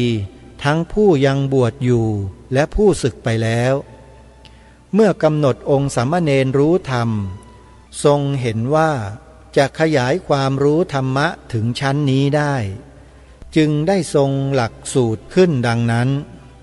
กำหนดเอาความรู้ในมคธภาษานั้นเป็นการหนักแก่สามเณรผู้จะเรียนให้ทันเวลาทั้งไล่ได้แล้วจะจัดว่าเป็นผู้มีความรู้ก็ยังไม่ได้และจะจัดในหัวเมืองก็ไม่ได้ทั่วไปเมื่อเสด็จไปหัวเมืองเหนือคราวนี้เองได้ทรงปรารภถึงการเรียนของพระสงฆ์หัวเมืองทรงเห็นว่าได้รับบำรุงเข้าคงดีขึ้นกว่าปล่อยให้เป็นอยู่ตามลำพังเมื่อได้จัดให้แพร่หลายแล้วจะเป็นประโยชน์กว้างขวางดีกว่าจะมัวบำรุงในทางมคธภาษาอย่างเดียวแม้ว่าการรู้ภาษามคธเป็นหลักแห่งการรู้ปริยัติจึงได้ทรงจัดเป็นระเบียบเป็นสองอย่างสามัญไม่เกี่ยวกับมคธภาษาสำหรับภิกษุสามเณรทั้งในกรุงและหัวเมืองอย่างวิสามัญนั้นสำหรับภิกษุสามเณรในสำนักที่สามารถสอนมคธภาษาได้ด้วยต่อไปทรงแสดงพระดำริจะจัดการนี้ให้เข้ารูปอย่างไรทรงอาศัยหลักในพระวินัยที่จะจัดภิกษุเป็น3 จำพวกคือเถระ1มัชชิมะ1นวกะ1หลักสูตรที่ตั้งขึ้นทั้ง2 ประโยคทั้งสามัญและวิสามัญ นั้นจัดเป็นนวกะภูมิเป็นความรู้นวกะภิกษุเป็นภูมิต้นต่อไปจะคิดขยายให้ถึงมัชชิมภูมิและเถระภูมิบำรุงความรู้ให้ลึกโดยลำดับและจะให้เข้ากันได้กับหลักสูตรปริยัติที่ใช้อยู่บัดนี้จากพระดำริที่ทรงแสดงแก่ที่ประชุมมหาเถรสมาคมดังกล่าวข้างต้นสรุปได้ว่าสมเด็จพระมหาสมณเจ้าทรงเห็นว่าการศึกษาปริยัติธรรมที่เน้นมคธภาษานั้นไม่ช่วยให้การศึกษาธรรมวินัยแพร่หลายถึงภิกษุสามเณรทั่วไปเพราะหาผู้สอนยากทั้งเรียนรู้ได้ยากจึงได้ทรงทดลองจัดการเรียนธรรมวินัยในภาษาไทยขึ้นที่วัดบวรนิเวศวิหารเป็นการส่วนพระองค์ก่อนปรากฏว่าได้รับผลดีมีผู้นิยมเรียนกันมากทั้งภิกษุสามเณรบวชใหม่และภิกษุสามเณรเก่าและแพร่หลายไปถึงภิกษุสามเณรในวัดอื่นๆด้วยจึงทรงเห็นว่าการศึกษาปริยัติธรรมในภาษาไทยเท่านั้นที่จะช่วยให้ภิกษุสามเณรได้เรียนรู้ธรรมวินัยได้สะดวกขึ้นและสามารถจัดให้แพร่หลายไปได้ทั่วทั้งในกรุงทั้งในหัวเมืองฉะนั้นจึงได้ทรงนำเอาแนวพระราชดำริที่ทรงจัดขึ้นในวัดบวรนิเวศวิหารนั้นมาจัดเป็นหลักสูตรองค์ของสามเณรรู้ธรรมและทรงพระดำริจะจัดการเรียนธรรมวินัยในภาษาไทย อย่างที่ทรงจัดเป็นหลักสูตรองค์สามเณรรู้ธรรมนั้นให้ลุ่มลึกกว้างขวางขึ้นโดยลำดับเป็น3 ชั้นคือชั้นต้นหรือนวกะภูมิชั้นกลางหรือชั้นมัชฌิมภูมิและชั้นสูงหรือชั้นเถรภูมิทั้งจะจัดการศึกษาธรรมวินัยในภาษาไทยดังกล่าวให้เชื่อมโยงกับการศึกษาปริยัติธรรมในมคธภาษาที่มีมาแต่เดิมด้วยนี่ก็เป็นส่วนหนึ่งของบทความที่มีบันทึกไว้ในแม่กองธรรมสนามหลวงกล่าวถึงที่มาที่ไปของหลักสูตรนักธรรมที่พระสงฆ์สามเณรทั่วประเทศได้ทำการเรียนการสอนการสอบอยู่ทุกวันนี้ทุกปีนะโยมนะท่านเจ้าประคุณสมเด็จพระมหาสมณเจ้ากรมพระยาวชิรยานวโรรสถือว่าเป็นผู้ที่ให้กำเนิดผู้ประธานกำเนิดของนักธรรมที่เราเรียนกันอยู่ซึ่งเป็นภาษาไทยซึ่งถือว่าเป็นภาระเป็นหน้าที่ของพวกเราที่เป็นกุลบุตรกุลธิดาเป็นลูกหลานพุทธศาสนิกชนนั้นจะต้องช่วยกันสืบสารแนวพระดำริของพระองค์ท่านให้เป็นไปอย่างต่อเนื่องนักธรรมซึ่งเป็นหลักสูตรที่พระภิกษุสามเณรอุบาสกอุบาสิกาคฤหัสถ์ญาติโยมทั่วไปสามารถศึกษาเรียนรู้กันได้จึงขอเรียนเชิญสาธุชนทุกท่านนะโยมนะใครก็ตามที่ต้องการศึกษาเรียนรู้ธรรมเนี่ยทางวัดวาอารามเขาไม่ได้ห้ามนะโยมนะเวลาเข้าพรรษาวัดต่างๆก็มักจะมีการเรียนการสอนนักธรรมกันญาติโยมที่สนใจก็สามารถเข้าไปเรียนได้เรียนได้เลยโยมยกเว้นวินัยอย่างเดียวที่โยมไม่ต้องเข้าเรียนเพราะพระสงฆ์เขาจะถกกันเรื่องวินัยมันเกี่ยวข้องกับเรื่องภายในของสงฆ์ด้วยโ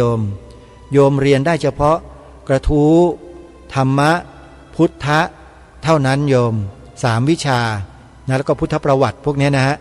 อันนี้ถือว่าเป็นหลักที่เราจะต้องศึกษาเรียนรู้กันก็ถือว่าเป็นความโชคดีของพวกเราคนไทยของชาวพุทธในประเทศไทยของเรานะโยมนะที่เรามีบูรพาจารย์ผู้ทรงความรู้ผู้มีความสามารถได้แปลงภาษามคธรวบรวมข้อธรรมต่างๆออกมาเป็นภาษาไทยแล้วให้เรานั้นได้เข้าไปศึกษาเรียนรู้กันอย่างง่ายๆไม่ต้องไปนั่งเรียนภาษาบาลีภาษามคธต้องลำบากเหมือนอย่างครูบาอาจารย์ที่ท่านมีความเพียรพยายามสูงเหล่านั้นนี่คือข้อได้เปรียบของพวกเราคนไทยซึ่งในต่างประเทศที่นับถือศาสนาพุทธอื่นๆนั้นอาตมาภาพไม่แน่เหมือนกันว่าเขาจะมีเรียนแบบเราหรือไม่แต่ของเรานั้นมีให้เราเรียนแน่นอนจึงขอเรียนเชิญเจริญพรญาติโยมพุทธบริษัททุกท่านทุกคนนะโยมนะถ้าที่ไหนมีการเรียนการสอนนักธรรมโยมไปเรียนได้เลยหรือแม้แต่บาลีก็ตามโยมบางวัดเดี๋ยวนี้เกือบจะทุกวัดแล้วนะเขารับให้เข้าไปนั่งเรียนบาลีได้แล้วก็มีการสอบเหมือนพระสงฆ์สามเณรเลยแต่ทางคฤหัสถ์ญาติโยมเนี่ยเขาเรียกว่าบาลีศึกษานะเขาเรียกว่าบาลีศึกษาไม่ใช่มหาปรริญญานะโยมเขาเรียกว่าบาลีศึกษาเป็นปรริญญาเหมือนกันแต่เขาไม่เรียกมหานะเขาเรียกว่าบาลีศึกษาก็สามารถเรียนจบปรริญญาธรรม9 ประโยคได้เหมือนกันแต่ถ้าใครต้องการเป็นปราชญ์ทางบาลีอย่างแท้จริงเนี่ย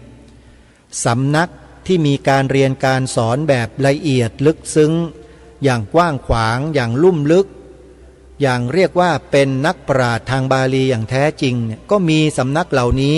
ให้ความรู้อยู่ใครสนใจก็ไปเรียนกันได้นะโยมนะส่วนกลางที่มีเรียนมีสอนอยู่ก็ที่วัดจากแดงอำเภอพระประแดงจังหวัดสมุทร ปราการเข้าไปในเว็บไซต์ของวัดจากแดงแล้วหาเบอร์โทรศัพท์ติดต่อสอบถามได้เลยโยมนะขอย้ำว่าหลักสูตรที่ทางวัดจากแดงได้จัดทำขึ้นนั้นเป็นหลักสูตรของผู้ต้องการความรู้ด้านอักษรภาษาบาลีอย่างลึกซึ้งโดยแท้ใครสนใจก็ติดต่อเพื่อสอบถามรายละเอียดเข้าไปได้นะโยมนะแล้วก็ยังมีวัดอื่นๆอีกหลายวัดที่จัดสอนบาลีใหญ่บาลีที่เรียนแบบลึกซึ้งเนี่ยนะฮะเช่นวัดวิหารธรรมอำเภอน้ำโสมจังหวัดอุดรธานีวัดไวยกูลถารามอำเภอบ้านผือจังหวัดอุดรธานีวัดท่ามะโออำเภอเมืองจังหวัดลำปางวัดเขาสนามชัยจังหวัดประจวบคีรีขันธ์วัดหาดใหญ่สิตารามอำเภอหาดใหญ่จังหวัดสงขลาเป็นต้นอาจจะมีสาขามีเครือข่ายเพิ่มขึ้นในอนาคตอีกเป็นจำนวนไม่น้อยเลยทีเดียวนะในเบื้องต้นก็มีสำนักที่เปิดการเรียนการสอนพระบาลีอย่างละเอียดลึกซึ้งก็ตามรายชื่อสำนักที่ได้กล่าวมานั้นนะใครสนใจใกล้ที่ไหนอย่างไรก็ไปศึกษาเล่าเรียนกันเอาละท่านสาธุชนทุกท่านวันนี้เวลาของรายการหมดลงแล้วเนื้อหาที่นำมาเสนอรายการยังมีเหลืออยู่เดี๋ยวพรุ่งนี้จะนำมาอ่านให้พวกเราได้ฟังกันต่อวันนี้เวลาหมดลงแล้วต้องขอสมมุติยุติรายการไว้แต่เพียงเท่านี้พบกับรายการได้ใหม่ในวันต่อไปขอความสุขความสวัสดีในธรรมแห่งองค์สมเด็จพระบรมศาสดาสัมมาสัมพุทธเจ้าจงปรากฏเกิดมีขึ้นในจิตใจของท่านผู้ฟังทุกท่านทุกคนเทินขอเจริญพรกล้าคิดก็ต้องกล้าท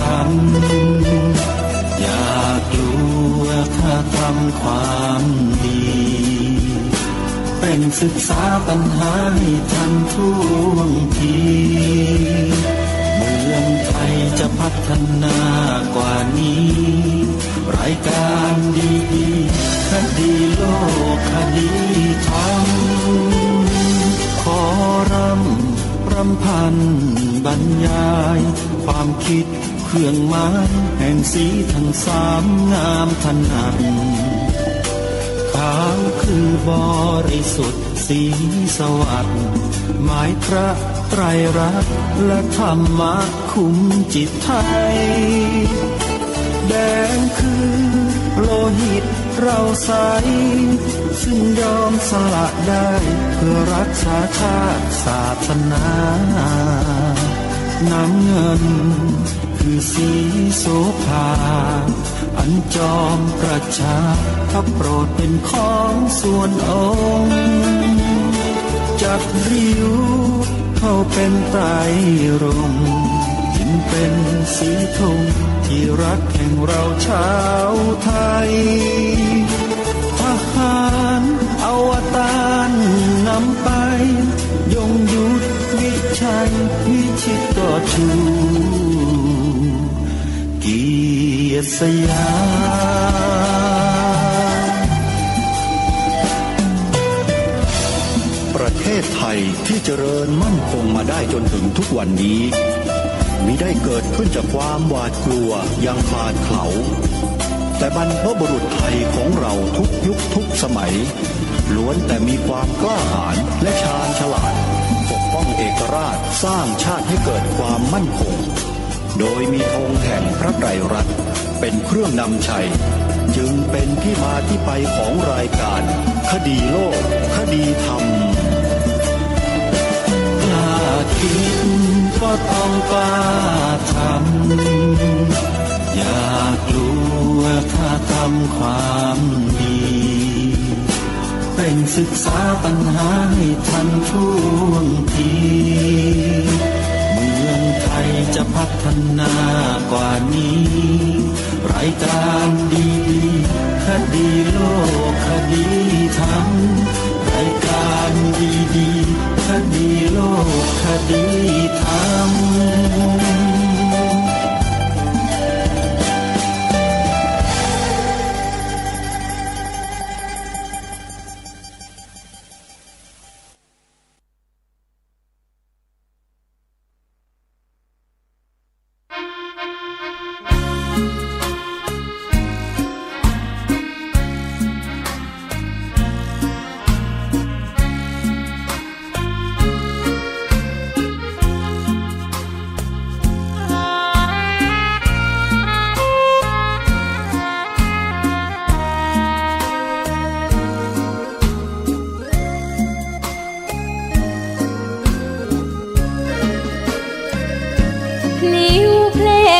ำถูกถ้อยคำเข้าถึงจิตใจ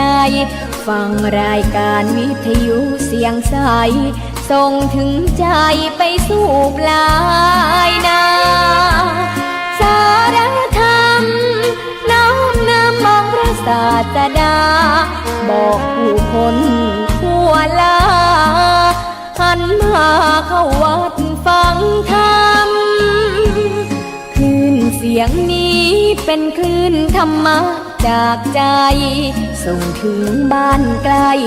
บ้านไกลฟังได้สุขใจล้ำยามดึกดื่นค่ำคืนมีงานต้องทำเป็นคลื่นสารธรรม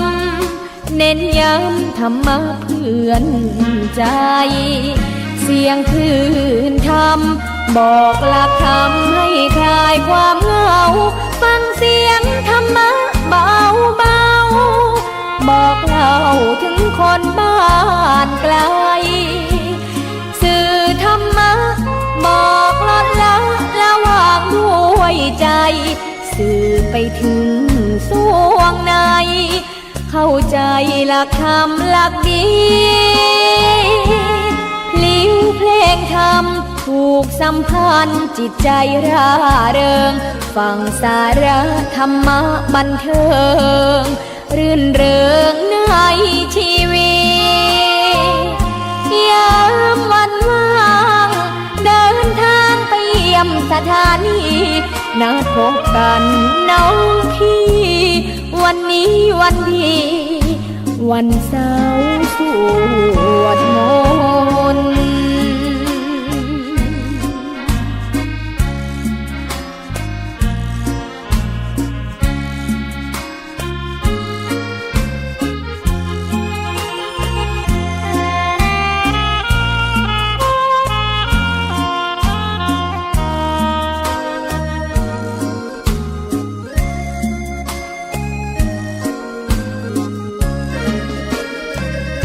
เสียงคลื่นธรรมบอกหลักธรรมให้คลายความเหงาฟังเสียงธรรมะเบาเบาบอกเล่าถึงคนบ้านไกลสื่อธรรมะบอกลดละละวางด้วยใจสื่อไปถึงสวงในเข้าใจหลักธรรมหลักดีเพลงธรรมถูกสัมพันธ์จิตใจร่าเริงฟังสาระธรรมะบันเทิงรื่นเริงในชีวิตยามวันว่างเดินทางไปเยี่ยมสถานีนัดพบกันน้องพี่วันนี้วันดีวันเสาร์สวดมนต์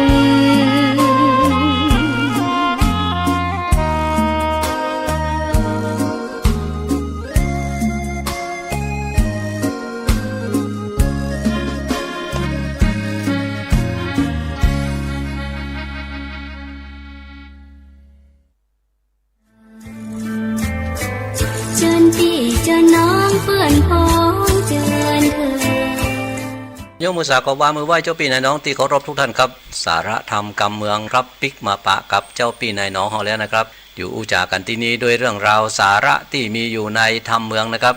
วันนี้ปิกมาอูจากับกันด้วยเรื่องของเจ้าคำหยาดฟ้าครับทำข้าวเนื้อหาสาระที่มีอยู่ในธรรมมาเล่ามาอูมาจาให้ครับเจ้าปีนายน้องของเฮาได้ฟังกันนะครับเฮาก็ฟังกันไปได้จัดหลายตอนกันแล้วนะครับประเดี๋ยวนี้นะโอ้เป็นอันดีอันม่วนกันแล้วนะครับประเดี๋ยวนี้นะเจ้าคำหยาดฟ้าหลุดนะครับจวนเอาวิมาลาหรอโอ้น้องเอ๋ยถ้าว่าอันจะให้ไปอยู่ด้วยกันนี่ตึงมันได้อยู่ไอ้น่ะอันหนึ่งลูกป่อปัญญาอันหนึ่งลูกเจ้าบ้านธรรมดาจะมาอยู่ด้วยกันได้จะได้ปะหนีกันไปเด้อไปน่ะเฮาพากันหนีเด้อไปน่ะโอ้จวนให้วิมาลาหนีหรอนะครับแล้วก็คนเฮานี่มันก็อย่างว่านั่นนะการยามฮักนี่นะครับเนาะอันยังมันก็ตึงบ่กึดเติงหาละนะครับเนาะวิมาลาก็กึดใจของตัวเก่าอย่างอันเหมือนกันนะครับถ้าว่าปิกไปหาอันป่อปัญญาแล้วบอกคือป่อของตัวเก่าโอ้เป็นดีก็ได้บ่อายนี่มาอยู่ด้วยกันไม่น่ะปะโหป่อตึงบ่ฮื้อละซ้ำจะโคตรถึงเฮาแถมว่าไอ้น่ะถ้าอย่างอันหนีไปดีกว่าเฮ้ยอีน่ะ ปอว่าไอ้คำหยาดฟ้าจวนว่าไปเฮาปากันหนีเถอะก็เลยตกลงใจกันครับหนีไปตัวเจ้าคำหยาดฟ้ากะนะครับภัยก็ตึงบ่หันกันนะครับเพราะว่าต่างคนก็ต่างเมาเล่นกันอยู่ดูนะครับเนาะหมู่คนใจตั้งหลายหมู่ทหารตั้งหลายก็ม่วนกับการเล่นปีใหม่ฮดน้ำกันท่มถ้ำนะครับเนาะอันนี้ก็ลอดแลดลอมแลมกอมแกมไปได้สักกำหนึ่งภัยบหันกันแล้วก็ฟั่งจุงแขนกันเตียวครับเนาะเตียวแล้วครับตึงพอปิกหลังแล้วครับภัยจะไปจะได้ก็ช่างเตอะนะครับเนาะก็ออกจากบ้านจากจองกันไปนะครับเนาะปุ้นพดเข้าแพะเข้าป่ากันนะครับโอ้หมู่ทหารหมู่คนใจทั้งหลายเล่นน้ำปีใหม่กันจนพอสั่นก๊อบๆแล้วนะครับประเดี๋ยวนี้นะตกยามค่ำยามแรงมาโหแล้วลูกพ่อพญาไปไหนล่ะไอ้นะวิมาลามีไหนล่ะนี่หาไอ้นะต่างคนก็ต่างล่นเสาะหากันแล้วนะครับเนาะ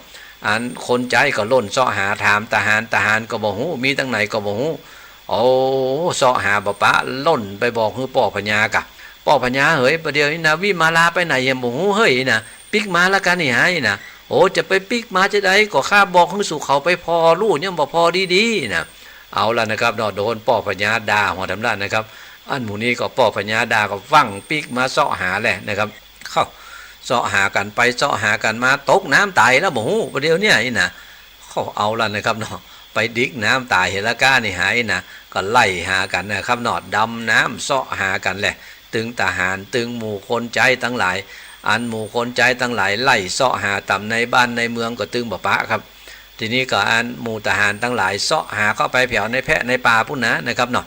เอาหนึ่งมันเตียวล่องล่วงหน้าไปนะล้ำหน้าไปได้หลายแล้วลูกนะครับเนาะมันนี่เป็นตัวไล่เสาะหาแถมจะได้มันก็ตึงบ่ตันแล้วนะครับเนาะไล่พอกันหาที่ไหนมันก็ตึงบ่ปะลูกแต่หน่อยนะมันไปที่ไหนยังได้กันเนี่ยนี่หายนะก็หมู่นั้นไล่เสาะหาบ่ปะอันนี้ก็เสาะหาบ่ปะกันนะครับเนาะเจ้าพ่อพญาก็เป็นอันตุกอกตุกใจก็แต่เนาะลูกเฮามีที่ไหนตั้งใดกันไล่นี่หายนะก็บ่ฮู้เรื่องฮู้ราวกันละนะครับเนาะหมู่ทหารไปเสาะหากอมปะหมู่คนใจไปเสาะหากอมปะแล้วนะครับเนาะก็ละฮือตั้งในเมืองเป็นละวุ่นละวือกันไปอยู่หั่นนะครับเนาะเสาะหากันไปอยู่หั่นนะครับมาอู้กันถึง2คนนั่นกะวิมาลากับคำหยาดฟ้านั่นนะครับแต่เนาะนะก็เป็นอันดีอันม่วนธรรมะนะครับเนาะถึงบ่ฮู้ก็เปิ้นจะฮ้อนจะให้จะเป็นตั้งหลายอย่างใดนะครับเพราะว่าเนี่ยคนเฮานี่นะยามที่มันมีฮักนี่นะมันตึงอีกอย่างมันตึงบ่กึดตึงหาไผกับไผจะเดือดร้อนเดือดไหม้อย่างได้ก็จ้างเตอะนะถึง2คนครับพอได้รับหน้ารับตาเปิ้นเข้าแพะเข้าป่าไปแล้วก็เอาแหละครับเนาะแนะน่องแหน่งกันไปครับเตียวอู้จากันไปก็เป็นอันดีอันม่วนไปทำเฮ้ยนะครับเนาะตัวของบ่อายคำนะครับเนาะเตียวไปก็มาหันใส่วิมาลาเนี่ยก็โหน้องเฮยอยู่กันในหัวในวังไปที่ไหนก็ได้ขี่สีวิกายไปไหนก็ขี่เปิ้นใส่กันหามไปลูกโอ้เกือบก็มีสุปไปที่ไหนทั้งนั้นทั้งนี้ตีนตึงบ่ได้เตียวละมาประเดี๋ยวนี่โอ้ยแต่เนาะเตียวบนบ่แห่บ่หินโอ้ถ้าจะเจ็บตีนกันนี่หายนะน้องเฮยถ้ามันตุกล้ำไปนะน้องเฮยปิกก็ปิกตัวน่ะอ้ายก็ตึงว่าอย่างนั้นนะโอ้วิมาลาพอได้ยินเนี่ยแล้วก็เอาแล้วก็โหอ้ายไปว่าอย่างนั้นเนาะถ้าเจ้าบ่ฮักอ้ายเนี่ยเจ้าจะเป็นหนีตัวมาอย่างไงน่ะจะมาให้เขาเจ้าปิกเขาเจ้าตึงบ่เอาลุยน่ะจะตุกกาจะอย่างตั้งหลายก็จะขอไปตัวกันเนี่ยน่ะมันจะสักหมอกใดน่ะจะกินหินกินดินกินทรายก็จะกินไปตัวกันเนี่ยน่ะโอ้คำหยาดฟ้าพอได้ยินวิมาลาว่าอย่างนั้นนะโอ้อย่างกันเนาะคนเฮาเนี่ยฮักกันแต่นี่นะแต่น่ะเนี่ยนี่คนนี่นะยามฮักกันนี่มันตึงอย่างเงี้ยนะครับเนาะซ้ำเป็นอันนี้มันหมอกขึ้นบ่าวขึ้นสาวลูกนะครับซ้ำฮักของมอคนหมอกซ้ำขึ้นบ่าวขึ้นสาวนี่นะมันตึงบ่กึดเติงหาพ่อหาแม่แล้วนะครับเนาะไผจะเป็นจะได้อย่างตั้งหลายก็แล้วแต่เถอะนะครับเนี่ยสักเตือนนี่จะมาห้ามเขาเนี่ยนะครับเนาะจะไปเนี้ยจะไปอู้จะไปนะมันตึงเหมือนกับว่าฮือเนี้ยฮืออู้ฮือไปนะครับไว้สักเตือนนี่ก็จำเป็นนะครับเนาะก้อยอู้จากันไปนะครับหลังเป็นสักเตือสักทีนะครับเนาะคนเฮานี่มันก็เป็นอย่างเงี้ยนะครับเนาะคำหยาดฟ้ากับวิมาลาครับนะเข้าไปต่ำในแพะในป่ากันไปเห็นละนะครับเนาะก็ค่ำไหนก็นอนกันหั่นกันนะครับโอ้นะครับเป็นอันดีอันม่วนธรรมะนะครับเนาะปะใส่หน่วยไม้หัวมันอย่างตั้งหลายก็ปากันเก็บมากิน คือตัวของคำหยาดฟ้าเนี่ยนะครับเนาะมันเคยเตียวลัดแพะลัดป่ามาจะเป็นเดือนลุ่นนะครับไปอยู่กับป่อฤาษีนางอันจะอันเนี่ยนะครับมันก็ถึงหูหมดกะไม้ในป่านี่อันใดที่จะดีกินบดีกินอันอย่างตั้งหลายเนี่ยนะครับเนาะอันต้นไม้กาเครือไม้กาอันอย่างตั้งหลายนี่มันหูหมดลุ่นนะครับอันเปิ้นว่าไล่ไปเผียวอันปุ้นนะ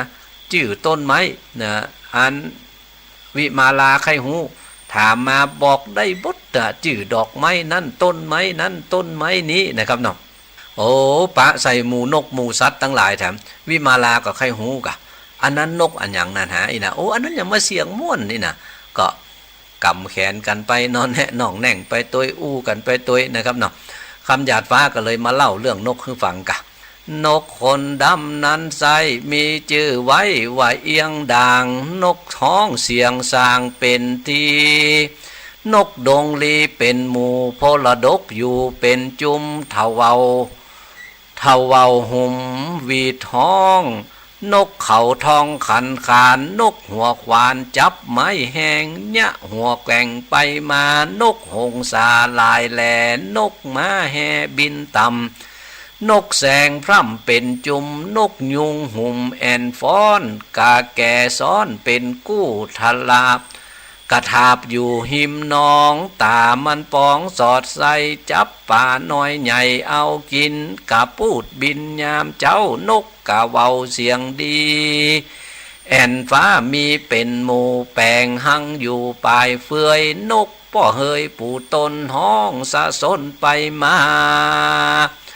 นกจ้างจ่าจ้างปากฟังแต่หากเหมือนคนนกไพรสนลายแหลนับบ่แป้สังกัญญาปี้ใครจะบอกจี้มีดังนี้แลนางเฮยอันนี้เล่าก็เรื่องนกอย่างเดียวนะไม่ยังบอกว่าแต่นะครับเขาก็เป็นดิม่วนก็บอกนะครับเนาะก็ถึง2 คนนะครับเนาะอยู่ด้วยกันดุนะครับเข้าแพะเข้าปลากันมาหลายวันละลุ่นนะครับประเด็นนี้นะโอ้เตียวไปเตียวมามันก็ปออิดปออ่อนเหมือนกันนะครับเนาะโอ้พอเข้าไปนะครับได้หลายคืนกันแล้วนะครับเนาะแต่ก็ยังม่วนกันอยู่นะครับเพราะว่าคนมันกำลังฮักกันลุ่นนะครับเนาะ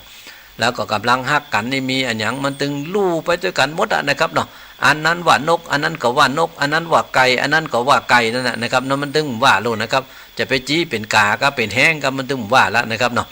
นั้นตึงบ่เถียงหัวกันแล้วลุ่น2 คนก็ปากันเนาะแนะน่องแน่งเข้าไปในแพะในป่าอู้จากันม่วนกันงันไปตัวนะครับเนาะ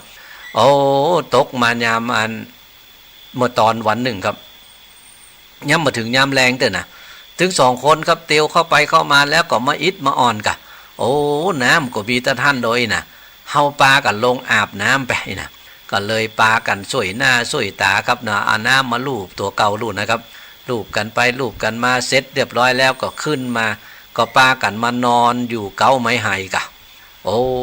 น้ำมันอยู่หิมน้ำหลุดนะครับเนาะลมเย็นมาบ่อยๆแหละนะครับก็เป็นดีไข้รับแถมตัวของอันบ่อ้ายอัน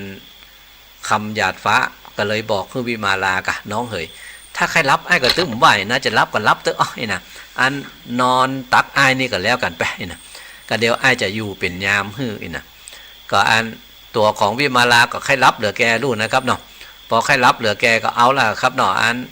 นอนหนุนขาบ่อ้ายกันนะครับบ่อ้ายก็อิงเติกต้นไม้แหละนะครับคืออันอิลาวิมาลาหนุนขาตัวเก่าลับครับตัวเก่าก็ตาพอไปพอมานะครับเนาะโอ้อันนี้ก็รับไปได้จะเป็น 2-3 ชั่วโมงนะครับเนาะคนสอดๆแหละนะครับก็อันสะดุ้งตื่นขึ้นมาหันใส่อันตัวของอันบ่อ้ายนะครับคำหยาดฟ้าเนาะไอ้ใครรับก่อนนะไม่ว่าจะได้นะครับเนาะจะว่าบอกให้รับเนื้อก็ตาเหมยลงไปติ๊กๆแหละนะครับเนาะได้รับสกรรมก็ดีเหมือนกันนะนะเพราะว่าได้รับสกรรมก็ดีเหมือนกันนะนะอันตัวของวิมาลาก็ลุกขึ้นมากันนะครับเนาะทีนี้พอลุกขึ้นมาแล้วตัวเก่าก็มานั่งอิงต้นไม้แหละถ้าจะรับก็นอนหนุนขาข้าเจ้าก็ได้นะก็เปลี่ยนกับนอนหนุนขาลุนนะครับเนาะตะกี้อันวิมาลาหนุนขาบ่อ้ายคำหยาดฟ้าประเด็นนี้คำหยาดฟ้าหนุนขาวิมาลามแล้วนะครับเนาะก็อันหนุนขาวิมาลาครับหนุนไปได้สักกรรมเดียวแต่อันน่ะกันรับกันนะครับโอ้เป็นอันดีอันม่วนแล้วนะครับเนาะแต่เนาะคนฮักกันนี่นะครับมันก็ตึงอีกนะครับเนาะ ได้นอนหนุนขากันไปเหียแล้วนี่ก็เป็นอันดีอันม่วนกันลาไปกันนะครับเนาะลมเย็นมาบ่อยๆลุ่นนะครับโอ้ลมเย็นมาบ่อยๆอันอิลาวิมาลาครับนอนอิงต้นไม้ลุ่นนะครับคืออันจะมานั่งหลังซื่อกระเดิกมันก็บ่ได้บ่ม่วนนะครับเนาะก็ตัวเก่าก็หลังอิงต้นไม้เหียนะครับเนาะพอหลังอิงต้นไม้ไปลมเย็นมาซ้อยๆนะครับตาหม่อยไปแหละนะครับเนาะหม่อยไปคำเดียวก่อนลับไปตัวกันนะครับประเดี๋ยวนี้ถึง2คนครับรับกันไปถึง2คนแล้วประเดี๋ยวนี้นะคนสอดถึง2คนไปแล้วนะครับเนาะก็เป็นอันดีอันม่วนกันไปอยู่ในแพะในป่าหันไปครับคิดว่าจะมาเป็นยามฮื้อนะครับเนาะซ้ำบ่ใช่ยามสักคำครับรับกันไปถึง2คนครับรับม่วนรับงานกันละถึง2คนรับม่วนรับงานกันหันดีกว่านะครับเนาะยังฟังเพลงกันสักเพลงก่อนดีกว่าครับก็เดี๋ยวเฮาก้อยปิกมาอู้จากันต่อครับฟังเพลงกันก่อนครับเชิญเลยครับ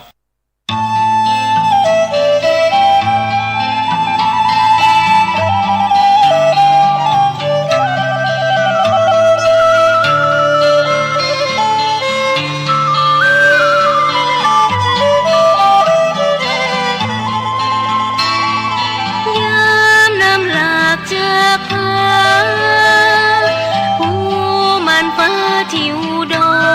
ยหอมอื่นกลุ่นสามปอยมานสยอยลมดินน้ำสัสาโคตรยินใจทวินถิ่นไพรแดนบ้านป่าสุขใจมวนดอกไม้งามตาบ้านนามามันบอกเคยหลงเพลินเด่นสีวิไลเสียงเรียกจากเถื่อนแดนไกลใจของข้าทวินอยากกลับถิ่นเมืองเหนือสุขใจยิ่งเหลือเมื่อได้มาโยนแมกไม้ไกลเถื่อนนั้นมีมูล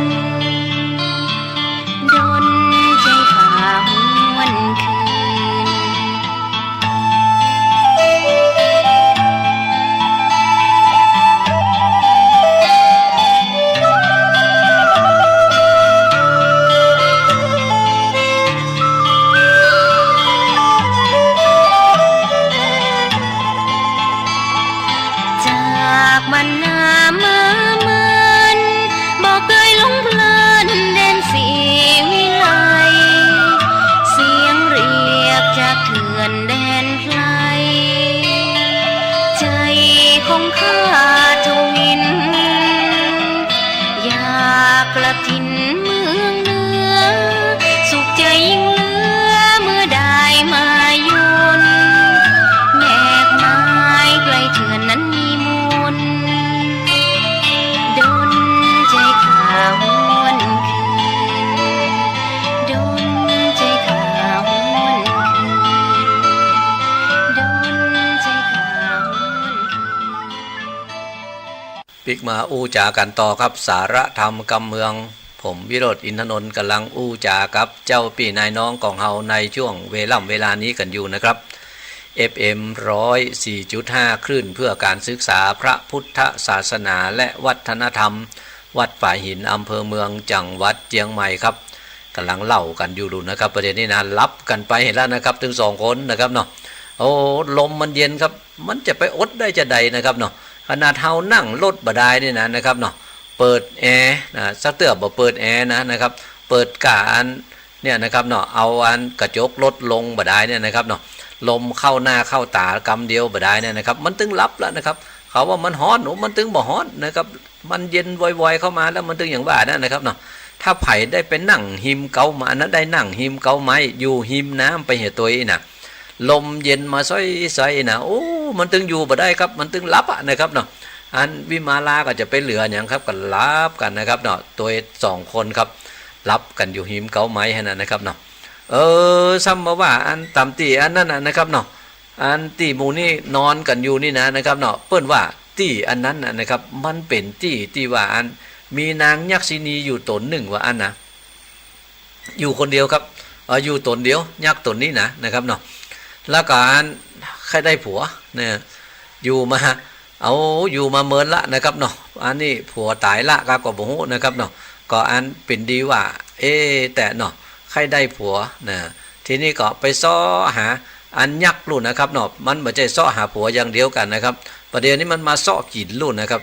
เปิ้นว่าสัตว์ทั้งหลายที่มันมีมันมาหันใส่นี่ถึงเมียนะครับเนาะโอ้โหปะใส่ได้เนี่ยมันกินหมดนะครับเนาะมันมีอยู่วันหนึ่งครับยักษินีตนนี้เนี่ยนะครับเนาะก็ไปซ้อว่าหากินของตัวเก่าครับโอ้มันอย่างมาแก่นแต่แก่นว่าก็บ่ฮู้วันนั้นน่ะเตียวซ้อสอดเข้าไปที่ไหนก็ตึงบ่มีนะครับเนาะปะกวางล่นอยู่ตั้งหน้าอันจะไล่ตัวจะอันเปียเอามาก็บัดตันสักกำนี่นะมันล่นเข้าไปทางปุ้นในไร่นะครับเนาะตัวเก่าก็เตียวเสาะหาไปเสาะหามากะโอ้เตียวไปเตียวมาปะใส่ห้อยตีนเฮ้ยโอ้ห้อยตีนนี่มัน2 คนรุ่นนี่นะมัน4ห้อยก็หรอก2กู้แต่เนาะมันเป็นทิพญาธรกินนรอนกินนลีอย่างตั้งหลายมาพดใส่ที่นี่กันนี่หายน่ะห้อยตีนนี่มันเป็นห้อยตีนอย่างกับคนนะเฮ้ยน่ะก็อันก่อยๆเตียวไปตัวหากันนะครับเนาะเตียวไปโหไปปะใส่หั่นเนาะรับอยู่หั่นถึง2 คนนั่นน่ะน่ะก็เนี่ยเปิ้นฮื้อตัวของวิมาลามาแปลงเป็นยามดูนะครับเนาะวิมาลาซะมารับไปเหียนะครับเนาะยักพอหันใส่อันแล้วเนี่ยนะครับเนาะเตียวก่อยๆเตียวแวดวันพอไปพอมาแล้วโหหันปดใจรู้ไหนน่ะที่นอนตั้งลุ่มมันน่ะพอหน้าก็เป็นดีเหมาะดีงามเฮ้ยน่ะเอาบ่อ้ายคนนี้ไปเป็นผัวเฮาโหแล้วก็อีลาคนนี้อ่ะเนี่ยจะได้ใหญ่น่ะก็อันยักมันก็กึดในใจของตัวเก่ากะเอาบ่ล่านี่ไปเป็นผัวเฮียส่วนว่าตัวของเมยิงนั้นเอาละไว้หั่นน่ะน่ะแล้วมันกึดใจได้อันแล้วเนี่ยนะครับมันก็อันสาธยายมนต์ของตัวเก่ากะสวดคาถาแหละประเดี๋ยวนี้นะครับเนาะว่าคาถาลูกพอว่าคาถาแล้วคาถานี่เป็นคาถาฮื้อลับลึงนะครับเนาะ มันมีคาถาดีครับคาถาลับลึงคือเป่าคาถาเขาใส่นี่มันตึงบ่หูแล้วนะครับเนาะมันตึงบ่ฟื้นจิขี้ข้างอย่างไรมันก็ตึงบ่ตวงแล้วนะครับบ่หูเนื้อหูตัวแล้วนะอันยักษ์ก็เป่าคาถาเขาใส่ครับพอเป่าคาถาเขาใส่แล้วเนี่ยนะครับเนาะมันก็ไปอุ้มเอาตัวของบ่อ้ายกะนะครับเนาะอันบ่อ้ายนอนหนุนขาวิมาลาลุนนะครับก็อุ้มเอาตัวของบ่อ้ายกะพออุ้มเอามาได้แล้วก็ฟังไปที่อยู่ของตัวเก่าแล้วนะครับเนาะปุ่นปิกเข้าไปอยู่ที่ถ้ำของตัวเก่าปุ่นโหยักษ์นี่มีถ้ำอยู่เฮ้ยนะครับมันอยู่ในถ้ำครับโอ้ในถ้ำของมันนี่เป็นอันถ้ำเป็นเหมาะเป็นงามนะครับเนาะพอเข้าไปเผียวในถ้ำแล้วเอาตัวของบ่อ้ายวางลงบนแท่นบนที่อันตั้งนอนของตัวเก่าเรียบร้อยแล้วเนี่ยนะครับเนาะอันมันก็มาแถลงเปรตของตัวเก่ากะเปิ้นว่าแถลงเปรตของตัวเก่าจากยักษินีหยาบจ้าเป็นสาวโลกล่าเมืองคนมีตัวตนพิราชวรรณอาจโสภาดังเทวดาบนฟ้าดุนะครับเนาะเอายักษ์แถลงเปรตของตัวเก่านะครับเนาะเป็นสาวงามว่าอันนั้นนะครับอายุก็หมอกสัก15-16เต้าเดียวกันเนี่ยกันนะครับเนาะอันเสร็จเรียบร้อยแล้วมันก็เป่าคาถาใส่กะนะครับเนาะตะกี้นี่เป็นคาถาลับลึงโดนะครับประเดี๋ยวนี้มันเป่าคาถาให้มันฟื้นนะครับเนาะอันเป่าคาถาของตัวเป่าใส่ตัวของบ่อ้ายนะครับเนาะเป่าเข้าไปแต่อันนั้นนะครับโหกำเดียวบ่อ้ายตื่นแล้วนะครับเนาะถ้าอย่ากลับอันลมปากที่มันเป่าไปเนี่ยนะครับเนาะพอเป่าสวดคาถาใส่เข้าไปตัวเป่าใส่เข้าไปกำเดียวบ่อ้ายมืนตาขึ้นมาโหโหอันนี้มันในถ้ำดูนี่นะเหลียวพอไปเหลียวพอมาก็บปะใส่อันวิมาลาล่ะหันใส่ก้าเนี่ยอันยักษ์เนี่ยนะครับเนาะมันไม่ใช่ยักษ์นะครับหันใส่ก้าอีล่าเนี่ยนะครับมาอยู่ตัวนี่นะอันชื่ออย่างก็บ่ฮู้นะครับมันเป็นยักษ์นะครับเนาะมันจะไปชื่ออย่างก็แล้วแต่มันเถอะนะครับเนาะก็อันหันใส่กันยักษ์เนี่ยนะครับในเปรตของอันสาวลูกนะครับโอ้บ่อ้ายพอไปพอมาบปะใส่เมียตัวเก่านะโหก็มันมากันหลายคืนได้เป็นเมียแล้วกันนะครับเนาะมันไม่ใช่กำแขนกันเนาะแนะน้องแน่งอย่างเดียวละนะครับปากันหนีมานี่นะครับได้เป็นเมียละไอ้เตอะนะครับเนาะการบ่ปะใส่เมียของตัวเก่ากะโหแล้วเมียเฮาไปไหนนี่หาอีน่ะก็อันเลยถามตัวของอันนี่กะอันอีล่านี่นะยักษินีนี่นะครับเนาะโหแล้วเมียเฮาไปไหนอีน่ะอันหันเมียเฮาก่อนอีน่ะอันยักษ์ตัวนี้ก็แปลงหน้าซื่อตาใสนะโอ้ข้าเจ้าเตียวไปตั้งหิมหนองนะมันก็ปะอ้ายนอนรับอยู่หั่นคนเดียวน่ะไอ้น่ะ ข้าเจ้าก็เลยเอาอันตัวของอ้ายปลาตัวของอ้ายมาที่เนี่ยอีน่ะโอ้ข้าเจ้าตึงบ่ปะไผที่ไหนเนออีน่ะโหแล้วไปที่ไหนยังได้นี่หาอีน่ะโอ้พอถามหาอย่างอี้แล้วอันนี้ก็บ่ฮู้อย่างเดียวนะครับเนาะพอว่าบ่ฮู้อย่างเดียวเนี่ยนะอู้จากันไปอู้จากันมามันก็ไม่ใส่หั่นไม่ใส่นี่ตามภาษาของมินยิงกันนะครับเนาะอู้จากันไปอู้จากันมาโอ้บ่อ้ายก็ประเดี๋ยวนี่อันพอไปพอมาอันนี้ก็งามแต่งามบ่าเหยงามเหลือวิมาลาก่อนนะคือมันแถลงเป็ดเอาลูกนะครับเนาะถ้าแถลงเป็ดมาแล้วนี่มันบ่งามเหลือนี่มันก็บ่ฮู้จะว่าจะใดอันนั้นนะครับเนาะแถลงเป็ดมาแล้วยังบ่งามเหลือวิมาลานี่มันก็ถึงโอ้บ่ฮู้ว่าจะแถลงเป็ดไปอย่างนั้นนะครับแต่เนาะเพราะอันก็แถลงไปแล้วก็เอามันเหมาะมันงามกันนะครับอันนี้ก็เหมาะก็งามเหลือลูกพอเหมาะงามเหลือเนี่ยนะครับเนาะบ่อ้ายคำหยาดฟ้าครับโอ้แต่เนาะก็เหมาะก็งามแต่ว่าไหนนะเป็นได้ป้องอ้ายเจ็บแข้งปวดขาป้องกะมาข้าเจ้าบีบฮื้ออย่างนะตอนนี้ก็บีบพันบีบนี่ฮื้อกันไปฮื้อกันมาพออันนั้นเอามือกำหน่อยจิสะดุ้งเห็นน้อยหนึ่งเห็นนะครับเนาะโอ้พออู้กันไปอู้กันมากันนี่ไปด้วยกันล่องๆแล้วนะครับเนาะพออู้จ่าไปด้วยกันล่องๆแล้วกับนี้กับปดโถมันจะไปเหลืออย่างว่านะครับเนาะก็นอนด้วยกันนั่นแหละนะครับตึงบ่อ้ายตึงงานยักษินีครับในเป็ดของ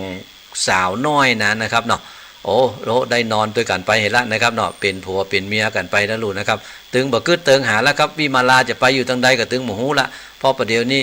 ก็ได้อู้ได้จ่ากับยักษ์ไปเห็นละนะครับเนาะม่วนกันไปอยู่ในถ้ำไปละนะครับโอ้ว่าถึงวิมาลากันนะครับเนาะวิมาลาครับพอว่าอันกระท่องกระถาของอันยักษ์ครับกระถาลับลึงมันเสื่อมไปแล้วคือกระถาลับลึงมันบ่ใช่ว่าอันเป่าใส่ไปแล้วเนี่ยนะครับมันจะลับอยู่หั่นแต่นั้นนะครับเนาะคือว่ามันก็มีเวลาที่มนมันจะคลายได้ลูกนะครับเนาะอยู่ได้สัก 2-3 ชั่วโมงเนี่ยนะครับเนาะเสร็จแล้วมันก็ปิกคืนมาเหมือนเก่ากันนะครับเนาะพอว่าตัวของอันวิมาลาสะดุ้งตื่นขึ้นมาแต่อันนั้นนะครับพอไปพอมาโหแล้วก็อันผัวเฮาไปไหนล่ะก็ตะกี้ยังนอนหนุนขานี่อยู่ลูกอีน่ะพอไปพอมาถ้าจะลุกไปตำนี่แล้วก็เฮาก็หยิบรับไปน่ะผัวเฮาถ้าจะลุกไปตำนี่ก้านี่หาน่ะก็ลุกแยงพอไปแยงพอมากันนะครับเนาะโอ้แยงไปแยงมาก็ตึงเสาะหาบ่ปะแต่เนาะพอไปพอมาเอิ้นไปตัวหลวงอ้ายเอ้ยมีตั้งใดหายน่ะเอิ้นไปตั้งใดก็แล้วครับพอไปตั้งใดก็แล้วก็ตึงบ่ปะแหละนะครับโอ้ใจบ่ดีบ่ดักรับประเดี๋ยวนี้นะผัวเฮาไปไหนนี่ฮะตึงให้ตึงห้องแล้วก็ครับประเดี๋ยวนี้นะเพราะว่ามันยิงคนเดียวลุ่นนะครับเนาะซ้ำมาตกอยู่ในแพะในป่าอย่างอี้เหี้ยอย่างนะครับโอ้โหวิมาลาตึงให้ตึงห้องหาผัวของตัวเก่าครับเอิ้นไปทางนี้ก็แล้วเอิ้นไปทางนั้นก็แล้วโอ้แต่เนาะเป็นดีอินดูเหมือนกันนะครับลูกป่อปัญญาซ้ำมาตกอยู่อย่างอี้เหี้ยนะครับตาเนาะโอ้เปิ้นว่ามันเป็นวิบากกรรมอย่างใดฮะที่มันเนี่ยคือวิมาลาได้เป็นอย่างอี้นี่หายน่ะอันหนีจากพ่อแม่ของตัวเก่ามาอยู่ด้วยเปิ้นก็ซ้ำมาเป็นอย่างอี้เหี้ยนี่หายน่ะโอ้เปิ้นว่ามันเป็นกรรมวิบากแต่ปางเก่าปางหลังของวิมาลาละนะเจนสมัยเจนจาดก่อนปุละก่อนเมื่อใดก็บ่ฮู้นะครับเนาะเหมือนมาละน่ะอันวิมาลานั้นก็เกิดมานะเกิดมาเป็นคนเนี่ยนะแต่ว่ามาเป็นตุ๊กตามาเป็นคนตุ๊กนะเป็นแม่หญิงเป็นคนตุ๊กแล้วก็อันก็อย่างว่านะครับเนาะหาเจ้ากินค่ำเนาะไม่ใช่หาเจ้ากินเจ้าหาค่ำกินค่ำเนี่ยนะครับเนาะทีนี้ก็อันเลี้ยงแมวเอาไว้2ตัวนะมีแมวปูกับแมวแม่โอ้แมว2ตัวนี่ก็อย่างว่านะครับเนาะเปิ้นได้กินอันยังก็ได้กินอันนั้นเข้าบ่เหลือก็บ่ได้กินไปเสาะหาว่าหากินคนเดียวพ่องนี่น่ะมีอยู่เตือนหนึ่งมันยิงตุ๊กตาคนนี้ไปซ่อนครับโอ้วันนั้นไปซ่อนก็ซ้ำได้ป่ามานักแถมะนะครับเนาะปดโถป่าตัวบ่ใช่น้อยๆครับได้เอามานักเอามาหลายแหละนะครับเนาะพอได้ป่ามาแล้วก็เอาป่าตัวใหญ่ๆครับอันนั้นก็เอามาผ่ามาแล่แล้วก็อันใส่เกลือเห็นหน่อยครับตากแดดแหละนะครับเพื่อว่าจะเอาไว้แปลกป่าแห้งกินกะป่าตัวน้อยๆก็ตัวเก่าก็เอามากินเหี้ยน่ะโอ้พอเอามาตากวางละหันอันนะครับเนาะอันแมวลุ่นนะครับแมวกับป่าลุ่นนะครับโอ้มันของกู้กันครับแมวกับป่าหมากับกระดูกนี่นะครับมันตึงละกันตึงบ่ได้ครับแมวมันพอลุ่นนะครับเนาะว่าอันปอนหญ้าตุ๊กตานี่เอาป่ามาตากไว้ที่หั่นนี่นะครับเจ้ามันเข้าไปในเฮือนแต่อันนั้นนะครับแมวแม่ตัวนั้นมันก็กระโดดขึ้นมาเปียเอาป่ากันนะครับเนาะปุ่นขึ้นไปที่หลังคาปุ่นนะครับ กาบป่าได้ก็ขึ้นไปบนขวัญปุ่นแหละนะครับเกี่ยวกินมาแล้วนะครับประเด็นน่ะเนี่ยนี่ก็ซ้ำมาหันใจ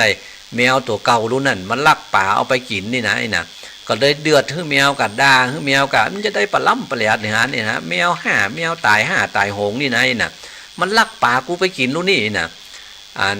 เปี่ยมค้อนได้นะครับเนาะก็เอาค้อนฟาดหัวแมวแหละนะครับพวกขนาดมันอยู่บนขวัญปุ่นนั้นนะครับเนาะเอาไม้ฟาดหัวแมวตกลงมาดิ้นจงเลยนะครับพอแมวตกลงมาดิ้นจงก็เลยเปียถุงเข้ามาได้ก็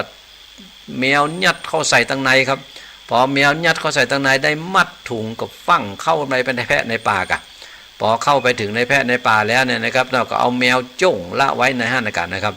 แล้วตัวเก่าก็ปิกบ้านปิกจองแหละเนี่ยเปิ้นว่ากรรมวิบากอันนั้นนะครับเนาะที่ว่าเนี่ยคือแมวนี่นะครับเนาะได้ปัดจากกันเนี่ยนะครับอันกรรมวิบากอันนั้นมาพดเผียวในชาตินี้เนี่ยนะครับขนาดว่ามาเกิดเป็นลูกเจ้าพ่อพญาแล้วนะกรรมตัวนั้นตัวมาตันครับก็เลยเนี่ยคือตัวของวิมาลาเนี่ยนะครับเนาะได้ปัดจากผัวของตัวเก่าครับโอ้เนี่ยกรรมนี่นะสักเดือนนี่มันอย่างเงี้ยนะครับเนาะของบ่ฮู้บ่หันนะครับเนาะอันต่างดีๆก็จะไปเนี่ยมันก็แล้วกันนะครับอันใดบ่ดีบ่งามนี่นะ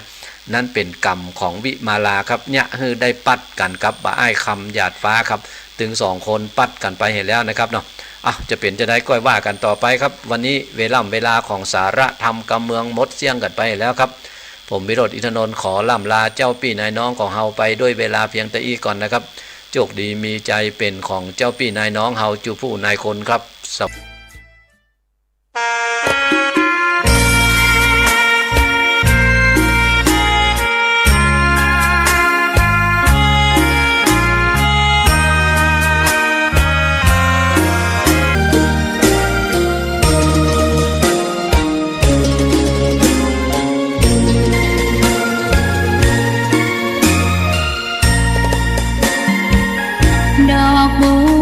ดอกหนึ่ง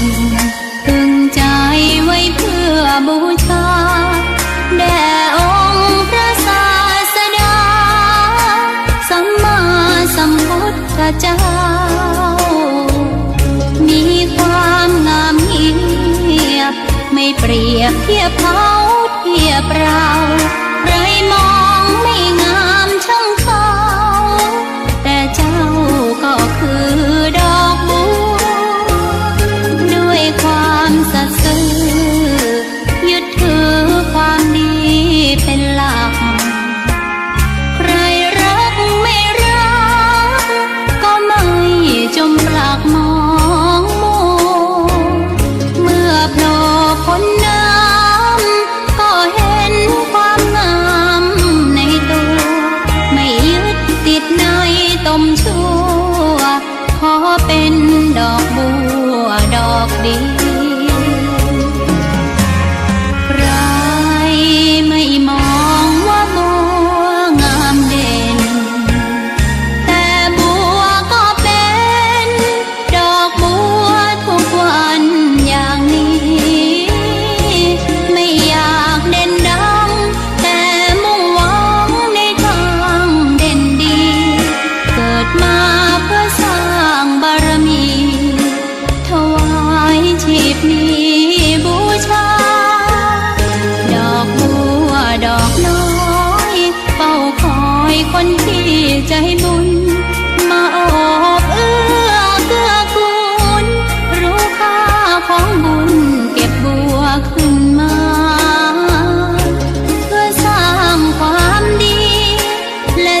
คนที่ใจบุญมาโอบเอื้อเกื้อกูลรู้ค่าของบุญเก็บบัวขึ้นมาเพื่อสร้างความดีและเสริมบารมีดังว่าใช้ดอกบัวนี้บูชาพระสัมมาสัมพุทธ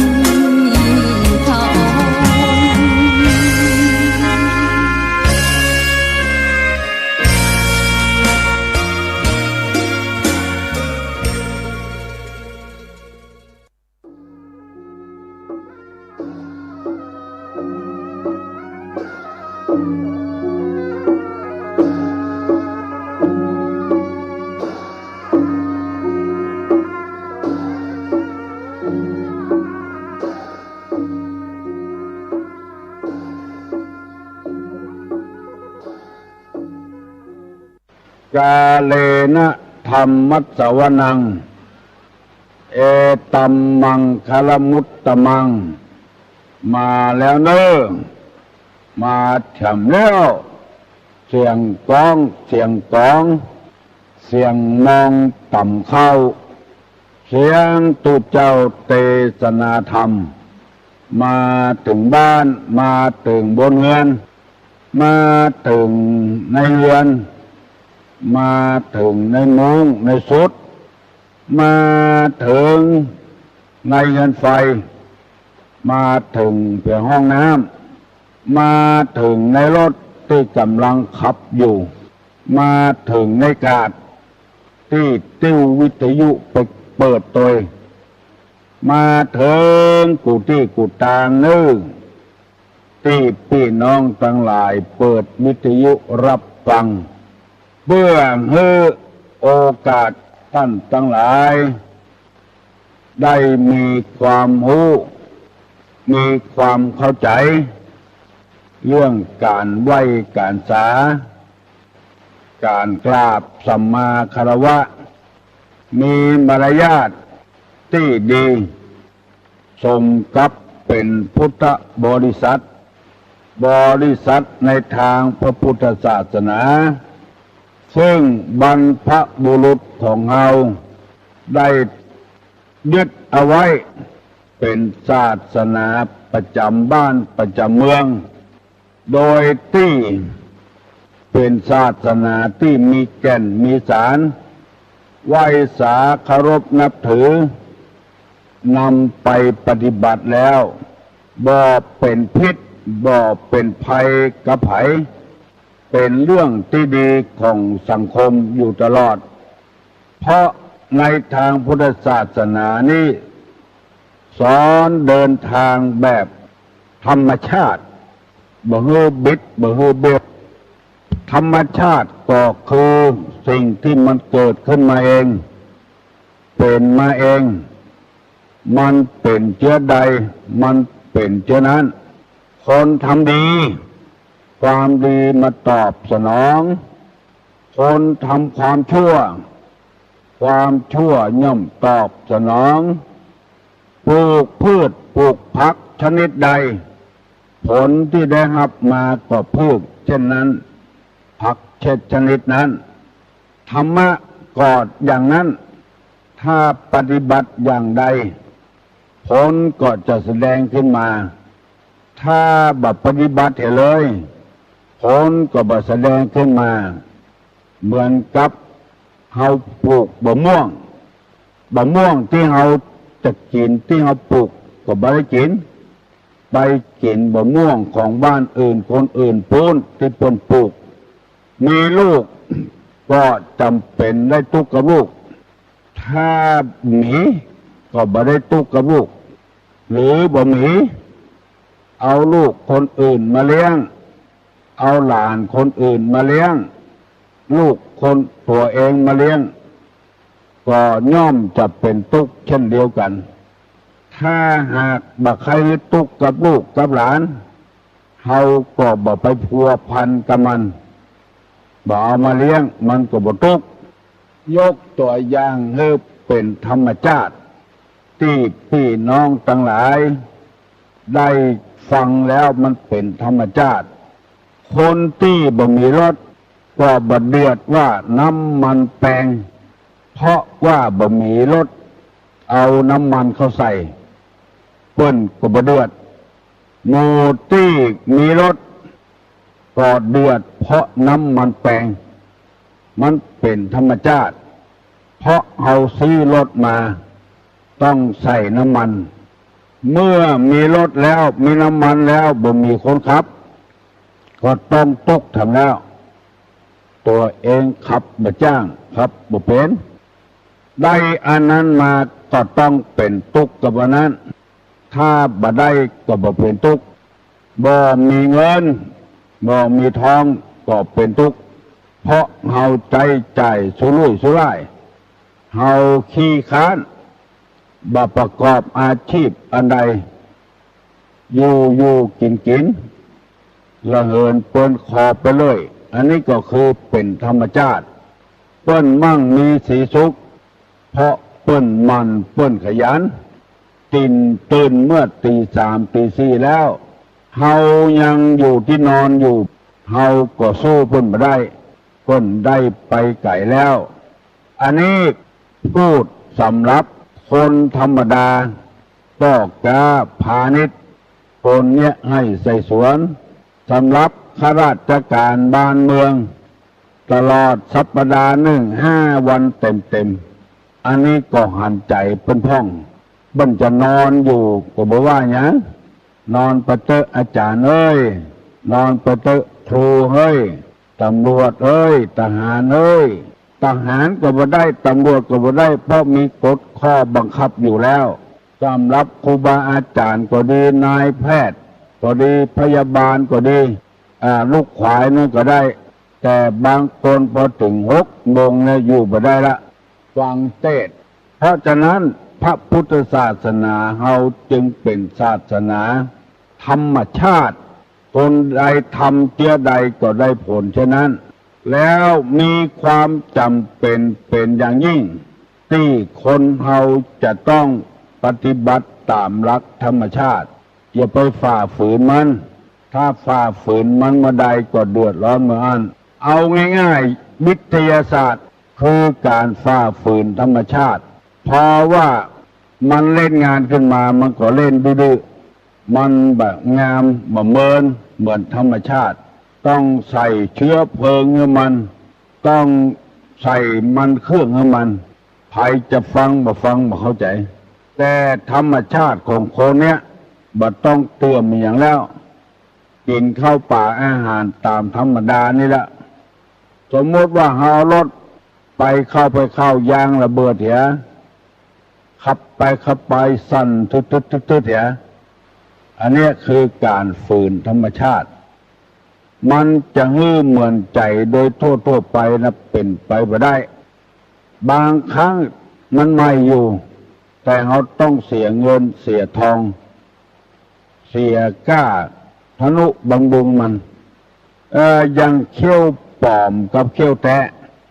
เขี้ยวแตะนี้บ่ต้องระวังรักษาอย่างกินข้าวแล้วก็แปรงฟันอย่าลุกมาก็แปรงฟันทำความสมาอาดทุกมันจ้านะก็ต้องไปรักษาเนี่ยพอถึงข้าวมันหล่อนไปเอาเขี้ยวใหม่เขาใส่นั่นคือธรรมชาติเขี้ยวใหม่นี้บ่เกยกับปากกับคอกับปากกับคอบางคนเลยกินข้าวกินน้ำตึ๊ดออกตอนอยู่นี้ใส่จังงามอย่างเดียวเวลากินข้าวบ่ม่วนอันนี้คือการฝืนธรรมชาติหัวเข้ากะปั้นดามเล็กดามหลาขึ้น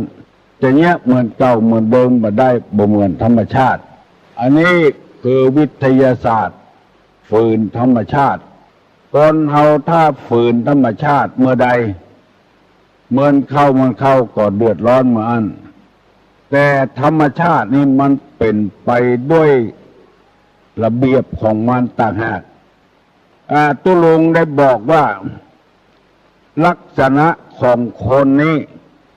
ต้องรู้จักตัวเก่านั่นก็คือการคนที่มีการเสงี่ยมเจียมตนนั้นพ ไผก็ฮักก็ชอบมีกิริยามารยาทเรียบร้อยตุลุงได้นำมาเสนอไปแล้วหลายข้อแล้วต้องสงเงียมเจียมตนคนเฮานี่ดัดได้ไม้บางอย่างก็ดัดได้เอามาแปลงรูปจ้างพ่องรูปนกพ่องรูปกระต่ายพ่องเพราะคนเฮาดัดมันดัดอยู่ตลอดเวลาพอเผลอมากิ่งไม่ออกมาก็บ่เป็นรูปนกบ่เป็นรูปจ้างแล้วแต่ว่าคนเอาดัดเตัวเดียวนิสัยมันจะเป็นไปตามนั้นที่ตุลงนำมาเสนอไปแล้วคือมีใจอ่อนน้อมบังคับที่จิตที่ใจพุ่นอย่าไปใจกระด้างกระเดืองถ้าใจอ่อนน้อมครบยำแยงแล้วร่างกายมันก็จะอ่อนน้อมไปตัวกำอู้กำจ่ามันก็จะอ่อนไปตัวถ้าจิตใจกระด้างกระเดือง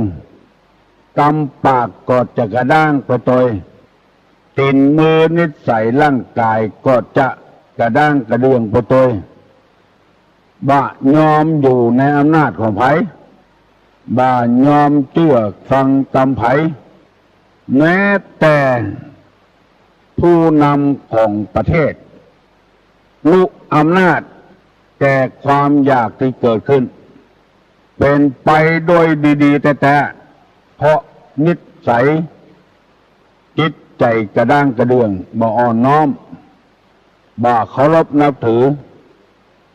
รัฐบาลเนี่ยอย่างควางหูควางตาไปหมดบ่เหมือนเจ้าบ้านเฮาธรรมดาปฏิบัติติดตามที่รัฐบาลสั่งมาผู้ที่มีใจกระด้างกระเดืองจะต้องเป็นคนอย่างที่เขาว่ารัฐบาลไปคุกคุนอยู่กับเจ้าบ้านเจ้าจองเพราะว่าหาเสียงรัฐบาลไปต่างประเทศเพื่อไปสัมพันธไมตรีก็ว่าระยะนี้ไม่ควรไปเนี่ยยังมาได้สักอย่างเพราะว่าใจบ่อ่อนน้อมมาก่อนปากก็เลยบ่อ่อนน้อมทำไม่ยังเป็นพิษเป็นภัยเป็นหมดเนี่ยคือมันฝืนธรรมชาติเปิ้นทำความดีรู้อยู่ว่าเป็นความดีก็ว่าเปิ้นยึดเป็นฐานหาเสียงหมู่นี้เป็นต้นสองมีความเจียมตนสงเงียมเจียมตนรู้ฐานะรู้ความเป็นอยู่บ่อาจเอื้อมขึ้นไปสู่เบื้องบนปากก็เจียมกำปากตัวเองก็เจียมตัวเองอันนี้มันเป็นธรรมชาติเพราะคนเรานี่อ่อนน้อมไปได้ฝืนธรรมชาติไปพ้องนั่นก็คือบังคับจิตบังคับใจมาเสียประโยชน์ได้ประโยชน์มาสู่เปิ้นสู่ตัวเป็นคนอ่อมน้อมครบยำแยงผู้เฒ่าผู้แก่สามบัถือตัวสี่บยิงยะโสห้าทำตนเหมือนผ้าเช็ดเท้าทำความสะอาดให้เปิ้นให้ความสะดวกให้เปิ้นหกทำตัวเหมือนกับโคเขาขาดบ่มีพิษบ่มีภัยบ่ควิดไผบ่ไล่ฆ่าไผเจ็ดทำตนดุจงูพิษที่ถูกรีดแล้วบ่มีพิษบ่มีภัยกับไผผัวก็บ่มีพิษกับเมียเมียก็บ่มีพิษกับผัวแปดอ่อนโยนเก้านุ่มนวลวันนี้จะอธิบายคำว่าอ่อนโยนข้อที่แปดกับข้อที่เก้านุ่มนวลอ่อนโยนนี่บ่ใจอ่อนแอไปสังเกตพ่อผัวเมียเป็นอยู่กับกันเมียไม่ยิงคนใดอ่อนโยนต่อผัวได้ปฏิบัติปัดโผผัวจะมีคนนิยมชมชอบคนตั้งภาคกลางภาคใต้นิยมมาเซาะเมียตั้งเหนือเพราะว่าคนตั้งเหนือนี้ได้รับอิทธิพลจากพระพุทธศาสนาปฏิบัติปัดโผผัวดีกูบาดย่างต่างเตียวอย่าว่าแต่คนไทยภาคกลางภาค ใต้เลย แม้แต่ฝรั่งมั่งค่าเพราะนิยมเอาคนไทยไปเป็นเมียว่าใจเพื่อกามราคะอย่างเดียวเพราะแม่ยิงตังเหนือพ่อแม่เป็นคนสั่งคนสอนคืออ่อนโยนคือนุ่มนวลต่อสามีปฏิบัติดีแต่บางคนปฏิบัติเหลือพ่อเหลือแม่ผู้มือกำเนิดจำก่อนปฏิบัติสามีคนจึงนิยมชมชอบกันแม่ยิงฝรั่งชอบแต่งงานกับผู้ชายต่างประเทศอย่างจังภาคอีสานเพราะว่าคนผู้ชายต่างประเทศมีความนุ่มนวลอ่อนโยนบ่เหมือนคนไทยเฮาเหี้ยมโหดกินเหล้าเมายามาแล้วมาไล่เตะลูกเตะเมียว่าจะได้ก็บ่ฟังลูกอยู่คนตี้คนต่างคนจอกคนแจ้งเหี้ยมโหดบ่อ่อนโยนบ่นุ่มนวลเหมือนฝรั่งนี่ไปที่ไหนเอาเมียนำหน้าต่างคนต่างอ่อนโยนนุ่มนวลเข้าใส่กันแม่ยิงไทยก็อ่อนโยนนุ่มนวลก็ชายฝรั่งก็อ่อนโยนนุ่มนวลมันตยกันได้บ่มีพิษบ่มีภัยกับกันที่นำมาเสนอนี้เพื่อให้สังคมเฮาอยู่ได้มีความสุขบานหวานใจพยายามปรับปรุงเอาได้เน้อก็ออกไม่ออกศรัทธาบางคนมาสอตุลุงว่าตุลุงตุเจ้าวัดนี้ที่โคตรเอาใจตัวเองว่าจะก่อสร้างห้างแปลงหยังเอาใจตัวเองว่า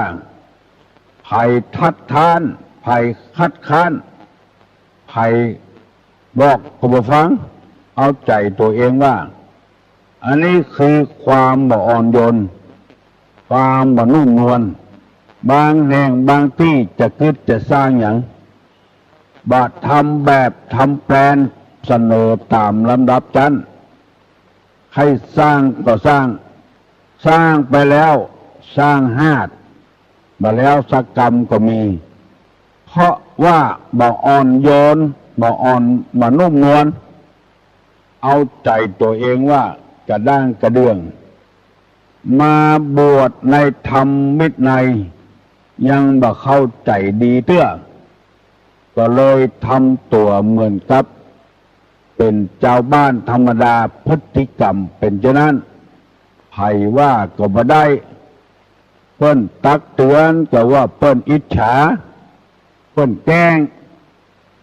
ว่าได้พยายามปรับปรุงนิสัยตัวเก่าให้นุ่มนวลให้อ่อนโยนมีหลายวัดหลายวาที่ศรัทธาบ่อยใครเข้าวัดเข้าวาเพราะตุเจ้าบ่อ่อนโยนบ่นุ่มนวลสวกมือศรัทธาไปปล่อยหลวงบ่โตยขบวนขตานไปที่อื่นที่ไกลเหรอคนที่คนต่างที่นำมาเสนอนี้บ่ได้ว่าให้ไผสักคนเพื่อให้พ่อแม่พี่น้องลูกเต้าหลานเหลนพระสงฆ์พระเจ้าได้มีนิสัยนุ่มนวลและอ่อนโยนหรืออ่อนโยนและนุ่มนวลอู้กับพอออกไม่ออกอู้อย่างนุ่มนวลเข้าใจดีอย่าไปโอหังทางแตกลูกเต้าก็ดีผัวเมียก็ดีพ่อกับแม่ก็ดีหัวหน้าคนก็ดีข้าราชการทหารตำรวจก็ดีถ้าคนใดอ่อนโยนและนุ่มนวลหัวหน้าเจ้านายอ่อนโยนนุ่มนวลต่อลูกน้องก็ฮักบ่แปลงไปใจอำนาจบาดใหญ่เกินไปมันก็หมดที่หมดทางพระพุทธเจ้าทำเป็นตัวอย่างบางคนจะมีคนฆ่าคนแกล้ง บ่คอดกรรมบ่กระทำเวรอย่างเสียอย่างธรรมชาติจึงจะลงโทษมันคนเดียวปล่อยมันตามความต้องการของมันเช่นพระเทวทัตใส่ร้ายป้ายสีพระพุทธเจ้ากู้ยังแม้แต่ลมหายใจบดายก็ใส่ร้ายคือพระพุทธเจ้าโคตรแต่พระองค์ก็บ่โคตรยังนุ่มนวลอยู่ตลอดเวลาไปที่ไหนครั้งหนึ่งพระองค์ไปบิณฑบาตคนที่นอกศาสนาบ่มีศาสนาหานพระพุทธเจ้ามาบิณฑบาตเมื่อเจ้าพร้อมกับด้วยภิกขุทั้งหลายคนนอกศาสนาปากันไล่ด่าพระพุทธเจ้าไปตั้งใดก็เกิดด่าจนพระอานนท์ทนบ่ได้ทูลถามว่าพระพุทธเจ้าหมู่นี้มันด่าตึงวันพระพุทธเจ้ายังบ่ย้ายไปที่อื่นเนี่ยพระองค์บอกว่าอานนท์เอ๋ย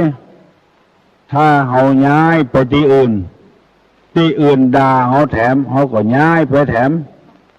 เฮาใจความอ่อนโยนใจความนุ่มนวลดีกว่าที่เขาด่านั้นมันบ่มีเป็นความจริงเขาใส่ร้ายป้ายสีต่างหากเขาบ่รู้น้ำทำคำสอนของเราเขามีนิสัยเจอี้มาแต่โคตรแต่เงาของเขาเพราะฉะนั้นเราจะบ่หนีเราจะอยู่เจ๊ะถ้ามันมีความผิดอย่างเขาว่าหมู่หัวโล้นหมู่บ่ทำประโยชน์อย่างนุ่งผ้ากับนุ่งแบบไม่ยิงแจ้งมาก็เสาะขอกินกระเปิ้นหมู่สุดกำปิดอย่างหมู่เนี้ย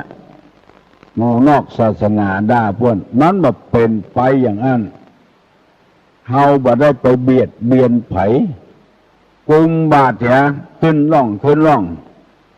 ไผจะใส่เฮาก็จะเอาไผบ่ใส่เฮาก็บ่เอาสุดแล้วแต่เจตนาความสุขของเพิ่นเฮาทำอย่างนี้เฮาบ่ได้เกียรติได้ค้านอย่างที่กรรมเขาว่าอันนี้เฮาทำนุ่มนวลเฮาทำมันอ่อนโยนเฮาบ่ได้ไปท้าประทายเขาบ่ไปละอยู่นี่ก่อนเถอะนานไปความนุ่มนวลความอ่อนโยนของพระพุทธเจ้าสามารถชนะหมู่ที่นอกศาสนาฟังธรรมนักเข้า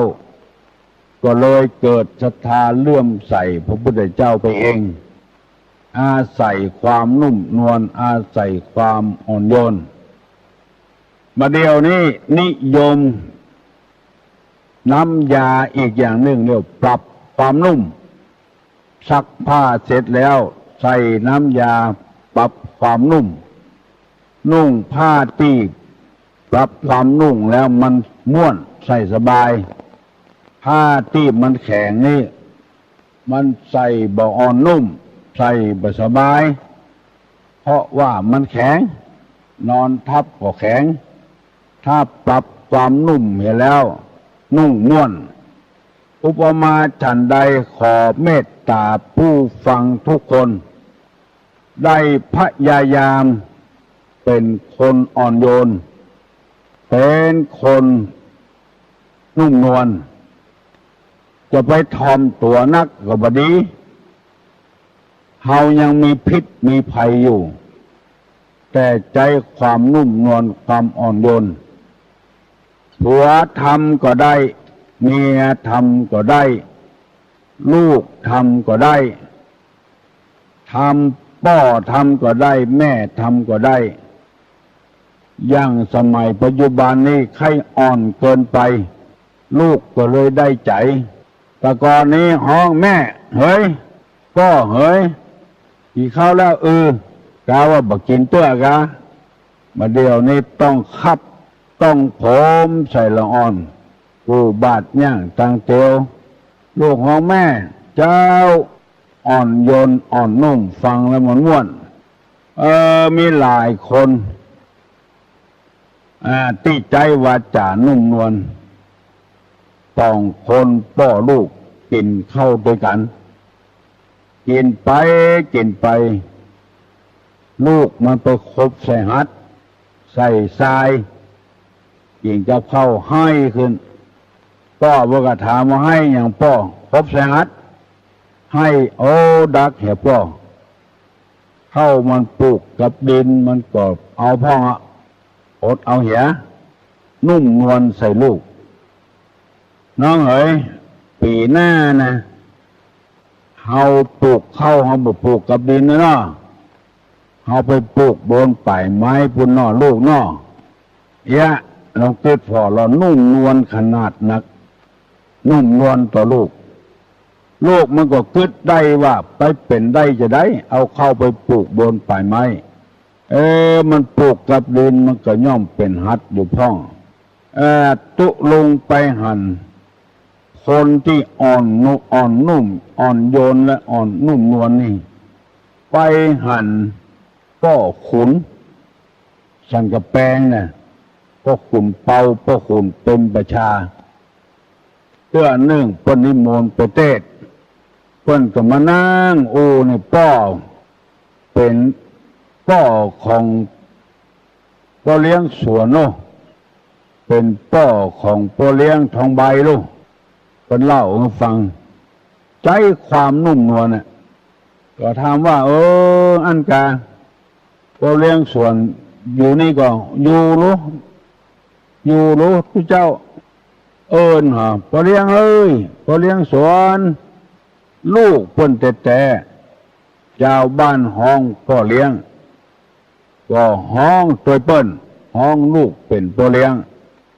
มันนุ่มนวลตุลงได้ยินแล้วจำตะฮอดมาเดียวเป็น40-50 ปีที่ล่วงแล้วมาแล้วอันนี้ยกตัวอย่างให้ฟังพ่อเลี้ยงใบพ่อเลี้ยงสวนนุ่มนวลอ่อนโยนว่าตามชาวบ้านว่าตามผู้เจ้าอันนี้ยกตัวอย่างให้ฟังป้อ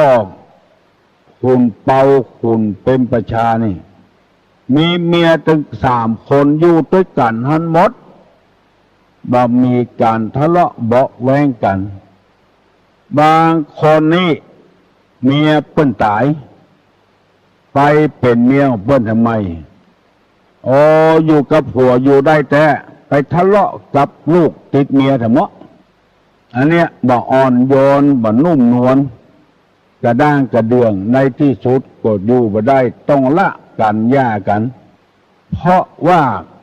กระเดียวว่าจะมา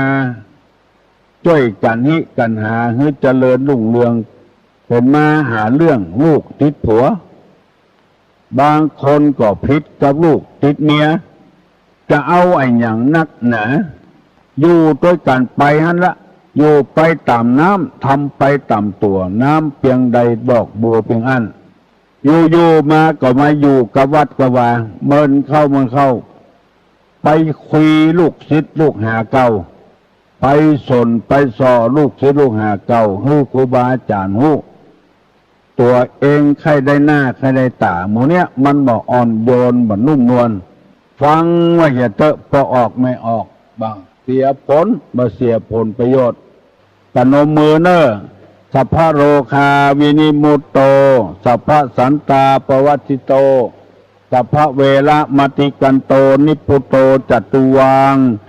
ภวสัพเพติโยวิวัจจันตุสัพพะโลโกวินาศตุมาเตภวะตวนตราโยสุขิติคายุโกภวะอภิวาทนาสีริสานิจังวุธาปจายโน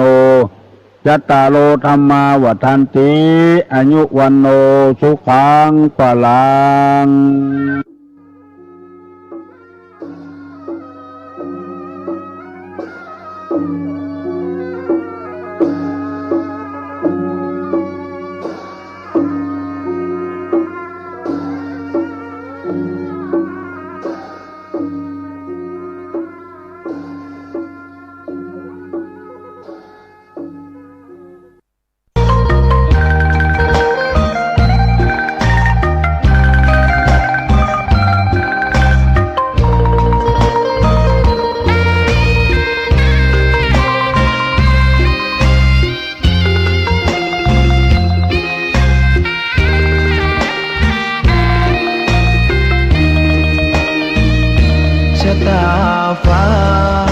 รือบารมีชักนำถึงอยู่แสนไกลล้ำพระธรรมไม่มีมองไม่ฟ้าเพียงดิน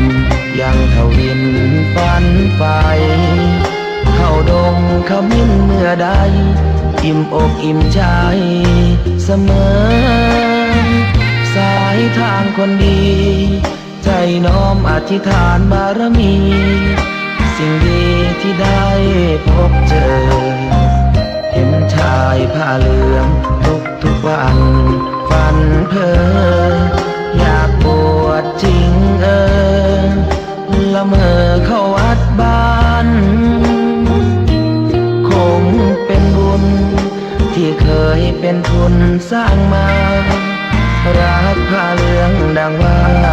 ปรารถนายึดมั่นอยากบวชทุกทีผ้าเหลืองผืนนี้ผูกพันอยู่ในใจทุกวันใฝ่ฝันถึงผ้าเหลืองกายวาจาใจสัญญาว่าไม่เสื่อมคลายหัวใจมุ่งหมายเนืองไม่มีอะไรมากันให้คุณเคืองศรัทธาผ้าเหลืองบวชเป็นเรื่องใหญ่เราวันรอคอยเข้าโบสถ์ได้บวชเสียทีเป็นคนสุขเต็มที่ตามรอยความดีพระพุทธเจ้าไม่ลืมบุญคุณพ่อแม่การุณเลี้ยงเราผ้าเหลืองห่มกายคลายเศร้าพ่อเราแม่เราศรัทธาสุขใจจริงๆเป็นชายแต่หัวใจสิงพูดจริงทำจริงทุกราทุกคืนทุกวันผ้าเหลืองพันผูกกายาโอ้น้อวาสนาพระธรรมนำพาชีวิต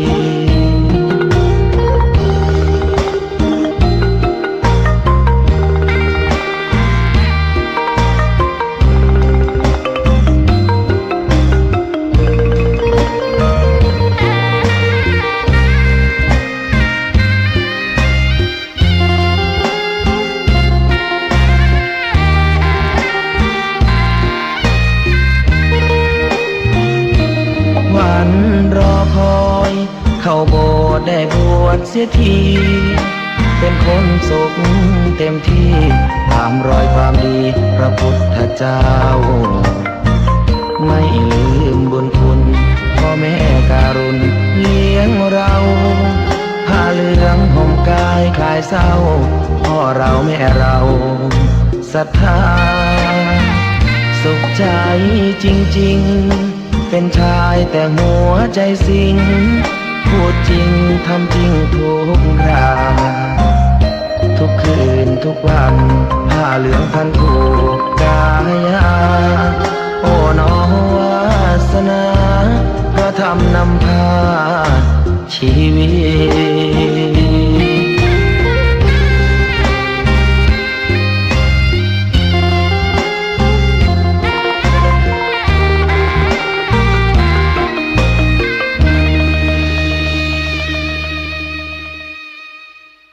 เมื่อได้มาก็ดีใจเมื่ออะไรมันผิดพลาด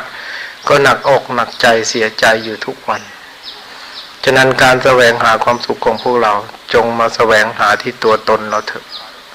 แสวงหาที่ใจของเราแสวงหาที่ความสงบที่ใจเรา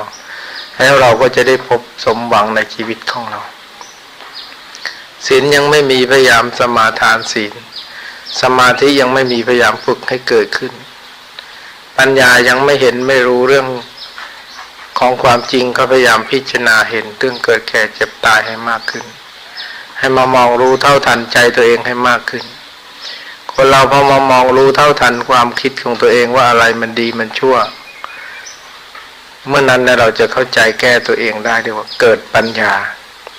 เกิดญาณเกิดทัศนะเห็นรู้ที่ใจของเรายิ่งรู้มากเท่าไรยิ่งดีนะรู้ธรรมะเนี่ยรู้น้อยไม่ดีธรรมะ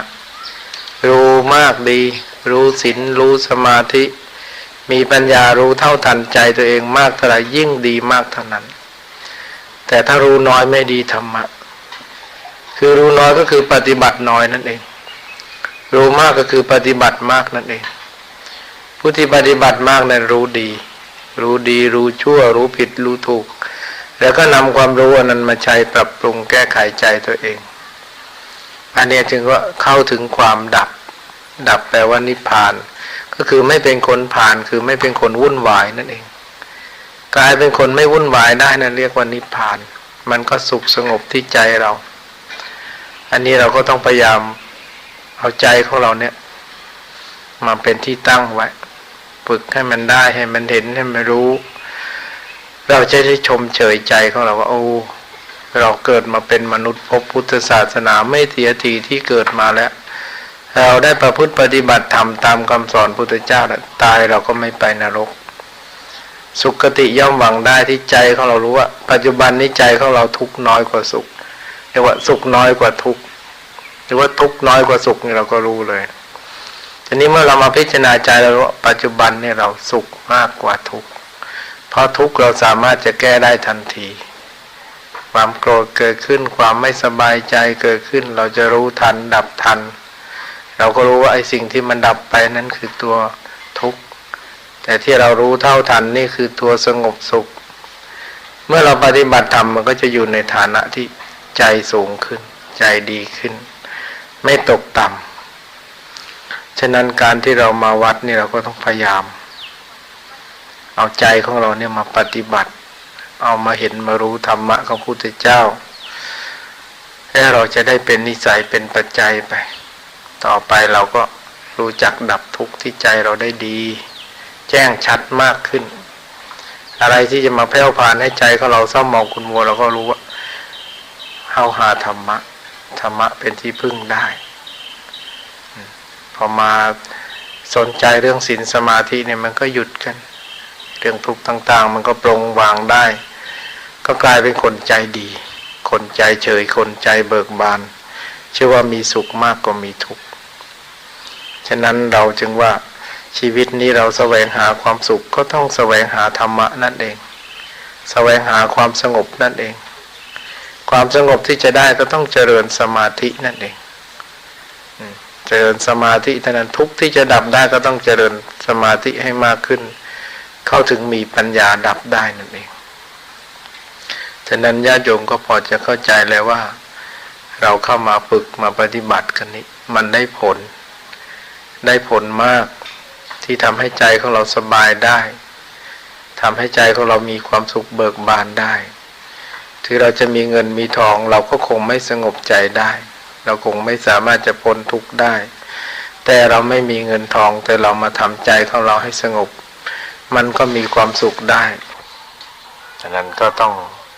ฝากไว้กับญาติโยมว่าเรามาทำบุญมาให้ทานมารักษาศีลมาเจริญภาวนามาสร้างบารมีเพิ่มกำลังของเราให้มากขึ้นเราจะได้เป็นสุขทั้งกายทั้งใจ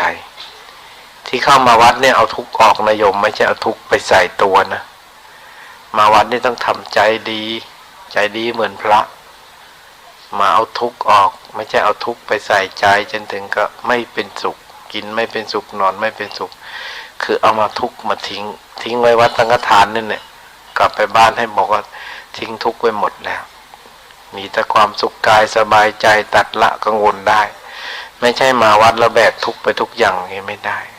ไม่เป็นโอกาสไม่เป็นบุญของเราไม่เป็นลาภของเรามาเข้าแล้วโน้นก็ไม่ถูกใจนี่ก็ไม่ถูกใจโอ้โหอย่างนี้ก็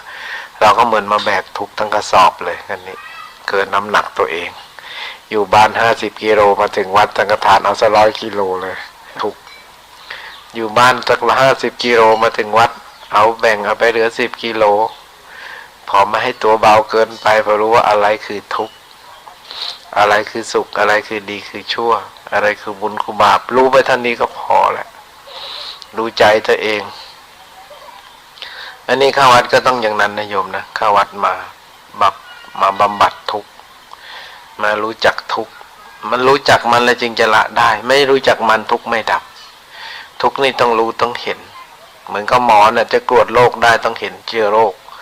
ต้องค้นโรคได้จึงจะให้ยาถูกต้องถ้าหมอค้นโรคไม่ได้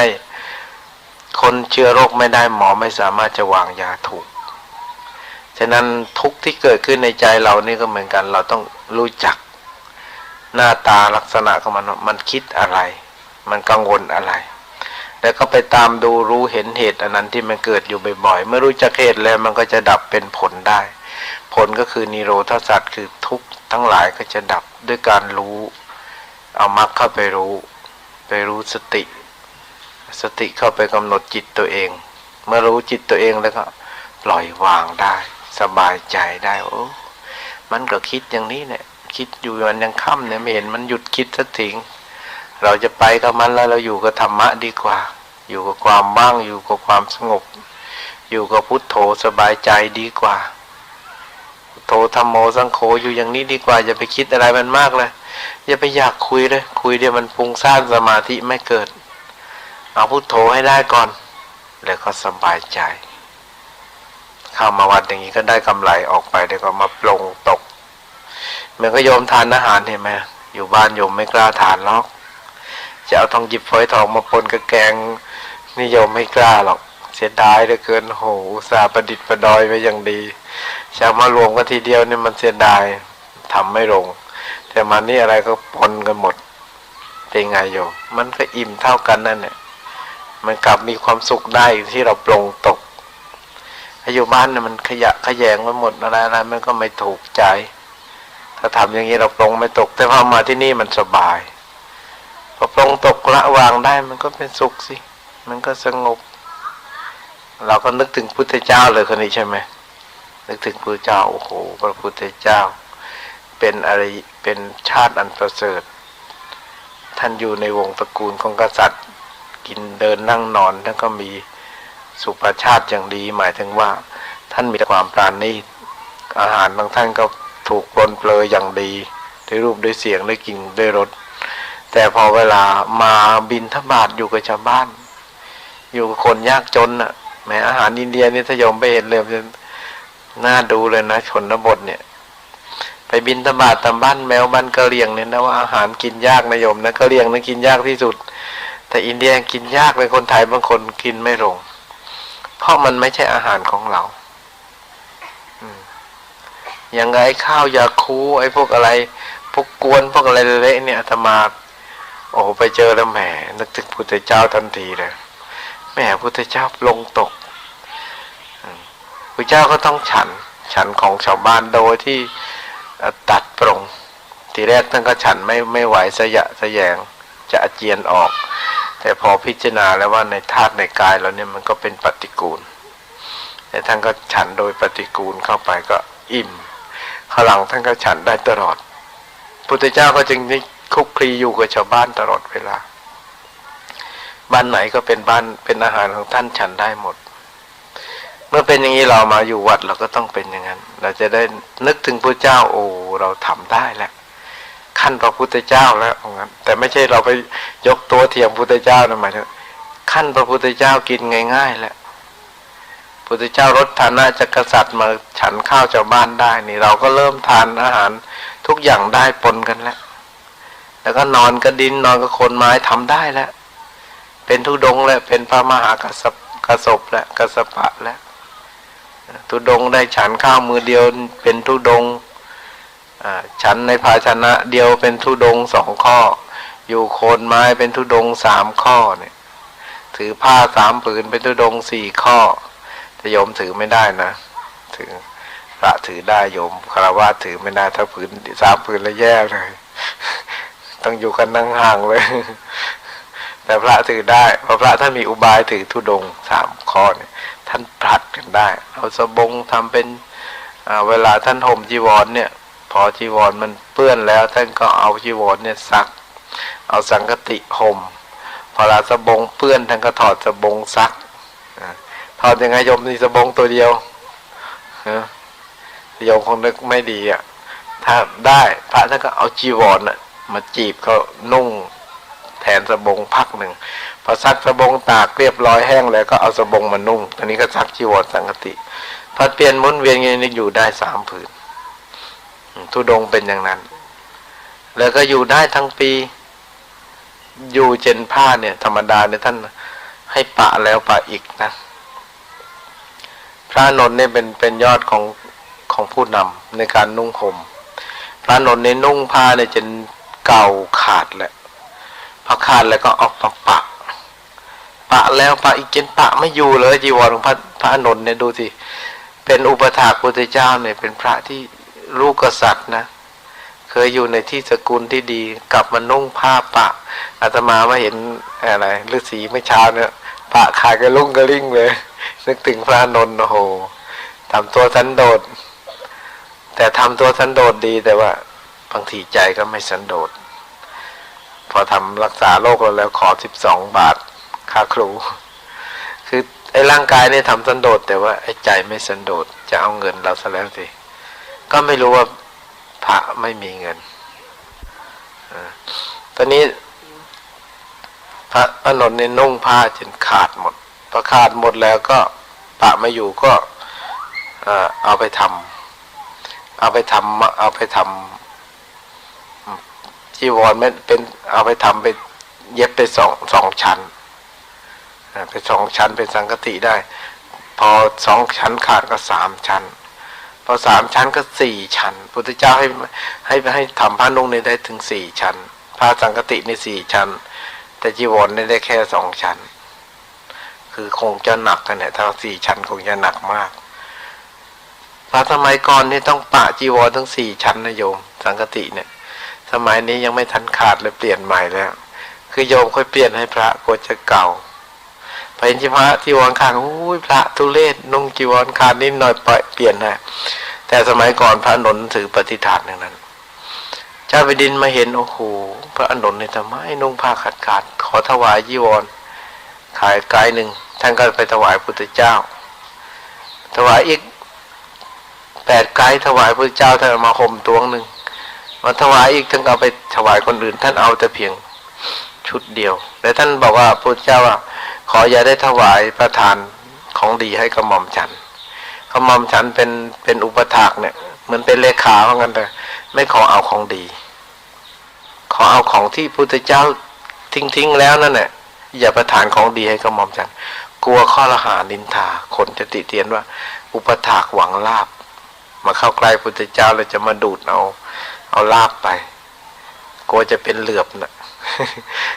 กลัวก็จะเอาเป็นเหลือบเป็นปลิงดูดเลือดก็ไม่เอาพระอานนท์จะใช้ผ้าเก่าๆดูสิคนที่เขาตัดได้นะทั้งที่เป็นลูกกษัตริย์มาบวชแต่ได้เจ้าแผ่นดินก็เลื่อมใสให้จีวรพระอานนท์ก็เอาแค่เท่านั้นเขาถามว่าพระอานนท์เวลาจีวรของท่านขาดในเย็บได้ถึง4 ชั้นแล้วต่อไปทำอะไรถ้าเย็บไม่ได้ก็ไปทำม่านกั้นมั่งเอาไปทำผ้าปูนอนบ้างถ้าปูนอนขาดทำไงปูนอนขาดก็ทำผ้าปูนั่งขาดทำไงก็เอาไปทำผ้าคีริ้วเช็ดเท้าถ้าผ้าคีริ้วขาดทำไงเอาไปโขลกสุดท้ายไม่ทิ้งเลยนะผ้าของจีวรเอาไปโขลกทำไงโขลกทำกระดินแล้วก็ไปยากุฏิไม่ให้รั่วนี่จีวรของพระอานนท์ห่มดูสิโยมสมัยนี้ไม่มีเลยโยมพระไม่มีทำได้เลยอาตมาเองก็ยังทำไม่ได้เพราะห่มประปานะเขาก็มาเปลี่ยนแล้วก็ก่อนอยู่แรกที่นี่ก็ปะบ่อยๆคือคนเรามองพระไม่ออก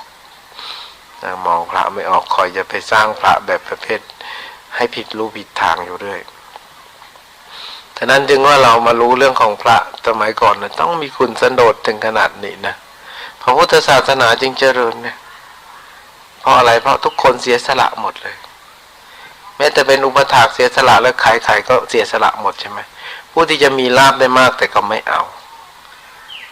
พอเป็นอย่างนี้แล้วก็เป็นตัวอย่างที่ดีสมัยนี้แหมคอยติดต่อกันไว้เลยนะไปองค์ที่จัดพัดนะคอยติดต่อเลยว่าจะนิมนต์ไปบ้านไหนแย่งกันเลยบางวัดนั่นนะแย่งกันกินนิมนต์พระก็มีอะไรมีอะไรนะเขาเรียกมีพวกเหมือนกันนะมีเส้นเหมือนกันนะเหมือนกันมีเส้นเหมือนกันถ้าไม่มีเส้นละอดเหมือนกันไม่ได้มาติกามาตระกูลหรอก ถ้ามีเส้นแล้วได้ไปเรื่อยเลยอันนี้เราก็ต้องเข้าใจนะว่าเรามาอยู่วัดเนี่ยเราต้องตั้งคุณสันโดษของเรานิยมก็อยู่ดีกินดีขนาดนี้แล้วนึกถึงพระพุทธเจ้าพระพุทธเจ้าลำบากกับเราพระเจ้าลำบากกับเราหลายเท่าท่านต้องเดินวันละ15 กิโลเพื่อไปโปรดบุคคลเพียงบุคคลเดียวท่านก็ไปนะ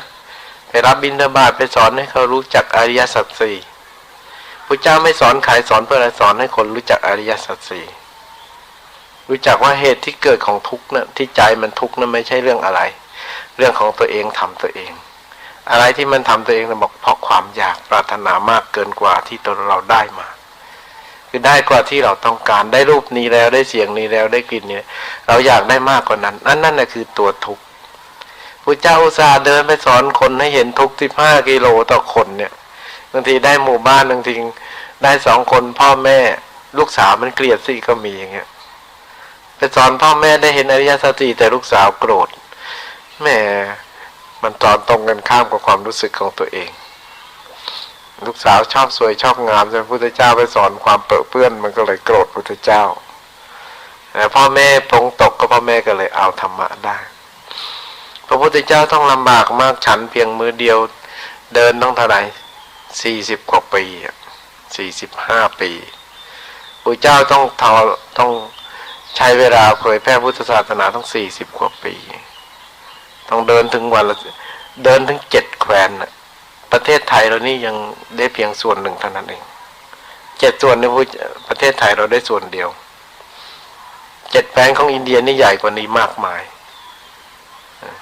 คือเราได้ส่วนเดียวของเขานะ7 แคว้นเนี่ยเราได้แค่ส่วนเดียว7 เสี้ยวเดียวของเขา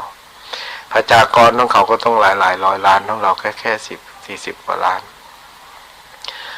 อำเภอตำบลหนึ่งเขาใหญ่กว่าอำเภอเราอำเภอหนึ่งเขาใหญ่กว่าจังหวัดเรา